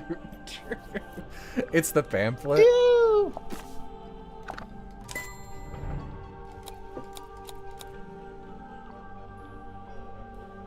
The mermaid's tongue, said to facilitate communication with she who lies beyond the veil. Requires a special key to operate. Huh. A key? What kind of key? Wait, facilitate communication? What does that actually mean? It's a translator. When worn over one's head, the mermaid's tongue allows you to commune with the mermaid. Thus the name tongue, referring not to an appendage, but to the language spoken by the mermaid. How nice. Anyone gonna tell me who the mermaid is, or...? So there's a painting, painted by Selena Stonetop, we think. And a photograph taken with the submarine's underwater imaging system. And, why would you need a translator to talk to her? She's not local, or what? She speaks a language none of us could understand. It is said that attempting to commune with her without harnessing the mermaid's tongue would drive one mad. But how does it work? Nobody knows. Nice. Convenient. It is a powerful and priceless artifact. Oh, it's powerful, all right. Look what it's doing to all of you. I don't know, guys. I'm not sure if I'm buying into this thing. Kinda just looks like some grody old leather mask. That's because it's not complete. How do you know? So this image here, it's a photograph of a drawing. A cropped photograph, too. The good news is, we've got the real thing.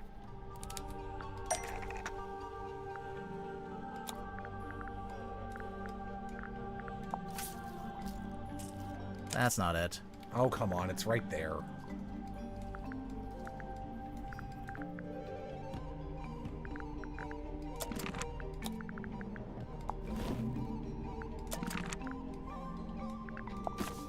That's not it.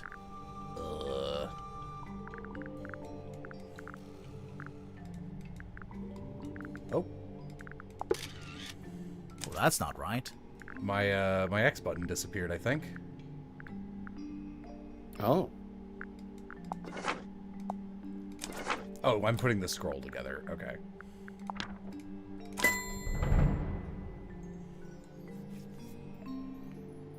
It turns out the ocean map shows what it's supposed to look like.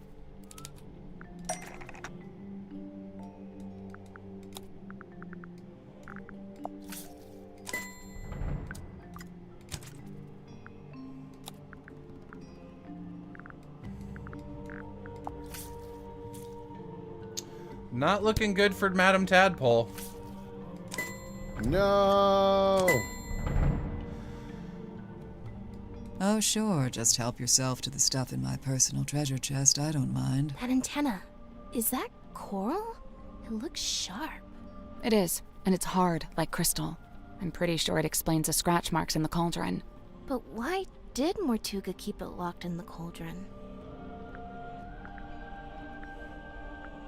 Because he wanted to keep it hidden from everyone. The mermaid's tongue being on board was a secret Mortuga was keeping. The cauldron was covered by the sailcloth and locked in the storeroom, and Mortuga wanted to keep it that way. It's true. When he saw my poster, he told me we had to keep the cauldron covered up. Why the cauldron, though? Wouldn't it have been less conspicuous if he just kept it in a wooden crate or something? Keeping the mermaid's tongue in the cauldron wasn't something Mortuga came up with himself. Even before he ever found it, it's just where it's always been kept.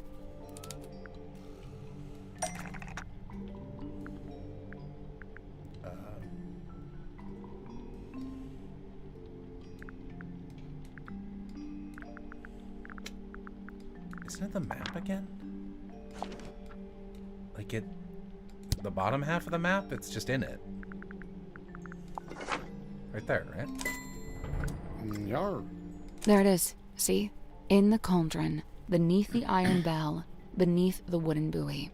But that was a long time ago. How do you know the mermaid's tongue was still in the cauldron at the time of the murder? Well, Tadpole told us about someone she saw on the aft deck shortly after the murder. She described it as a demon, with a single horn and glowing eyes. The culprit, wearing the mermaid's tongue. Right. We figured they'd just taken it from the cauldron after killing Mortuga. So the culprit knew about the mermaid's tongue? Knew what it was? Knew how to use it? Definitely. But Mortuga never really told us about any of this. How did the culprit know about it? Because they were the third person on the Dearest Selena voyage. The third person? In addition to Magnus Mortuga and Felicia Stonetop, I assume. Right. It was a crew of 3, not 2. And what evidence have you collected to support this? That's fun that the book and movie based on Mortuga vaguely have this Grim Reaper figure who's analogous to the killer in this parallel. Evidence? Let's see. Mortuga's film reel.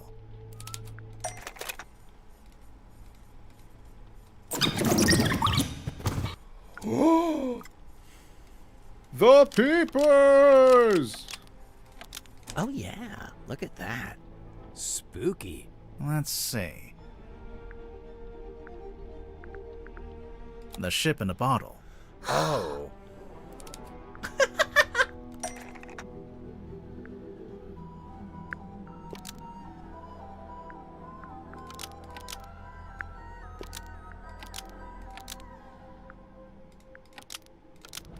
The ship in a bottle rattles when you shake it because a model of someone else is hidden inside the ship. I knew there was something in there. Someone in there. Let's see. The audio recording of What recording is this? Ugh, God, I hate really this. don't know why you're here. This doesn't concern you. Even if it does.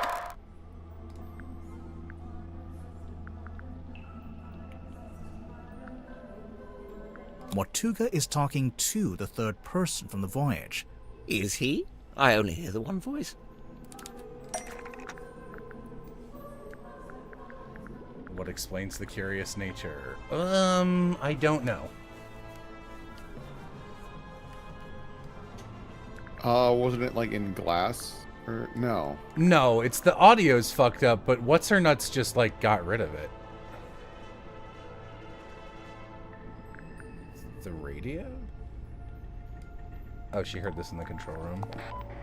Before it reached Mariana's pipe, the audio was transmitted from the cabin to the control room by these radios. Only they're faulty, or one of them is, at least. It turns itself on and off every few seconds. The cadence happened to line up with the conversation, so you only get Mortuga's half. Huh. That's quite the coincidence. Personally, if I'd written that, I'd feel guilty. There are more things in heaven and earth, Mr. Werman. Yeah. Well, there we are. Quite a bit of evidence as it stands. All right, but does any of that tell you who it actually is? Potentially, yeah.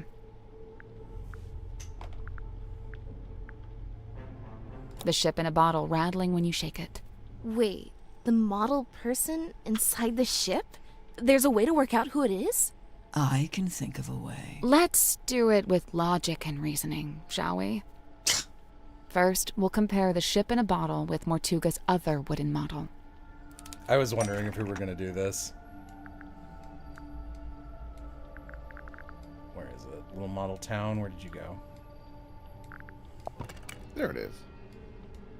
The model town. What about it? The people who aren't in the town.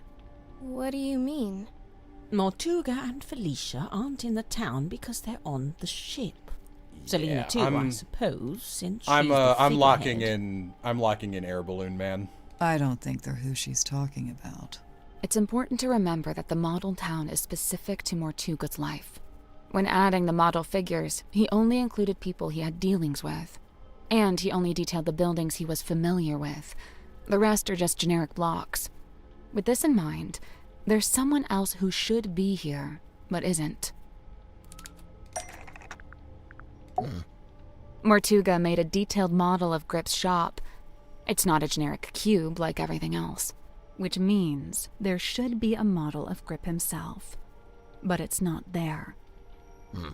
But why would Mortuga include Grip in his model town? Did they know each other?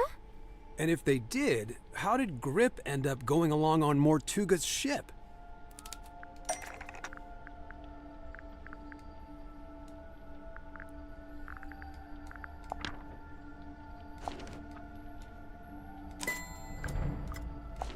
There's a sticker on the back of the map.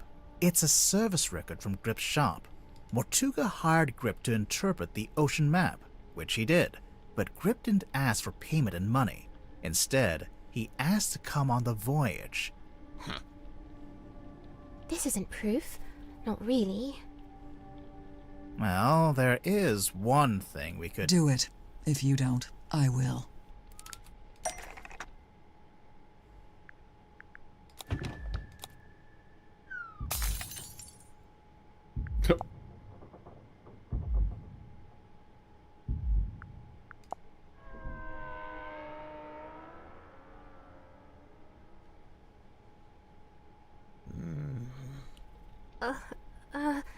Mr. Grip being on that ship isn't actually evidence that he murdered Mortuga. What about the murder weapon? What happened to it? Right. Nor is this evidence that he used the mermaid's tongue. Wouldn't he have needed that special key?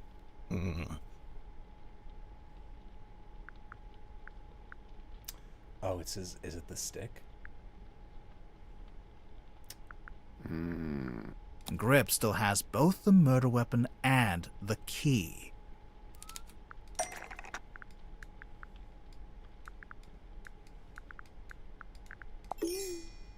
That's not it.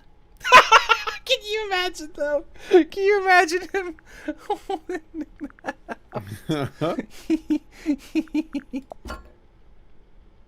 Oh, that's cute. Oh, it's in the fucking compass. That's cute. That's good. Well done. This is It's the also white correct as well, you clue, touch it. but we need to choose... Oh, sorry. What is it asking for? It's asking for the weapon, which is in the middle of the compass. It's the red one. Oh, it's the red one. Sorry.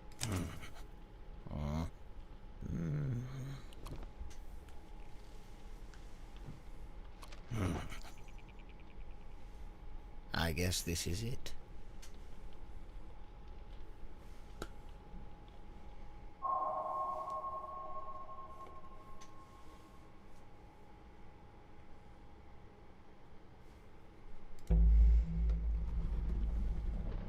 Oh shit! This is scary as hell. He looks agreeable. Oh my god, he's gonna beat me to death with Cornelius.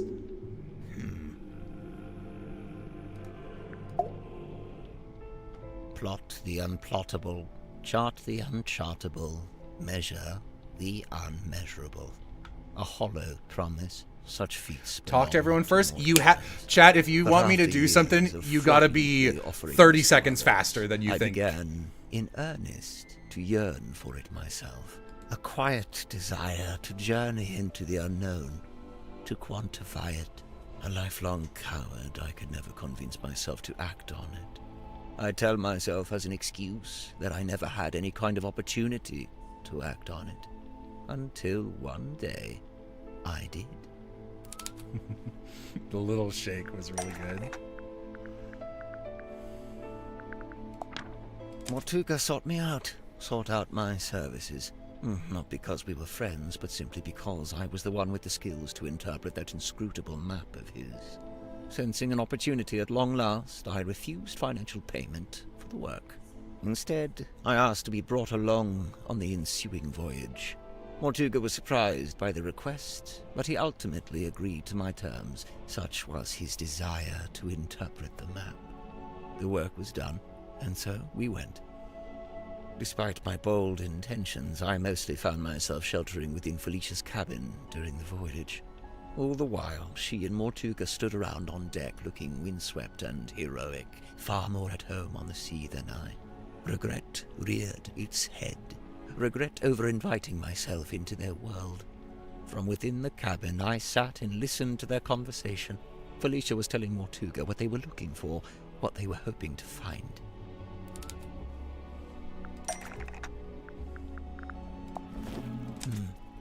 Did Felicia know what it was before she found it? Somehow she did. Her description to Mortuga was thus: a mask worn over the head. It facilitates communication with an ancient being of eternal mystery. That's really how she worded it? With the right contraption in your pocket, even the great unknown may be quantified and calculated. This is like a solid performance.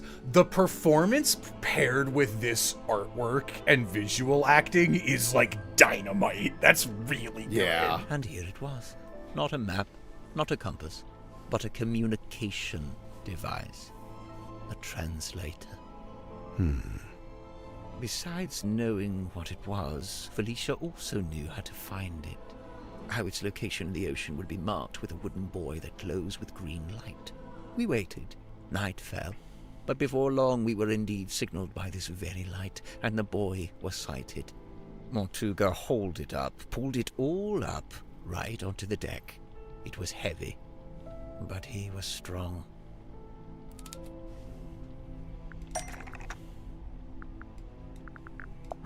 The bell and the cauldron locked together to form that single shape. Mortuga went to unlock it by himself, but Felicia cautioned him against it. She warned that it could be dangerous to stand so close, as the mechanism would be surely powerful. And so they unlocked it together, taking a handle each. Felicia took the mermaid's tongue from within the cauldron. Did it have the coral and the gemstone eyes? Yes, they were attached. And what about the necklace? Felicia had it around her neck. She'd come prepared, clearly. Did she use it? Yes, I watched her do it. She used the necklace key to wind up the mermaid's tongue and placed it over her head. I like, someone in chat pointed this out, but the way his bang hangs, it makes it look like his face is cracked glass. Oh, yeah. Felicia spoke through the mask. Her voice was changed. The mermaid was summoned. Entranced, I rushed out onto the deck and leaned over the side. Mortuga clambered up to the wheel in an attempt to steer us away from harm. The mermaid reached out and grabbed the wheel. And Mortuga's right shoulder? Yes, of course. His fingerprint mark. Mortuga held fast, but a portion of the wheel broke off and fell into the ocean. With her other hand, the mermaid grabbed the mast, almost snapping it in two. The ship buckled and I was thrown off the side into the ocean. I was underwater, but I was held in place by a hand, her hand. She was speaking to me, but it was a language I could not understand. I wanted so much to understand. Sensing the disconnect, she let go. A moment passed, a lifetime. I became vaguely aware that I was about to drown, but I didn't want to leave. At this moment, the broken piece from the ship's wheel floated up in front of me. By its intervention, I was reminded of my earthly existence, my life beyond this singular moment. I was overwhelmed with a cowardly desire to return to the surface, to see the sun, to live, to breathe. I grabbed onto the broken wheel and let it carry me up to the surface.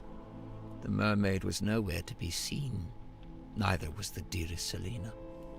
Wait, the wood from the broken wheel. It eventually became Cornelius Kane. Correct. It has been my earthly tether. The feel of the wood in my hand, a tangible reminder of that desire I once felt to live and to breathe. But what happened? Weren't you stranded in the ocean? Somehow the currents carried me back to the Silkworm coast. I took the broken wheel piece back home and fell into a deep sleep.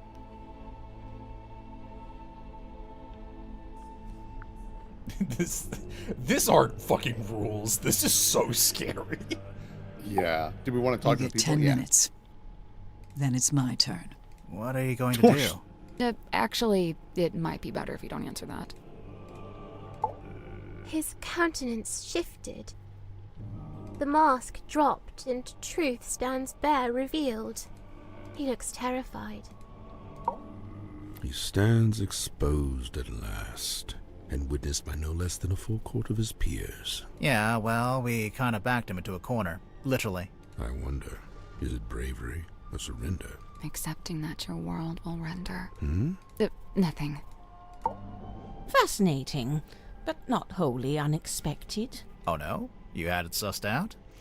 I will be honest, like, I think, did I say in this stream, I was like, I think, like, if I had to pick a guess, Grip is like, it's like Grip or this other person, and the only reason I think it would be Grip is because we didn't get enough from him when we got his, like, initial suspicion.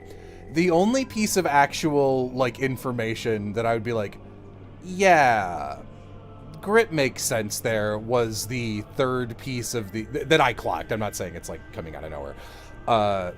Was very late game getting the third piece of the contract and it being like, oh, someone else kind of did this and owned it, which I think is what we're about to hear about. And I was like, no one else could have done that. Like, that wouldn't make sense for anyone else who's currently on the ship.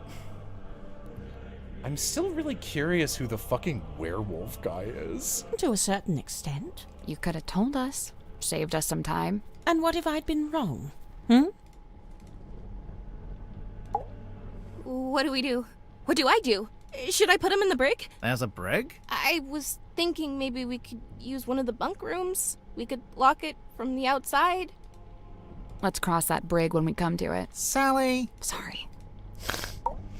The villain reveals himself. Another classic literary trope. Let me guess, he's about to monologue about why he did it. I'd be disappointed if he didn't.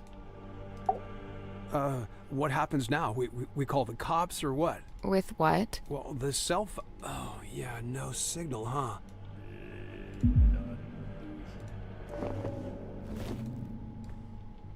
Hate the sound of clicking this thing. After I awoke, I went looking for Felicia. Not Mortuga. No, Fuck Felicia. him. Felicia had been the one wearing the mermaid's tongue. Correct. Given what I knew of its function, I surmise she may have understood what the mermaid had said to me. I went to the Stone Top Inn, but Felicia was not there. I searched through the empty building until I came to Mortuga's room. I was encouraged to see that he had at least retained the wooden boy and the iron bell. Mortuga was in his bed, asleep. He looked ill, weak. I woke him up. I asked him about the mermaid's tongue, what had happened to it. I like these Where 3D was things it? in the background. They At look first, nice. Mortuga Yeah. said nothing. He merely looked at me. He told me that he and Felicia had locked it away in the cauldron and thrown it back into the ocean. He said they'd kept the wooden boy so that nobody else would ever be able to find it, and they'd kept the iron bell so that even if someone was to come across the cauldron, they wouldn't be able to unlock it. I was horrified to learn this. My only chance of summoning and communicating with the mermaid lost beneath the waves. Or so I thought. Did you ask about the necklace key? Mortuga hadn't mentioned it, and I did not ask about it. At that time, I simply assumed it had been left in the mouth of the mermaid's tongue and thus would be in the cauldron. I demanded that we take the dearest Selena back out on a second voyage to recover the sunken cauldron. Mortuga said it was impossible. For one, the dearest Selena couldn't recover it from the bottom of the ocean if it was not attached to the boy. And secondly, Felicia had decommissioned the ship and it was being taken apart at the shipyard. In explanation, Mortuga handed me a folded piece of parchment.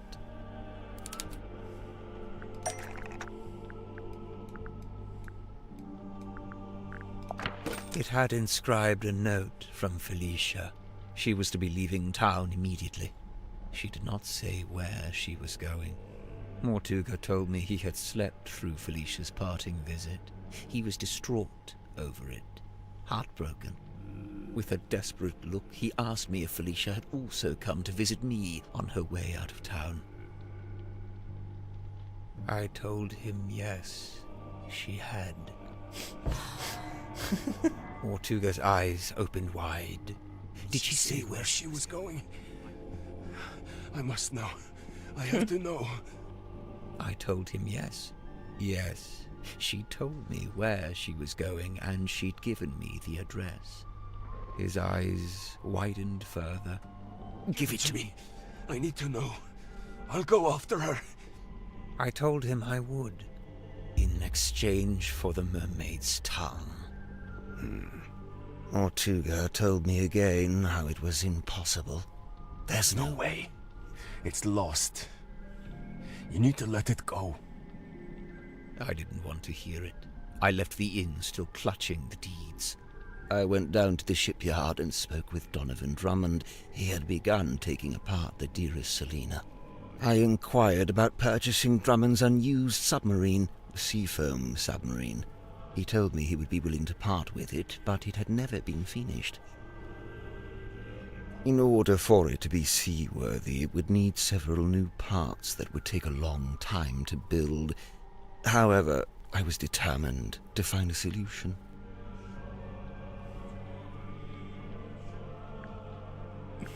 You offered to buy both the Seafoam submarine and the dearest Selina. Correct. I suggested we could use parts from the sailing ship to finish the submarine. Drummond merely asked how I was going to pay for 2 vessels. I showed him the deeds to the Stone Top Inn. He accepted it as payment. Is the inn really worth as much as 2 vessels? Perhaps not, but in truth I think Drummond was glad to have an excuse to part with them. Besides, I knew all too well the allure of a worthy challenge, a chance to put one's skills to their fullest. Indeed, the task of combining the 2 incomplete vessels into a single seaworthy one was highly intriguing to him, and so it was done. But if you commissioned it, why was it called the Mortuga submarine? Who painted that on the foredeck? Drummond did. He didn't want it to say Seafoam any longer. Too many painful memories.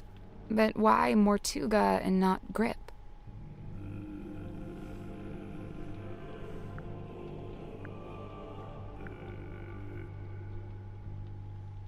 Because Drummond wanted Mortuga to think he owned the submarine. Are you sure? Not But if really, you commissioned it. Drummond did. But why Mortuga and not Grip? Because Grip paid for it with the inn deeds, which were in Mortuga's name. Right. Drummond assumed I was merely acting as intermediary for Mortuga, the true buyer. Did you tell Mortuga what you'd done? I told him of my intention to return to the ocean in a submarine I was having constructed. He wasn't happy about it, but the submarine took months to complete. That was enough time to convince him to come with me and help search for the mermaid's tongue.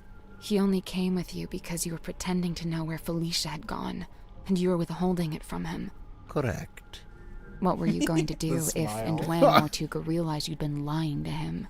It was worth the risk. There was no question of leaving the mermaid's tongue at the bottom of the ocean. But it wasn't lost in the ocean. Mortuga had it the whole time. Correct. As I had lied to him, he had lied to me.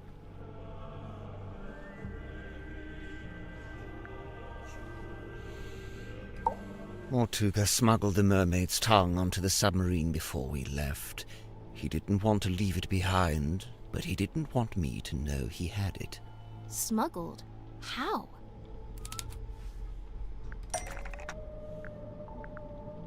It was in the cauldron. Oh, Zachariah brought it, didn't he? It's this, right? Mortuga sent me a letter, inviting me to join him on the submarine.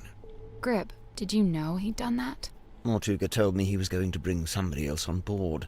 An old friend, a collector of occult curiosities who might be helpful. But I didn't want anyone to know what we were doing, or what we were looking for. I told Mortuga not to mention me in the letter. I followed Mortuga's instructions precisely. I arrived in Silkworm and went into the Stone Top Inn, where I found the locked cauldron.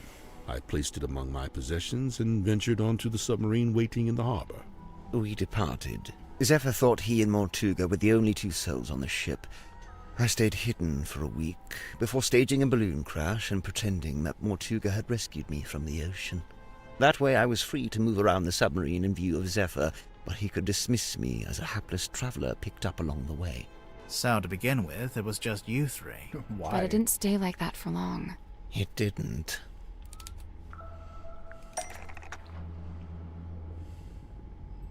Oh, God. Okay. Oh, no. Words. Okay. Symmetry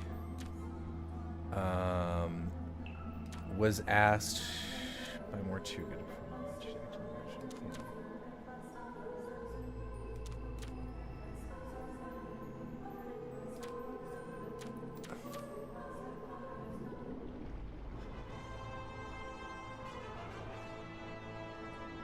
Oh, God.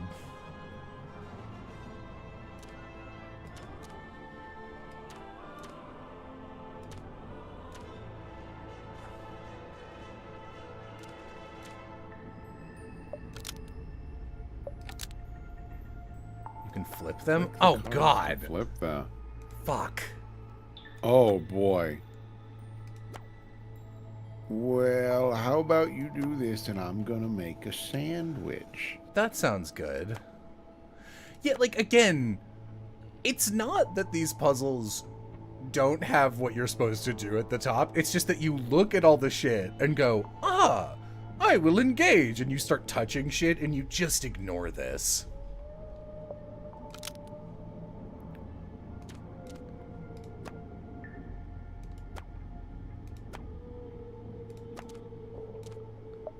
Can I... No. Okay.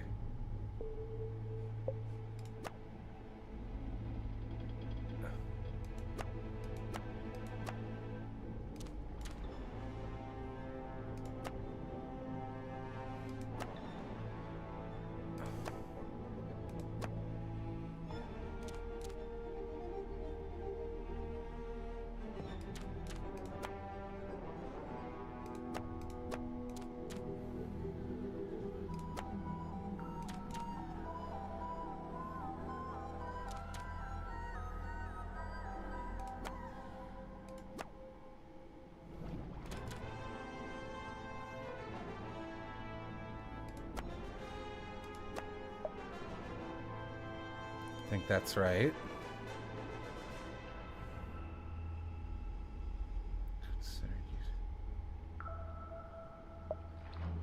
This is just actual storyboarding notes from the writers trying to keep everything straight.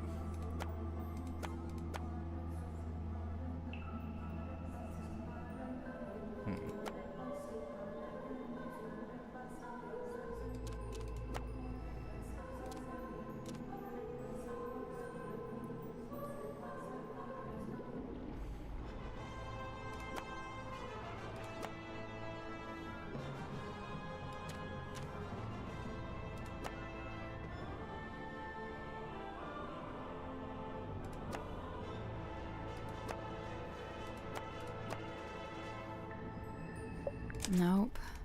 Fuck. Oh, okay, thank God. Thank you. That saves a lot of time. Well, that's about the long and short of it. No. What? You can't leave it like that. You've left them with misconceptions. You should tell them what you know. All of it. What do you mean? Misconceptions? Maybe one or two, yeah.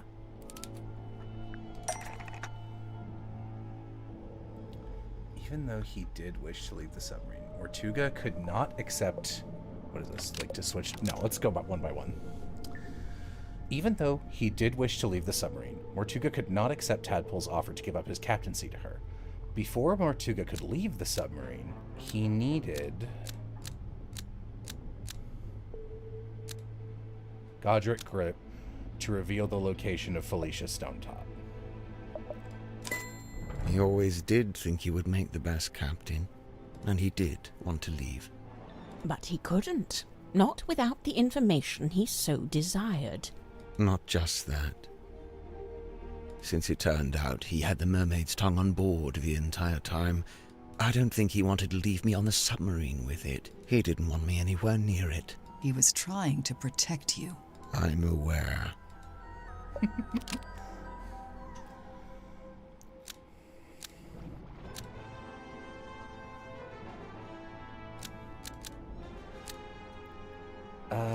Fuck. Where was this? The black box? Command. The Indeed, I think. think that's right. Which thing? Bottle, sorry. I forgot. Yeah, it was on the back of that thing. So, who was it for? Me. Once Mortuga found out the inn deeds had been used to pay for the submarine, he realized for the first time that he was its legal owner. He really hadn't known that before? No, he'd always assumed I paid for it with my own money. Armed with the new information, Mortuga attempted to use it to control me. Thus, the command contract. What exactly was he hoping to achieve? To strong-arm me into telling him where Felicia had gone, and to cease my search for the mermaid's tongue. But it didn't work. Of course not. Wasn't Mortuga supposed to be paperwork averse? I'm surprised to learn he would try to control someone with a contract. Sprite Zero? Coke Zero? Where would he even get an idea like that? That's my sorry. bad. I ended up telling him all about contracts, what they are, how they work. I guess Mortuga thought if I could be controlled by a contract, maybe someone else could be too. That sucks. Oh wow, this is very involved. Wasn't from who it claimed to be. Maybe Vincent?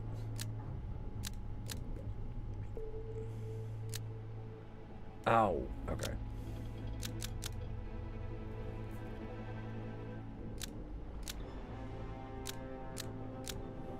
Wait, so Mortuga wrote the letter? Not exactly. It was his idea, but he wasn't one for writing by hand, so he asked me to do it for him. But why Ibis? Mortuga didn't want to reveal too much in the letter, so he had the idea to pretend to be a neutral third party. I can't believe you... I can't believe you really bought a story about a character whose name wasn't alliterative. We learned about Ibis from that newspaper page, but it just needed to be someone you would listen to. Honestly, I'm surprised it worked. Huh. This explains why Mortuga kept asking about my father. Oh yeah, I was wondering about that. Were you able to tell him anything? Afraid not. I haven't spoken to my father in years. Do you think he would have known anything about Felicia? About what happened to her? It's possible. You can actually figure that out early because her handwriting on the ID matches the letter. That's cool.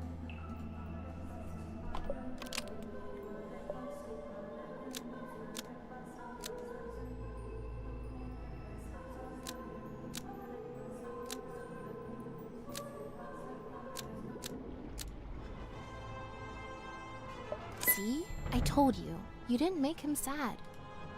He just learned about the death of his beloved friend. What I did, it was... You didn't know. Symmetry, let it go. Your anguish. That goes for all of you. Mortuga's actions, his decisions, all motivated by that same singular desire. It was all in effort to locate Felicia Stonetop. Her. Likewise, it transpires that Godric's actions were also motivated by a singular desire. To commune with the mermaid. Her. And when they opened the black box and found the mourning envelope, found the necklace key, it all came to an end. Well, what are you waiting for? Go ahead, open it. Godric, I really don't know why you're here. This doesn't concern you. I bet it does. I'm to believe the box may contain information on Captain Stonetop. Even if it does, it is wholly unrelated to our unfortunate voyage. I'll be the judge of that. There could be anything in that. Listen. I prefer you not to shake it like that. Besides, it doesn't open that way. It slides out at the side. Let me do it. What's all this?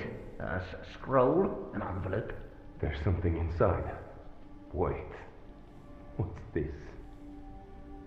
We both know what that is. That's Felicia Stonetop's necklace, isn't it? Isn't it?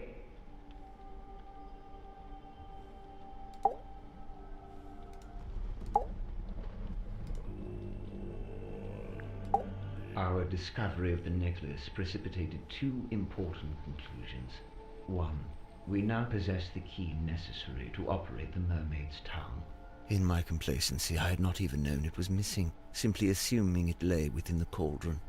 But no, Felicia had taken it away with her, and now, through what twist of fate, it had returned.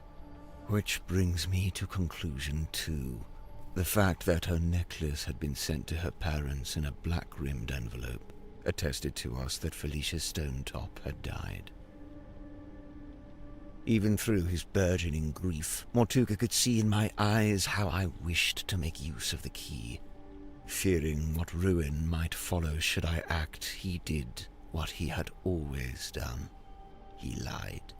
Lied about having the mermaid's tongue on board. He had your best interest at heart, Godric. We both know this. However, it was a lie that no longer worked on me, for I had laid eyes upon the truth. The truth? About what Mortuga had in the storeroom.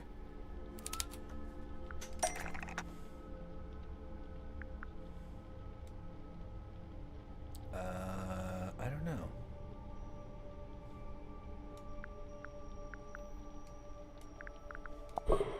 We can't compare it to its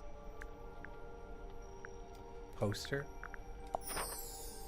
Oh, because she drew it? Correct.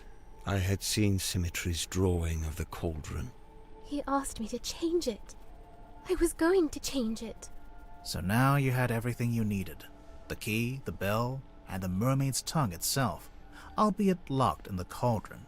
On that note, I had also surmised Mortuga's reason for rigging the iron bell onto a winch above his desk. I concluded that he had set it up this way so that he could unlock the cauldron and access its contents himself. Yeah, chat.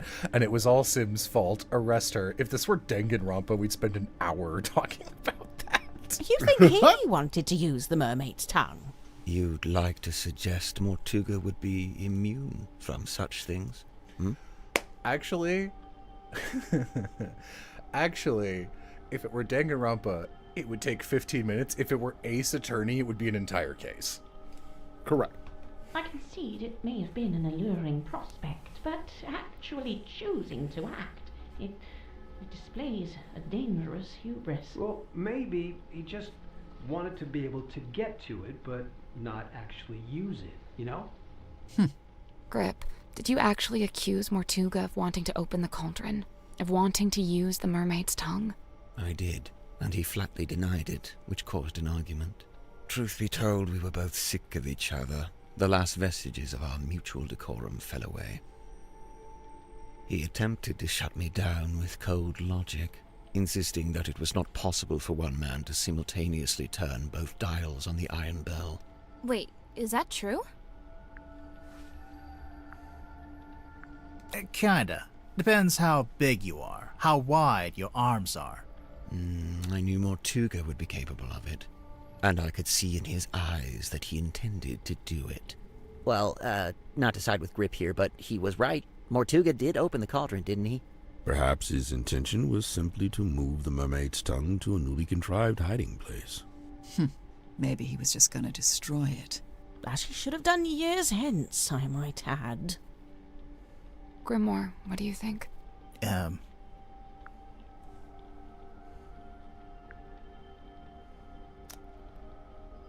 think he wanted to use the mermaid's tongue. Whatever the reason, I knew it was only a matter of time. And what's more, following His our girlfriend discussion died. about It the says you can necklace with pierce the iron veil, bell, so I think he wanted to use it. I understood the specific physicality of the task ahead of him. Physicality? In order to reach both dials, Mortuga would need to hold his body close against the iron bell. His head, his neck, would be right up against the mechanism. Overcome with frustration and grief, Mortuga had left the room. He had left me with the necklace key. I felt it in my hand, the metal cold and sharp. I climbed up onto the desk and wedged it into the iron bell around the back so that it would not be seen. At least, not until the mechanism activated. You're a murderer. Call me what you will. To me, it was merely insurance against continued deception and greed on Mortuga's part. If he indeed decided to keep the mermaid's tongue for himself, if he decided, as he always had, to keep it from me, then it would be his last decision. The rest you know.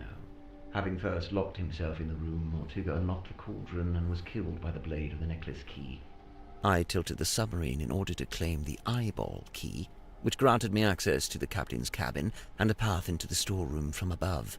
I took the mermaid's tongue from the unlocked cauldron. And then you went up to the aft deck and used it, didn't you? I tried to, but you stopped me. You're welcome. Tadpole then dove into the ocean and collected the pieces. Including the coral and the gemstone eyes, which she kept for herself. Yeah. As for the mask itself, I just left it in my room. And I took it when I later visited the room to collect hex from the dome tank. Wow, you're admitting it, huh? I admit I moved it to a more secure location, ultimately a wise decision, wouldn't you say?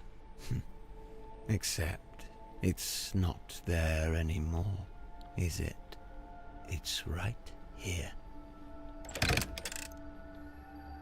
It's dark! Grip turned off the lights. Someone grab him! The mermaid's tongue, it's gone! He took it! He must have. He can't have gone up to the foredeck. It's still locked. What about the aft deck? Let's go. Maybe we can catch him. Oh, do they have a unique running animation there? That's cute. What a needlessly small touch.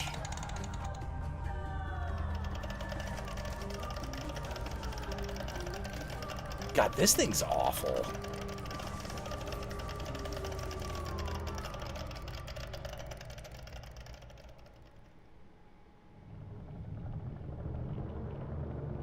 That's horrifying. Oh, God. He's wearing it.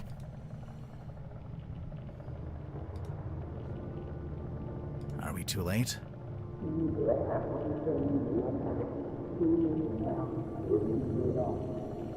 I don't... Grip? Are you... Oh, wait. Someone else was using the mask. That's what they were hearing in the game. Someone used it twice. The first time we got on the submarine, and then, like, when we were waiting on the deck before going back down. I bet it was Sim.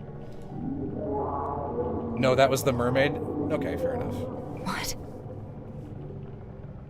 Wait, where's he going? It's the compass. He fixed it.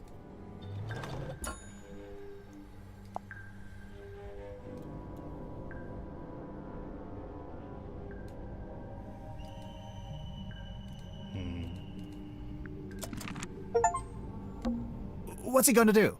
Should we follow him? He's locked the door. Can you see him through the window? What's he gonna do? He's locked the door. Can you see him?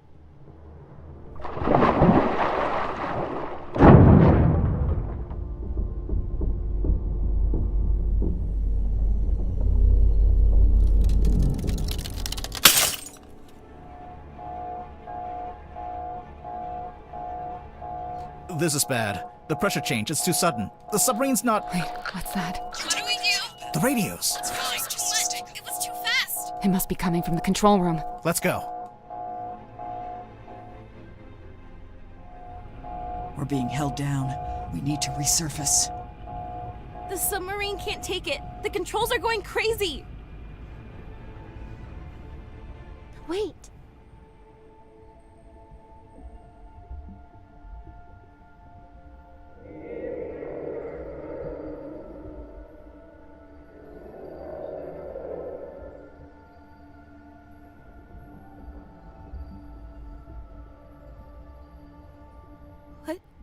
What did she... She's gone.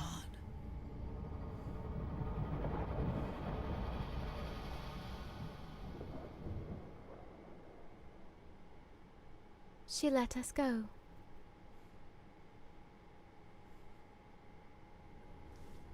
Remarkable. Let's just head back to Silkworm, shall we? Get everyone off this submarine.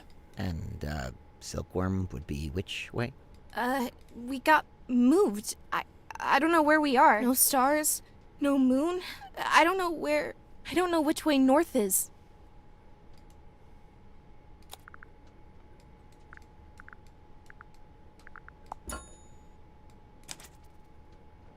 He fixed it.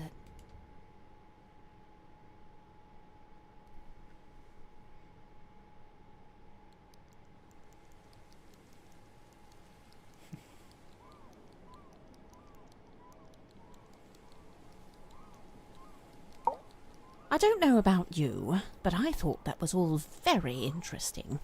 Yeah, I would have to agree. You must be pleased. You've come away with a new story to tell around the campfire. Quite right. I'm not sure it would be wise to tell too many people. No, don't worry. I'll change all your names to protect your privacy. What are you going to change my name to? Detective Galathorn. Wow, I love it.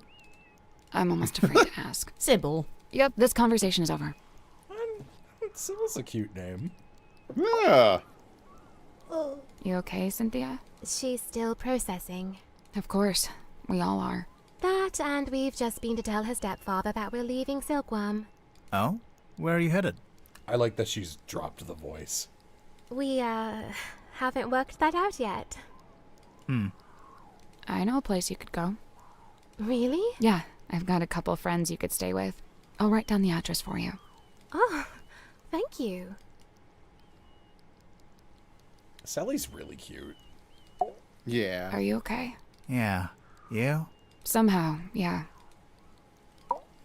Easily one of the strangest days of my life. Hey, bro. You've got some good material for your book. It's in the top 5, at least. What are you going to do now? So far, the only thing I've decided on is to go home and have a bath. A bath? You haven't had enough being submerged in water for one day? No, I get it. Okay, maybe a shower. I never got to go to the lighthouse. Oh, hey. Maybe our next case will be entirely in a lighthouse. No way. This was it. This was the lighthouse case. Would you mind not leaning on the fourth wall like that? I'm just saying, next time the theme will most likely be totally different. If there even is a next time. This was a lot of work. It may be unsustainable. No, make more. Now who's leaning on the fourth wall? I'll play as many of these as you make. Yet again, is this another one of those games that's $20 and should be $50? Let me check really quick. Or as quick as... Catching up on your text messages? 0 missed calls. Can you believe that? 0. Yeah, that honestly sucks. Devastating. Not even from Vanderpeer? I'm writing him a message now, giving him the deets. Oh, thank you, Aloha. A very selective version of the deets. Smart. Yep, $20. Insane, dude. This much fucking I'm sure there's people that artistry. complain. Yeah, actually, the first Steam review I ever wrote was for Tangle Tower, because the first Steam review I saw for it after completing it was people complaining that you should wait till it goes on sale, and I was like, fuck you. The amount of work that goes into this. Yeah. That every single character has a line for every single piece of evidence. Everyone's got unique hand-drawn animations. Die in a fire, bro. Pay $20. Yeah. $20 is $5 now. It's like so nothing. It literally, for going out to lunch today, I could have gotten this twice and a half. Right? For ordering, you've been to Mary Brown's, Will. Yeah. It's like a chicken fast food place in Canada. For getting Mary Brown's delivered for me and Amy, just 2 meals, $89.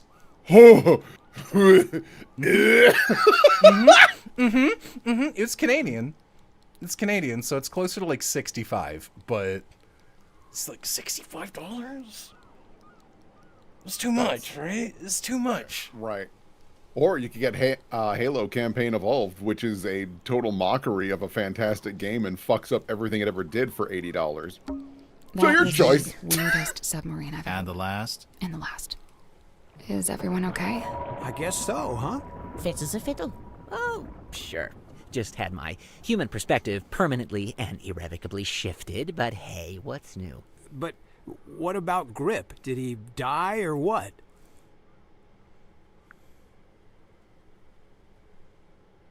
Maybe not. But he made his choice. I really don't think it would do us any good to worry about it. Sally, did you, Did you write down that address for us? Yeah, I'm almost done. Just writing something on the back to help you out. Oh, like instructions? Kinda, yeah. You know, I really must be off. Ah, come on. You've got nowhere to be. You're quite right. Nowhere is precisely where I need to be, and I'm rather in a hurry to get there. All right, that was pretty good. I'll let that slide. And, Tadpole and Zephyr stayed on the submarine? Yeah. Are they gonna rename it?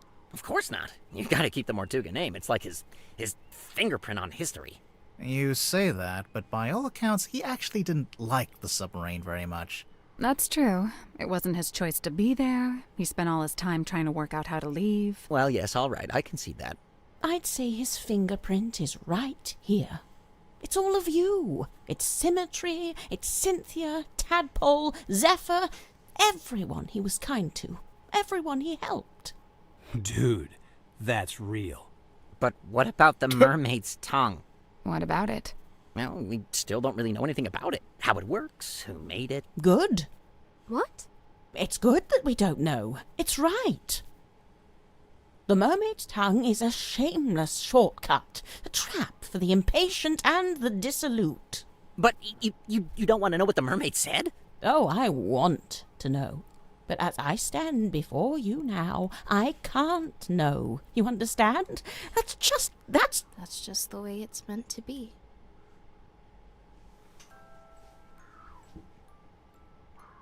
That is a much stronger ending than Tangle Towers.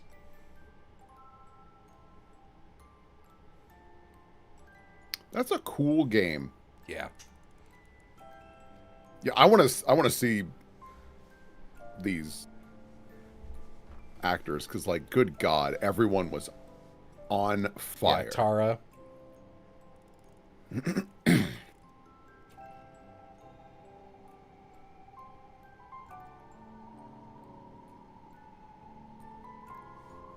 Yeah.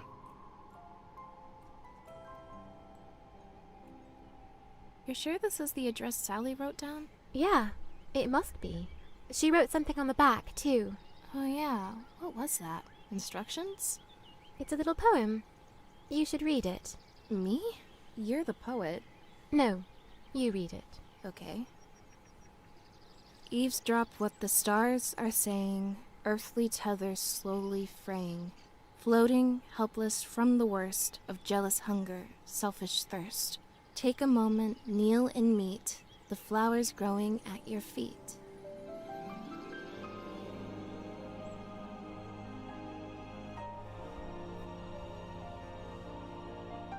So is this like the third game, or is This is- Do they only do? So there's an ancient Flash game called Detective Grimoire. Oh, hello, Poppy, I think? I don't remember which one you are. You're from Tangle Tower. This is the fourth game. Yeah, oh, she's so pretty. It's Fifi and Poppy. Dude, we're just collecting all the cute girls from every game.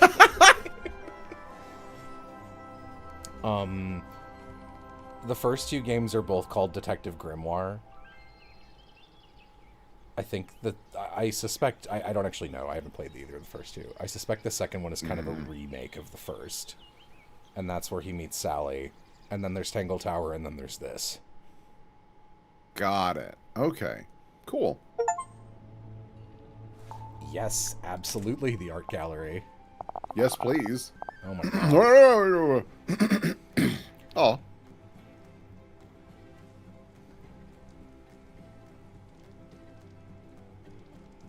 Cute.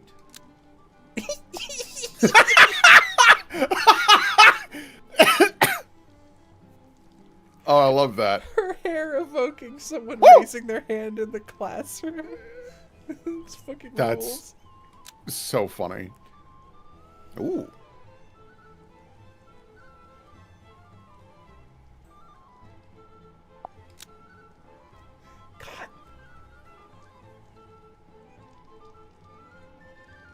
I like how everyone is so shaped. Yeah, these the art in these games is incredible. It's just bursting with personality. Ooh. Handsome man. Handsome. His actor was really fucking good. Yeah. I mean, I think everyone was just absolutely fantastic. Yeah.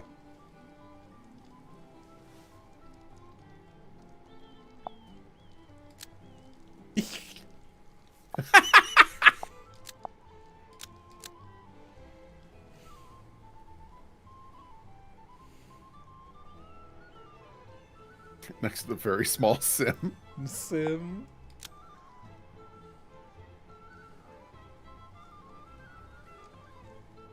God, and the animation is just like so smooth, and Yeah, it just elevates all. Like, it's just excellent. Really, really, really impressive. Oh God. Okay, I'm glad we didn't end up going with this.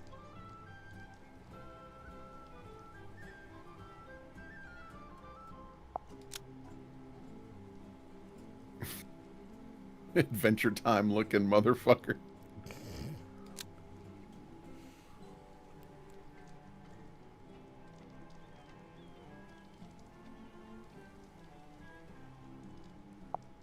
I like these early Wormans, though. Yeah. Yeah, I think this was a good decision. I love Sim showing up in everyone else's art. Like me hiding Phoenica in every fucking thing I do.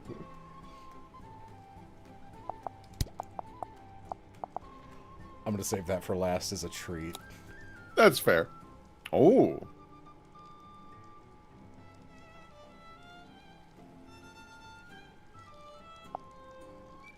I really like his,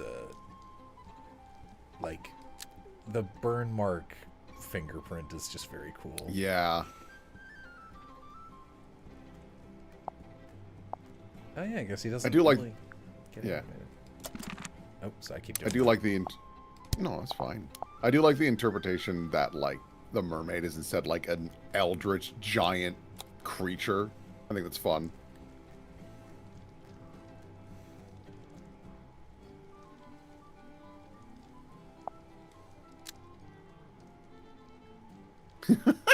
I love behind the scenes concept. Like one of my favorite things about Drawful is, or not Drawful, sorry, Dropout, is their behind the scenes videos. Like I don't know, Yeah. it's such a great way to celebrate the production.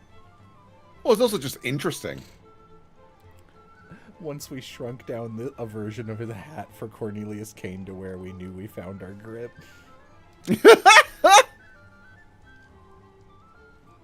Outstanding.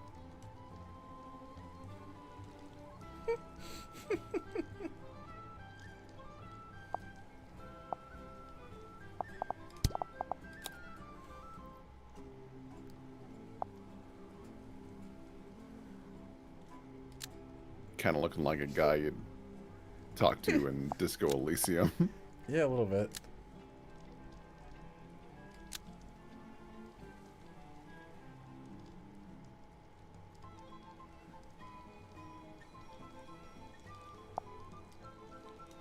Again, the like little him next to like bottom right. Whenever he's paired with Dirk, it's very, very funny. Yeah. I like that he and Dirk seem to get along okay. Like, I don't know, their relationship wasn't like they weren't hostile necessarily friends. Like, and Worman was like, I don't understand why you follow me around. But like, I don't know, they were amicable. Which is a surprise. Agreeable co-workers.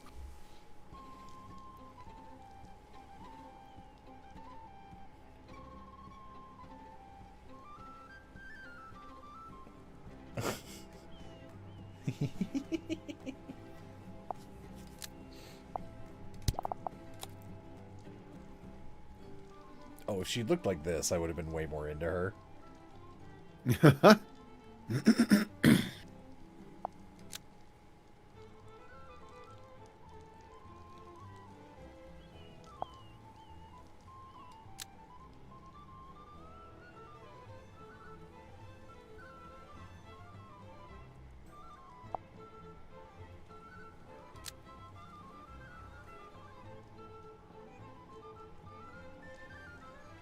Shit I would type.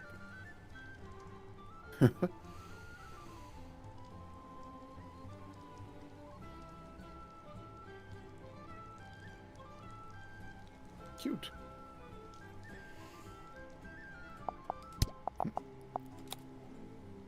Oh. Oh. Oh.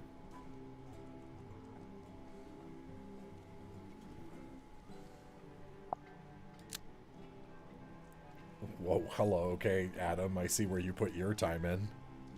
And I'm not making fun of you, I get it. No, I agree. This was a good use of time.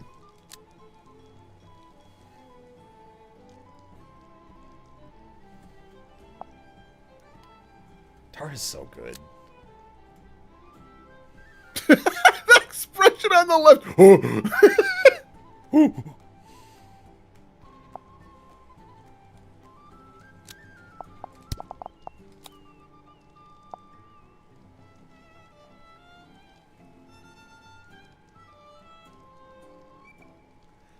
Really looks like a Psychonauts character.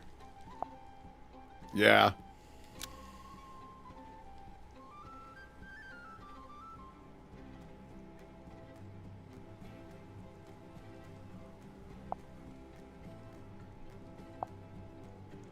Alright, show me her.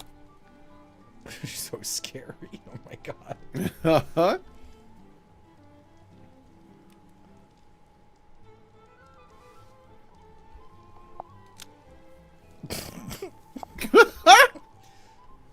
Looking like that bird that dips their nose in the cup. Sippy chicken. That's the one.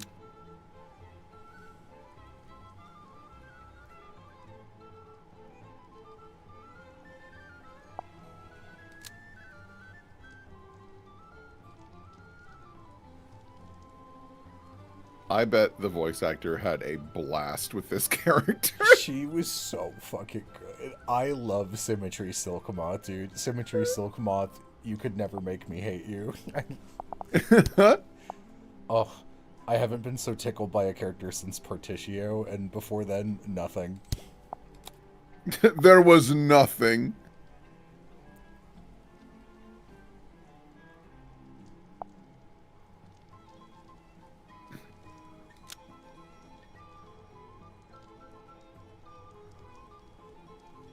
Yeah, you know what? I'm surprised this, I was really surprised this serpent crawling out of the sea thing never came back up. Hmm.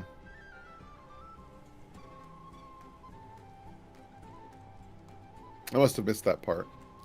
Oh yeah, it was like, it's like in the back of the newspaper that Symmetry's old thing is written in, and you never use it for any hints. I wonder if the serpent is implied to also be the mermaid. It ties into Tangle Tower. Listen, man, Tangle Tower's ending was weird. I felt like I had missed a bunch of details. It felt like playing the 4th game in a 12-game series, and I was just like, okay. Okay,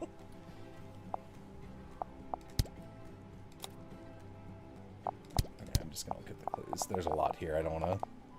The stream already went on for a while, so I don't want to...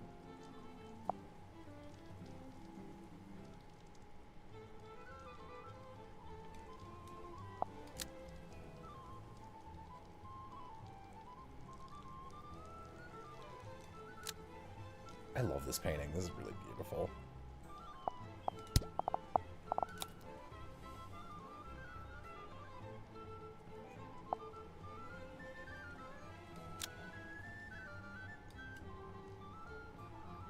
Yeah, it's also really cute that, especially during like the ending sequence where we were starting to see the little 3D models be used for storytelling. Oh. I was like, oh yeah, even if you weren't aware, it's definitely Crow Country. Mm-hmm. It's very charming. It's got its own shit. I hate this fucking thing. I think they really did a good job of nailing the, like, just a little bit of horror. It's so gross. Ugh. I didn't instruct Edwin or Amber how to pronounce buoy when it popped up in the script. I kept getting boy from Edwin and buoy from Amber, so eventually I added a little moment where they argue about it. Yeah, you can hardly tell Edwin's lives in Australia.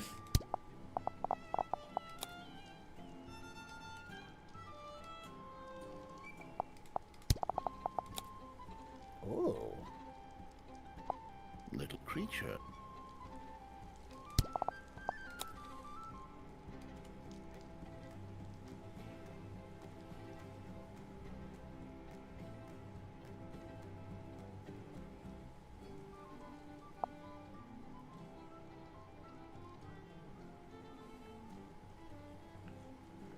Oh, okay. This is like the mermaid's backstory. They grew her in a big egg. And she was like, fuck, the sun kills me. Okay, I'll be underwater. Here, take the world's scariest mask.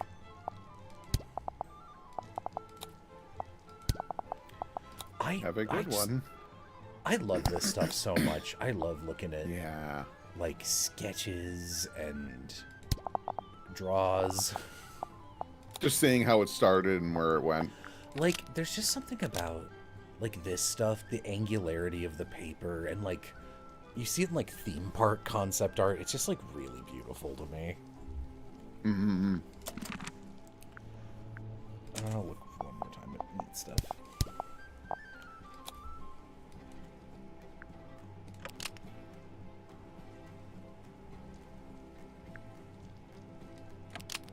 Well, I hope they're able to do another one. Yeah, I mean, this took like 4 or 5 years, but it is how it is.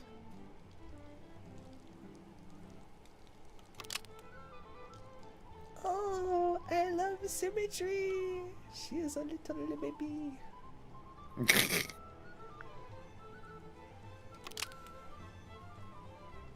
It took 7 years? Wow. Well, they did a great job. I mean, they made Symmetry Silk Moth, so I think they nailed it.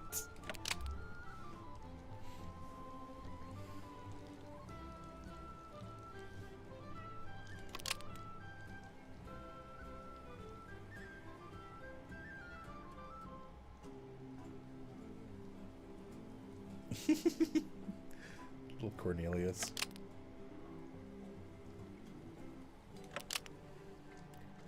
Just really beautiful, like the textures of it and everything. Yeah.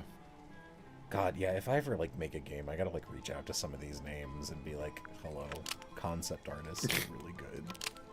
Can I hire you? I don't know, maybe I'll bug them for Winds of Change when I make a video about that in 5 fucking years. Ooh.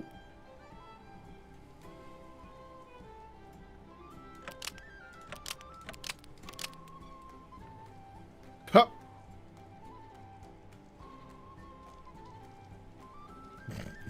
I missed this. I like this top one. Top left. Yeah. Ah!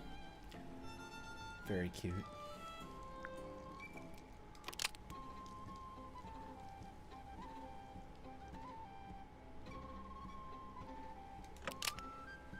Beautiful. Really, really good. Yeah, they're perfect.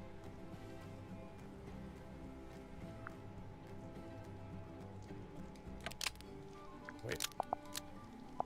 Oh.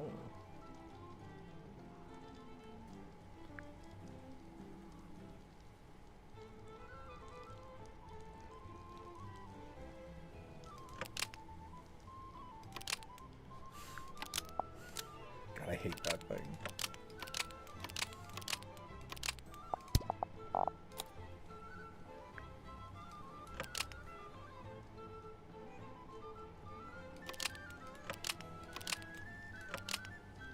Oh.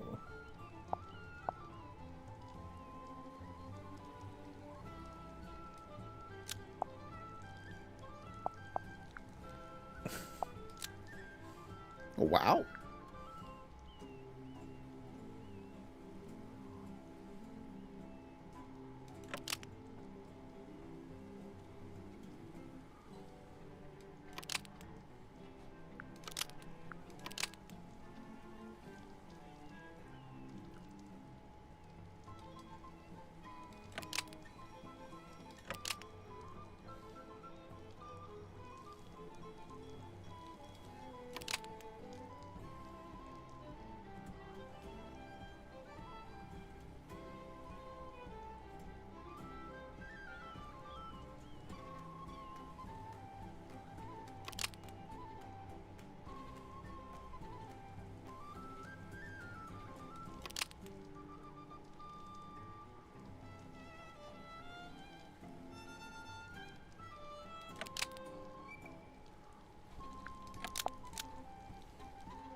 Hey everyone, what I miss?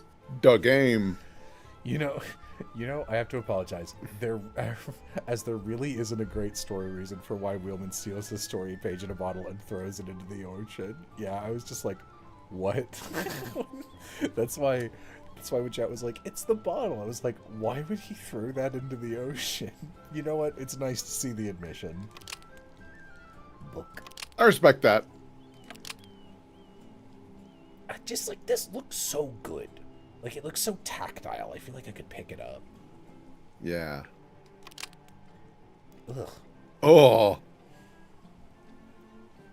That mask might actually be worse. No, I don't think so. I don't know. It's pretty rancid.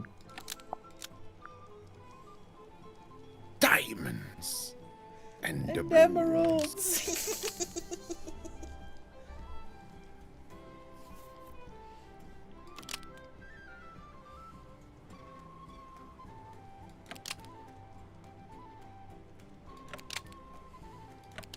Yeah, oh god. I hate this thing.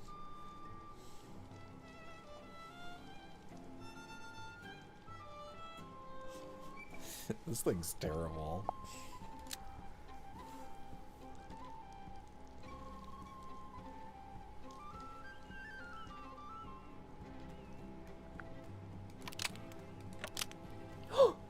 A mouse. Oh my god. Who's this?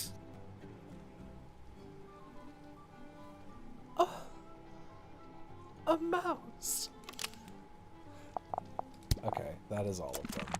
I didn't look at everything. You can do it if you buy the game for $30 cheaper than what it should be selling for.